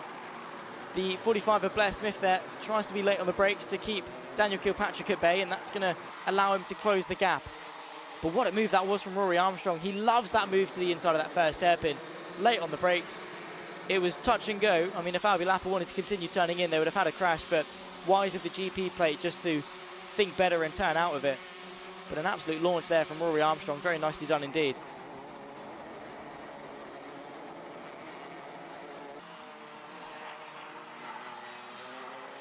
Getting towards the tail end of this race then, just 4 minutes left to go. Plus, of course, the lap, so probably about 5 or 6 laps left to go in this race. Ashcroft now with a fast lap. That last time by was a PB and the fast lap. However, once he'd done that, Kai Clark responded with his own PB, only 1/100th of a second slower. Albie Lapper trying to find a way back through on Joshua Smith, and at the very least trying to keep Ryan Gandor behind him. Rory Armstrong has left Kilpatrick for dust, really. They were carving their way through together. Rory Armstrong now in 5th. Kilpatrick still down in 10th place. His progress has stalled ever so slightly as it's getting very busy into the final couple of corners, with just a handful of laps left to go for the Junior Rotax Super Final.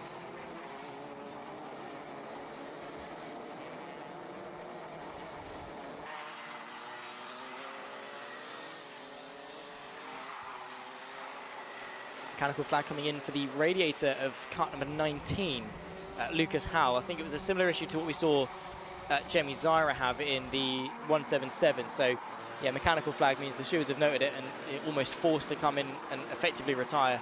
You can fix the issue and go back out. But at that point, it's over and there's contact. The 15 of Joshua Smith has made contact. I think that was with Albie Lapper. And that's going to drop him way down the order. The 82 has gone round as well. Lewis Radcliffe has had an issue, and it's a disaster for both of them.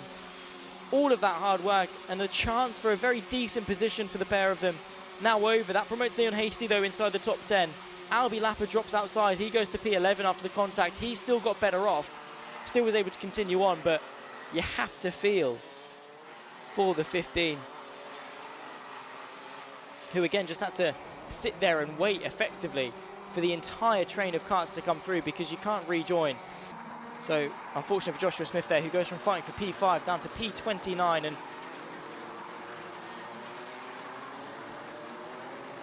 still with 2 minutes left on the clock. Black flag has come in for the 282 of Daniel Minto. So that was the driver that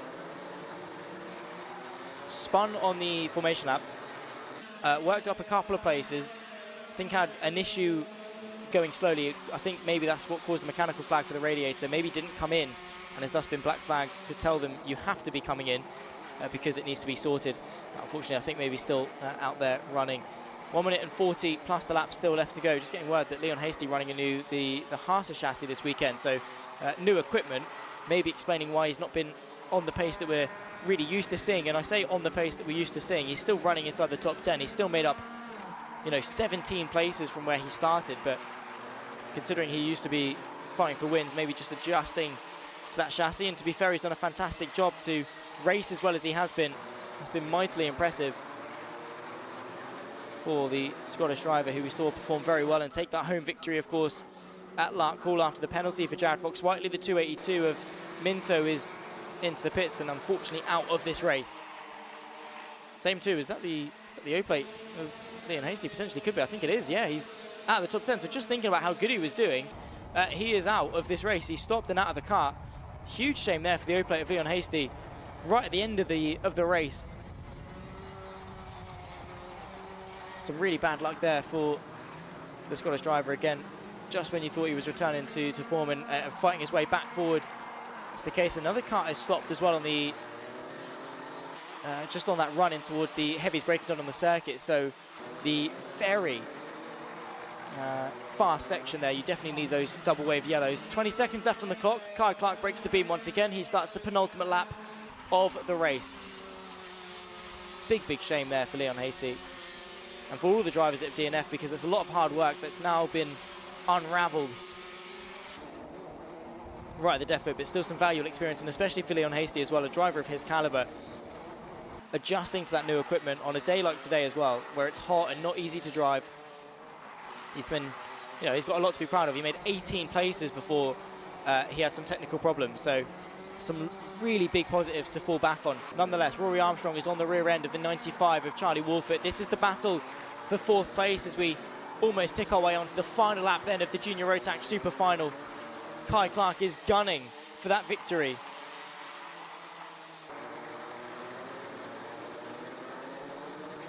At the final corner for the penultimate time for these drivers.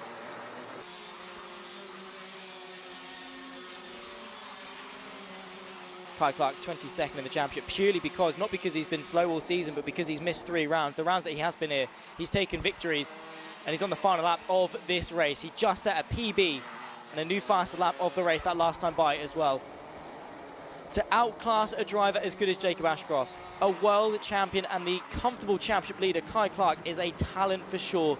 And whenever he's here at the UKC, he most definitely does deliver in terms of results. Here at Warden Law, of course, it's been a tough weekend to manage the heat, the tyre temperatures and all of the battling that's gone with it.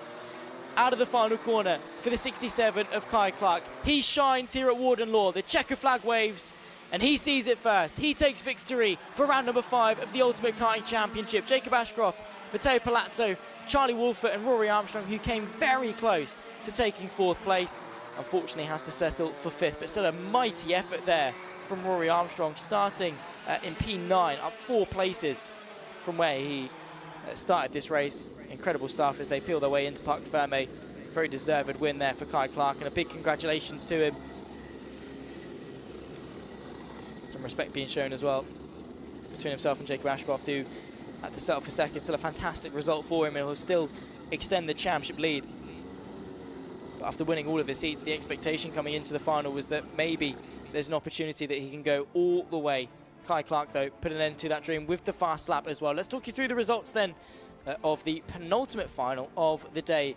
Kai Clark takes victory from championship leader Jacob Ashcroft. Matteo Palazzo will join them both on the podium. Charlie Wolfert had quite a quiet race until the end, where Rory Armstrong was knocking on his door for 4th place. They had to settle for 5th in the end, did Armstrong. Ryan Gandel from Blair Smith in 7th. Then comes Daniel Kilpatrick, who was making some moves. Eli Baden and Albie Lapid, despite some contact with Joshua Smith at some point in the race, will round out in 10th. Finley Smith from Luca Holmes Baddock. Then comes John Buchan, P13 for Kart 13. Thomas Jackson from Finley Buck, the top 15.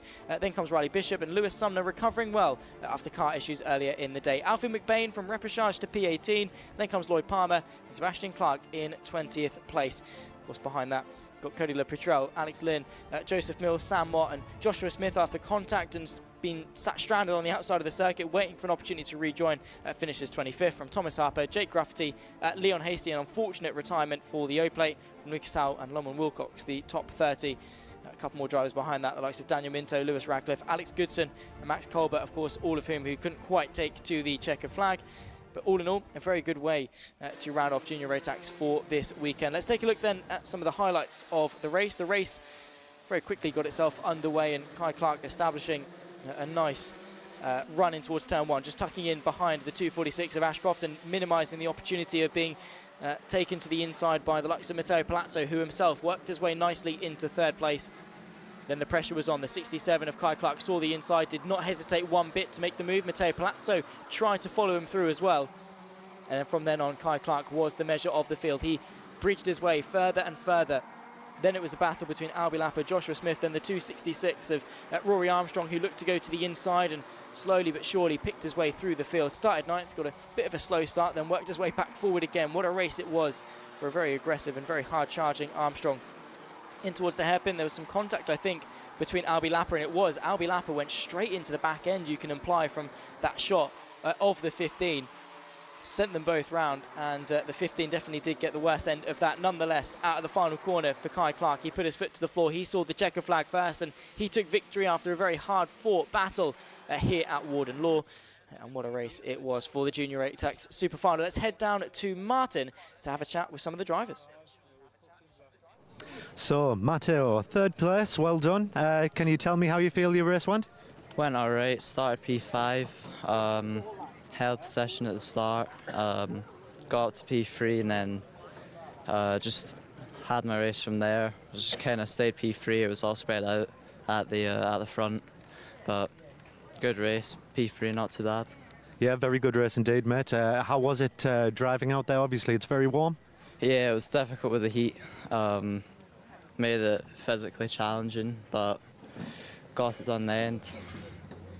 Excellent, mate. Okay, well done, and thank you very much. If we can try and find Jacob Ashcroft for our next interview.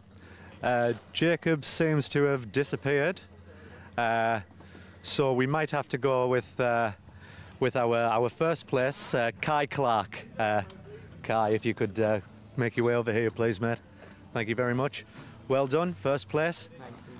You seem to pull out a decent gap and manage to hold it. Could you describe how you've been able to achieve that for us? The go-kart's been really fast all weekend, and we just managed to get away from Jacob in the end of the race. That's about it. Yeah, have you found yourself? Have you made an effort to manage your tyres right from the start of the weekend, and this has maybe played into why you've been so fast? Yeah, kind of. And can you tell us what you think about Warden Law? Is it a track that you enjoy driving? Yeah, it's a really good track. It's quite hard with all the bumps and stuff, but... Yeah, I bet it is. I bet it's quite difficult on the arms. OK, thank you, and well done, Jacob. We're going to take you back to our commentator now. Thank you.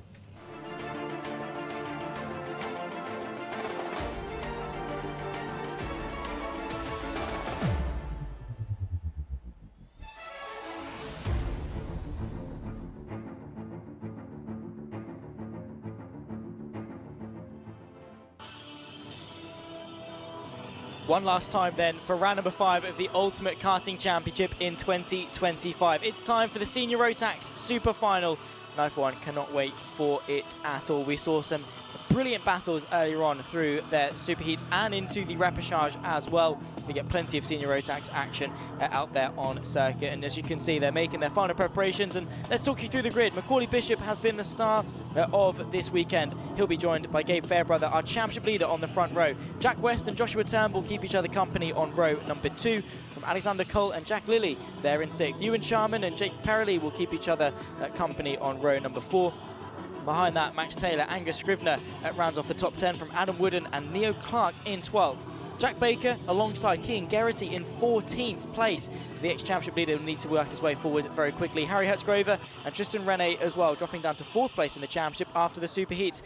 Morgan Hudson-Brown from Jack Thompson, the top 9 rows from Lewis Merica and Kai Hunter starting this race from P20. Ethan Critchley from William Antrobus and Lewis Harvey. Stephen Napier keeping him company on row number 12. Harrison Crowther, Luca Palazzo, and then Marcus King from James Philip King in 28th place. Ben Donkin and Ben Horn are the last of those that automatically qualified for the Super Final. Then comes our repechage winners, John Brown, Benjamin Lee on row 16 from Rhys Bailey, and David Mitchell, the 17th and final row. And on that note about the championships, Gabe Fairbrother, after a 2nd place in the Superheat, has matched Kean Geraghty in points in the championship. He's got less overall points, but in terms of the drop scores, they're matched now on 504 points apiece. So look out for the 11, look out for the 79. Also, Jack West and Tristan Rene, by the way, are separated by just 1 point after drop scores as well. So it's very, very close in the Senior Rotax Ultimate Karting Championship.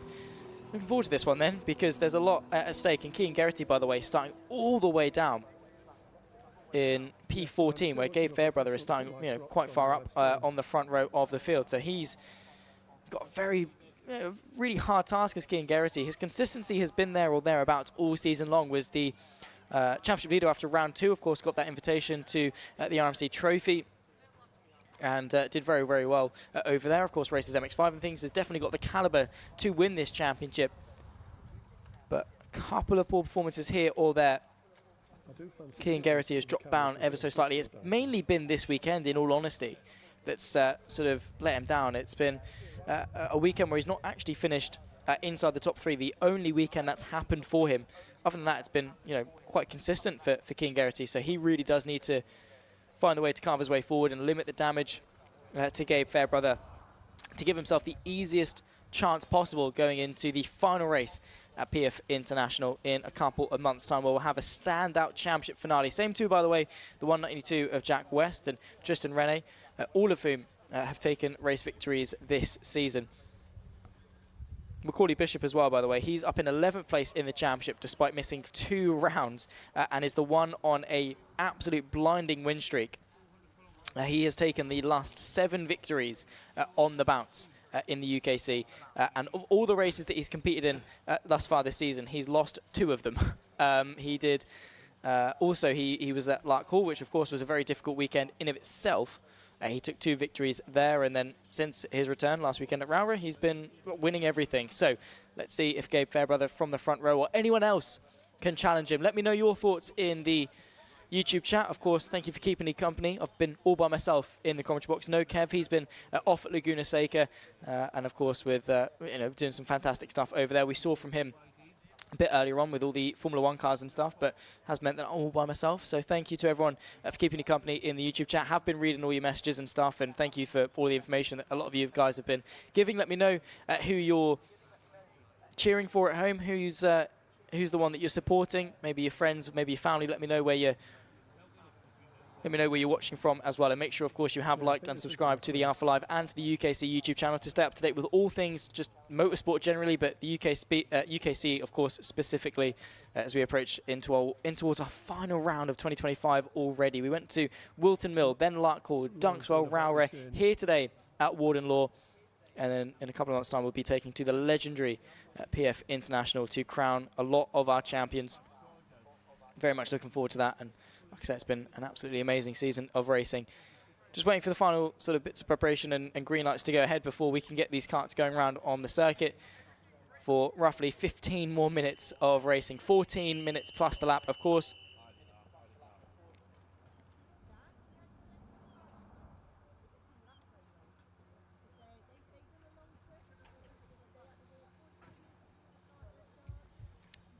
I think it shouldn't be too much longer until they're making their way on the formation lap, which hopefully we'll see a couple of less spinners and issues on the formation lap. Should be a pretty easy affair just to get those tyres up to temperature, get yourself around and get this race underway. So on the formation lap then, Macaulay Bishop, Gabe Fairbrother sharing the front row, and Gabe Fairbrother immediately getting the jump. He's ready to get off and ready to go.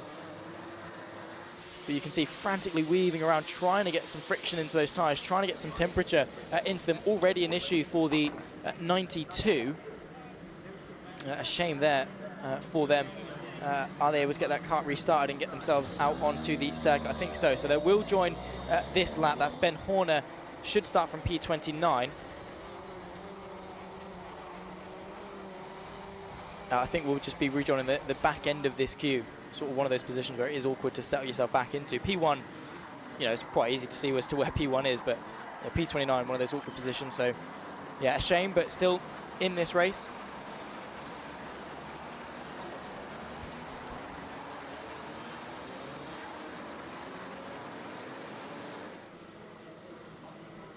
False start has been shown, by the way, I think just to allow the stricken driver to come through. So we get another formation lap then, and more anticipation building.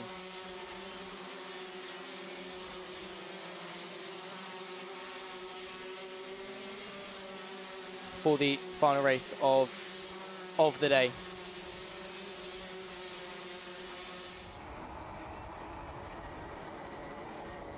It's all been boiling down to this, as Kev Harris explained earlier on in the day. The road to the podium ends right here, right now, with the Senior Rotax Super Final. They'll grid themselves up, of course, in that formation. Macaulay Bishop on the 1 plate.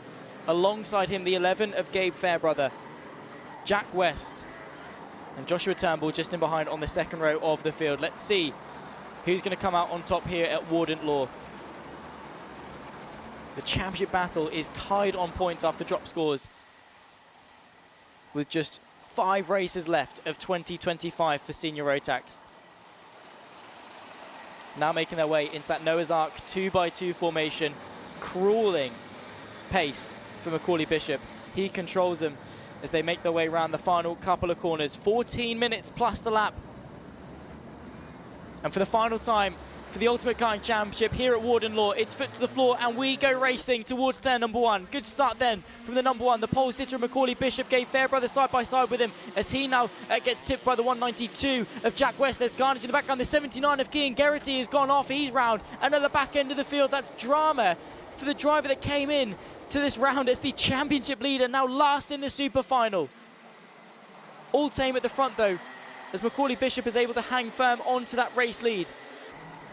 Look out for the O-plate of Kai Hunter as well. Started this race from P20 and has already carved his way up a couple of places, maybe mixing his way through. Could well be in contention for a top 10 by the time we get to the end of this race. Gabe Fairbrother able to thwart off the attack from Jack West. The 347 looks to go to the inside. Adam Wooden comfortably now back inside the top 10. Max Taylor with him as well.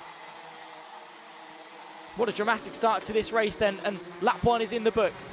Gabe Fairbrother momentarily got himself in front of Macaulay Bishop, but the number 1 plate was able to hold firm going in towards turn number 1. Jack West in third from Alexander Cole and Ewan Charman the top 5.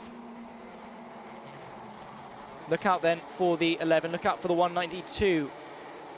Anyone can still win this race. Macaulay Bishop was under pressure earlier on in the day. I think has to go slightly defensive in towards the hairpin just to deter the attack. And there's another car off there. That's the 28, I believe. Neo Clark has had an issue. So returned, of course, to the UKC in 2025. Has had some pretty standout results. Is inside the top 10 in the championship. And, well, at the moment is out of this race. The 13 of Alexander Cole having to go defensive in towards the prime overtaking opportunity down at Gasworks Bend. And out of the final corner, once again, 12 minutes, 18 seconds. Still to go. Plenty of racing action still to come. And Fairbrother is all over the rear end of Macaulay Bishop. And with his main championship rival firmly out of contention, this puts him in good stead going in towards that final round at PF International. Kean Geraghty, I don't think, has lost the championship lead since the end of round 1. And right now it's changed hands and, well, swinging firmly in the favour of Gabe Fairbrother. We're at that point in the season now where championship standings really do start to matter. You start counting those points in your head. What positions do you need? In towards Gasworks Bend again, and you can see the driver's half defending, just staying in the middle of the circuit, giving the driver behind a choice. Do you risk it around the outside, in which case I'm going to open the steering, or do you try and chance it on the inside, in which case I'm going to go for a switchback? It does put you ever so slightly off pace compared to those in front, but it is a very good way of defending your position. Joshua Turnbull sets the fast lap of the race down in P10. That switches hands all the way down to Jack Lilly down in P25. So definitely some pace throughout the entirety of the field, some high levels of competition. There we can see Jack West on the back end of Gabe Fairbrother. Look to the inside there, Ewan Charman versus Alexander Cole. Adam Wooden getting involved through this hairpin as well.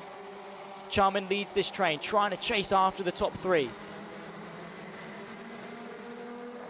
was one of the most impressive drivers back at Wilton Mill.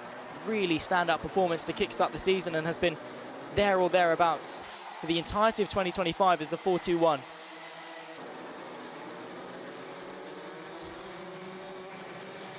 Another lap in the books, still status quo at the front. Ewan Charman, though, up to 4th. Cole all the way down, demoted to 7th. Max Taylor has picked his way through now, up to 6th place from what was a P9 start, so already up 3. Adam Wooden from P11 now into the top 5. Just goes to show that, yes, starting grid, it does matter. Starting positions do matter, but if you've got that racecraft, is, oh my goodness me, up onto 2 wheels there. The number 13 of Alexander Cole, who has had the most unlucky last couple of laps, contact after contact and just losing position after position. Up on the 2 wheels there momentarily. I'm sure he'd have been quite shocked to have seen that. Jack Baker now defending going into the Gasworks Bend. But the senior Rotax guys do not leave anything on the table by any stretch of the imagination. Still got over half of this race still remaining. Adam Wooden then up into 5th. Kai Hunter from 20th all the way inside the top 10 now. Up 12 places to 8th. Jack Baker, Joshua Turnbull, the top 10. And dropping outside of it is the 13 of Alexander Cole. He's lost 10 positions in the span of just 2 laps. That's not at all what he was planning to do coming into this. The pace definitely reminiscent of more than that. Side by side, the 57 of William Antrobus. Nicely picking his way through on the inside there. That's the thing about these races. There's battles here, there, and everywhere. You look and someone at some point is going side by side. The level of competition, not just in karting, but especially in the Ultimate Karting Championship, is incredible. And we can see there momentarily 3, almost 4 wide, going into the left-hander just after Gasworks Bend. This long left that almost sweeps entirely back round on yourself. The number 20 you can see getting involved there, Ethan Critchley. So this is a battle for what is about P20 or so. All getting involved. You'd think they've been fighting for a world championship. Kai Hunter, of course, with years of experience. The S-plate of Max Taylor, though, looks to go to the inside and nips his way past the 347 of Adam Warden, and very nicely done. Just, again, sees the gap, puts the kart there, says thank you, this is my corner now, and works his way into what is 5th place. So Max Taylor, Kai Hunter, both of them doing a fantastic job as just to carve their way through this field. Kai Hunter on the O-plate, of course, is a very big name in the world of British karting. The only back-to-back champion of the UKC. That record could well be matched by Emerson McAndrew-Uren in 2025, but Kai Hunter has won this championship twice before. He knows what it takes to win, and starting P20, he's worked his way up 13 places already now, ahead of Jack Thompson. 7 minutes, 50 seconds, plus the lap still to go. Macaulay Bishop controlling this race, controlling the pace ahead of Gabe Fairbrother, and still Jack Weston behind us. Huge send to the inside there from the 94 of Angus Scrivener, who had a fantastic race earlier on, actually, in the Superheat. So nice to see him making up some places as well, with some pretty good moves, covering off the switchback as well. Through this long left-hander, we can see our race leaders. There's the orange and white, number 11, Gabe Fairbrother, now championship leader. With Macaulay Bishop not really a threat in the championship. Yes, he's a threat on the rounds that he shows up for, but not in terms of the championship. Does Gabe Fairbrother really need to push and risk a mistake, or is he happy with P2 in the overarching narrative of that championship?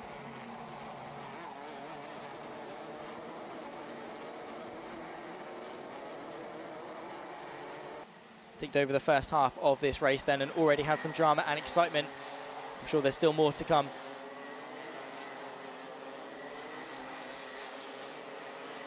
Look to the inside there, the 57, nicely spotted. That, of course, William Antrobus. Inside opens up and you just sort of go, yeah, cool, that's mine now. Thank you very much. It's one of those ones where as soon as your kart's alongside, you sort of just command the corner, and then you get to this braking zone where you do just have to defend us for your life, really. There's a bit of tyre rubbing as well, just to the back end of this train. Because in trains as big as this, if you sort of try and set up a switchback, you know someone is going to try and send a move to the inside of you. And that's just not what you want. It's so difficult to set up moves and think methodically, think 2 or 3 corners in advance, and, you know, sacrifice one corner to better yourself through another. If it's a 1v1, it's much easier, but when you've got, you know, 5 or 6 other karts behind you wanting your position, it makes it just that little bit more difficult. Just under 6 minutes left to go, and karts changing here, there, and everywhere for position. 17, Morgan Hudson-Brown. So we're watching roughly about the battle for P sort of 12 or 13. The 57 of William Antrobus is P11. So closing in on what could well be a top 10 finish. If they can get onto the back of the 94 of Angus Scrivener, that would then be ideal and get them into that upper echelon, the top third of the field. You know, and to finish top 10 in a grid as competitive as the Ultimate Karting Championship, you know, these are some of the best drivers in the country that have all gone on to do some fantastic things in Europe and on the world stage as well. You know, to finish in the top third of that is a very big achievement in of itself. Even if you're not getting those podiums and wins and trophies, you can come away from a weekend at the UKC and feel very, very proud of yourself just for showing up and doing a good job. 5 minutes left on the clock, still plus the lap, of course, so still got a handful, probably about 6 or 7 laps left of this race. Macaulay Bishop now stretching that advantage to 3/4 of a second. Not really seen too much in the way of a battle for the lead. There's the 39, that's Lewis Merica, under pressure from Lewis Harvey, the 39 and the 74. Harrison Crowther as well, firmly involved with all of them.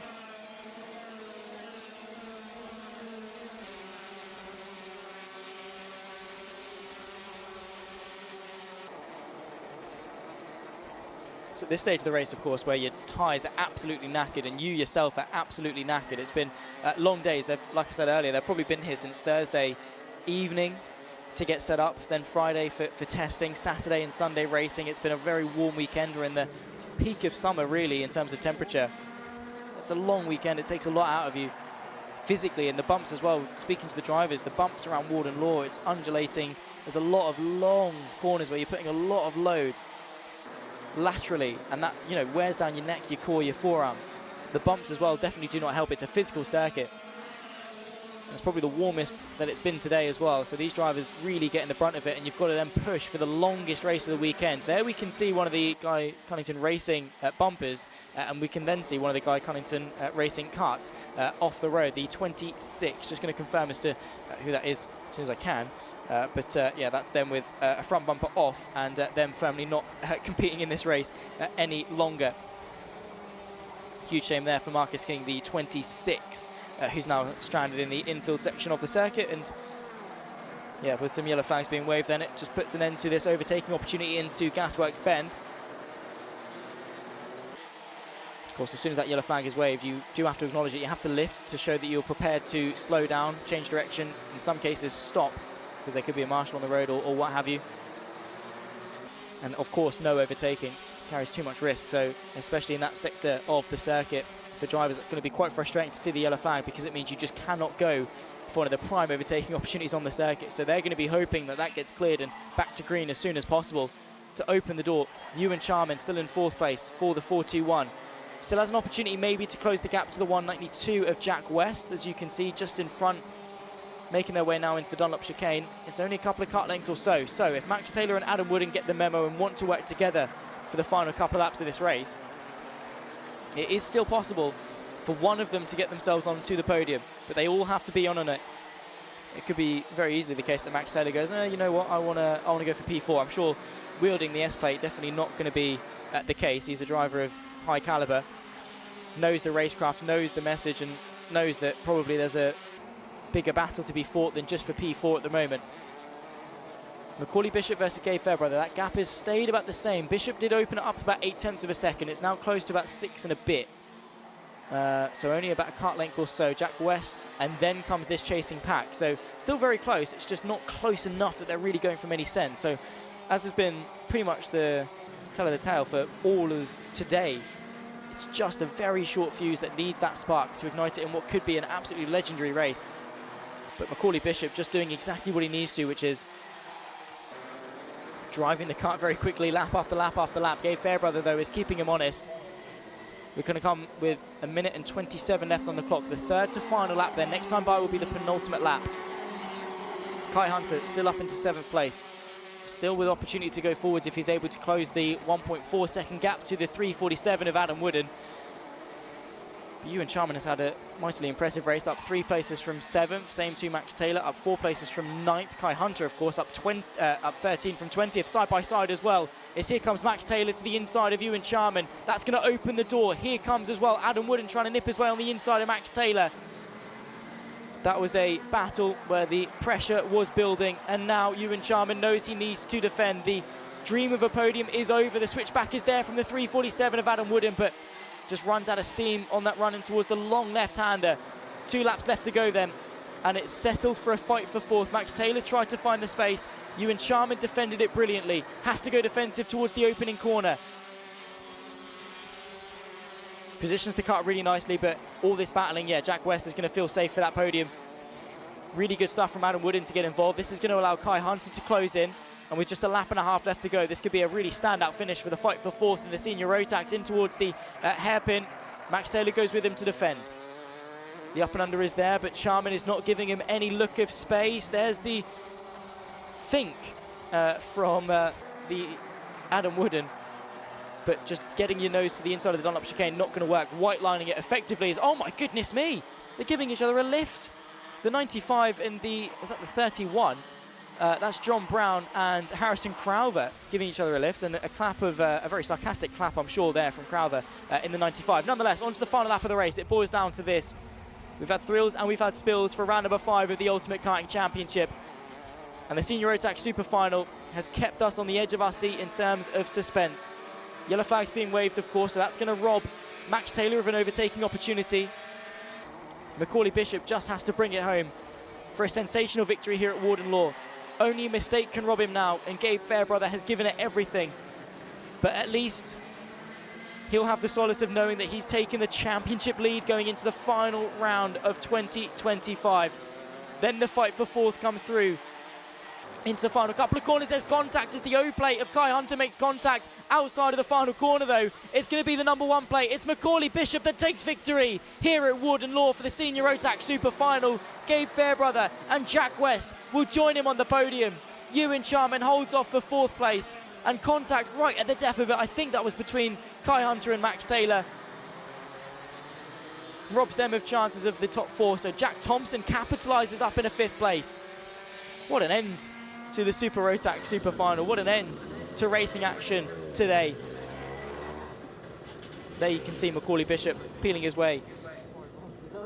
And handshake shared between Gabe Fairbrother and Macaulay Bishop. Both of them pushing each other to a new height this weekend. Gabe Fairbrother taking the championship lead as well from Keane Geraghty, who was only able, to be fair, recovered to P19 after a spin on lap 1.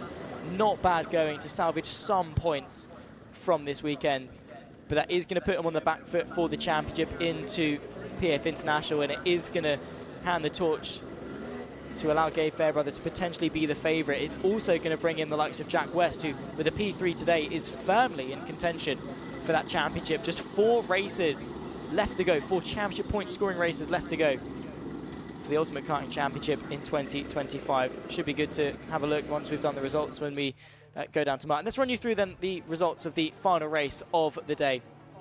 And like I say, it was a very sensational victory for Macaulay Bishop. Gabe Fairbrother and Jack West join him on the podium. Ewan Charman, well, stellar defence that was from the 4-2-1. Jack Thompson rounds off in 5th from Adam Woodham, and Kai Hunter making up 13 places from P20.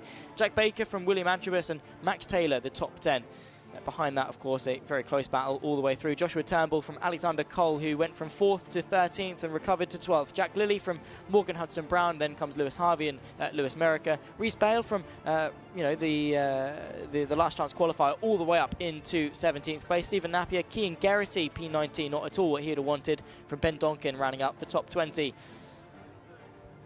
Behind that, of course, it's then the likes of Benjamin Lee, James Philip King, then Ben Horner, David Mitchell and Ethan Critchley, the top 25. Angus Scrivener down in P26 for the 94, not at all where you'd expect him to be. John Brown, of course, after winning the Repage P27. Harrison Crowther, after contact between the pair of them. Tristan Rene and Marcus King, the top 30. Of course, behind that, Harry Hertzgrover, Neo Clark, Jamie Pirelli, and of course, Luca Palazzo are 4 DNFs of this race. Well, ladies and gentlemen, that was a fantastic final race of the day. Let's talk through some highlights then, and it very much got underway in some speedy fashion.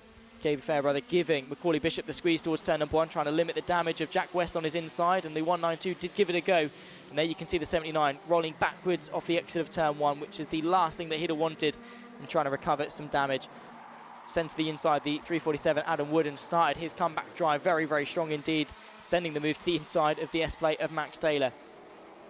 All the way through the race, though, it was just action and suspense non-stop. The fight for 4th place raged on as Max Taylor found the move to the inside of Ewan Charman, who went all the way around the outside, dipped a wheel into the grass just to hold firm on the inside for the second hairpin through the centre S's, and then into the very far section of the Dunlop chicane in towards Gasworks Bends. And there we can see probably the standout moment of the weekend, in all honesty. 2 karts giving each other a bit of a lift. That was John Brown and Harrison Crowther, I believe, just towards the tail end of the race, but nothing could take away from Macaulay Bishop. And then obviously the contact that happened on the final couple of moments of this race. The checker flag would wave in favour of the number 1 machine, who just was able to hold on with a very consistent drive from Gabe Fairbrother. What a way to end off this weekend. And hopefully Martin is down there ready to have a chat with some of these drivers, because these guys were electric. Let's head down then to Martin. Jack West, 3rd place at Warden Law for Senior Rotax. It's not a bad place to be. Do you want to tell us how your race went? It went all right, close at the start, kind of slotted into 3rd, and then from there, to be fair, we didn't really have the pace of the 2 in front. I think that's because I took a bit too much out of the tyres in the heat, but still quite happy with a 3rd place. Good championship points, puts us in contention for PFI. Good stuff, mate. Is there anyone that you would like to thank this weekend? I'd like to thank my dad, Nathan, my mechanic, DHR and Time Racing Engines. Excellent. Thank you very much and well done, mate. If we could please have Gabe Fairbrother. Here he comes. Well done, Gabe. Obviously, you lost first place quite early on in the race, and you weren't quite able to take it back. Can you tell us why that might be? I mean, we're going up against the best drivers in the country. I mean, Bishop's definitely proved himself as a driver with past results, and yeah, I didn't actually quite get past him on that first lap on the start, but after that it was just a yo-yo effect. I think we started to overheat on the engine. We couldn't quite get in on him. We pulled the gap to P3, and then that gap just stayed the same between me and Bishop. So, I mean, it was a good race, good points. That means we're now leading the championship, which is a huge bonus to take away. Got a lot of confidence going into PFI now. So, yeah, can't fault the Ultimate R machine and the Potenza engines. I just want to thank them so much and thank my sponsors, On Security, HSS Hire, Vinyl Detail, Dorma Carber, and Position 1 Management. Thank you very much. You just did my job for me. Thank you very much. That was Gabe Fairbrother. And if we could bring over our first place, Macaulay Bishop, wherever he might be. Macaulay Bishop, could we have Macaulay Bishop? He's sauntering over here right now.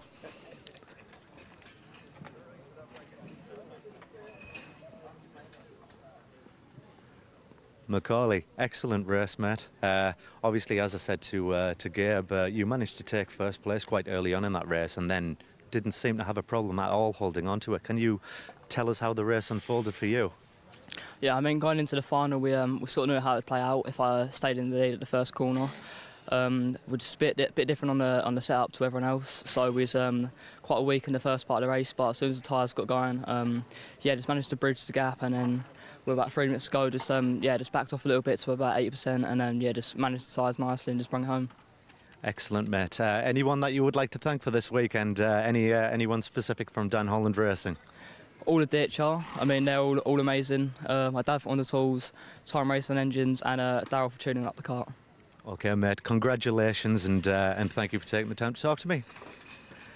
Okay, I'm going to say goodbye and let my friend Zach, the commentator, take over from me. Thank you very much.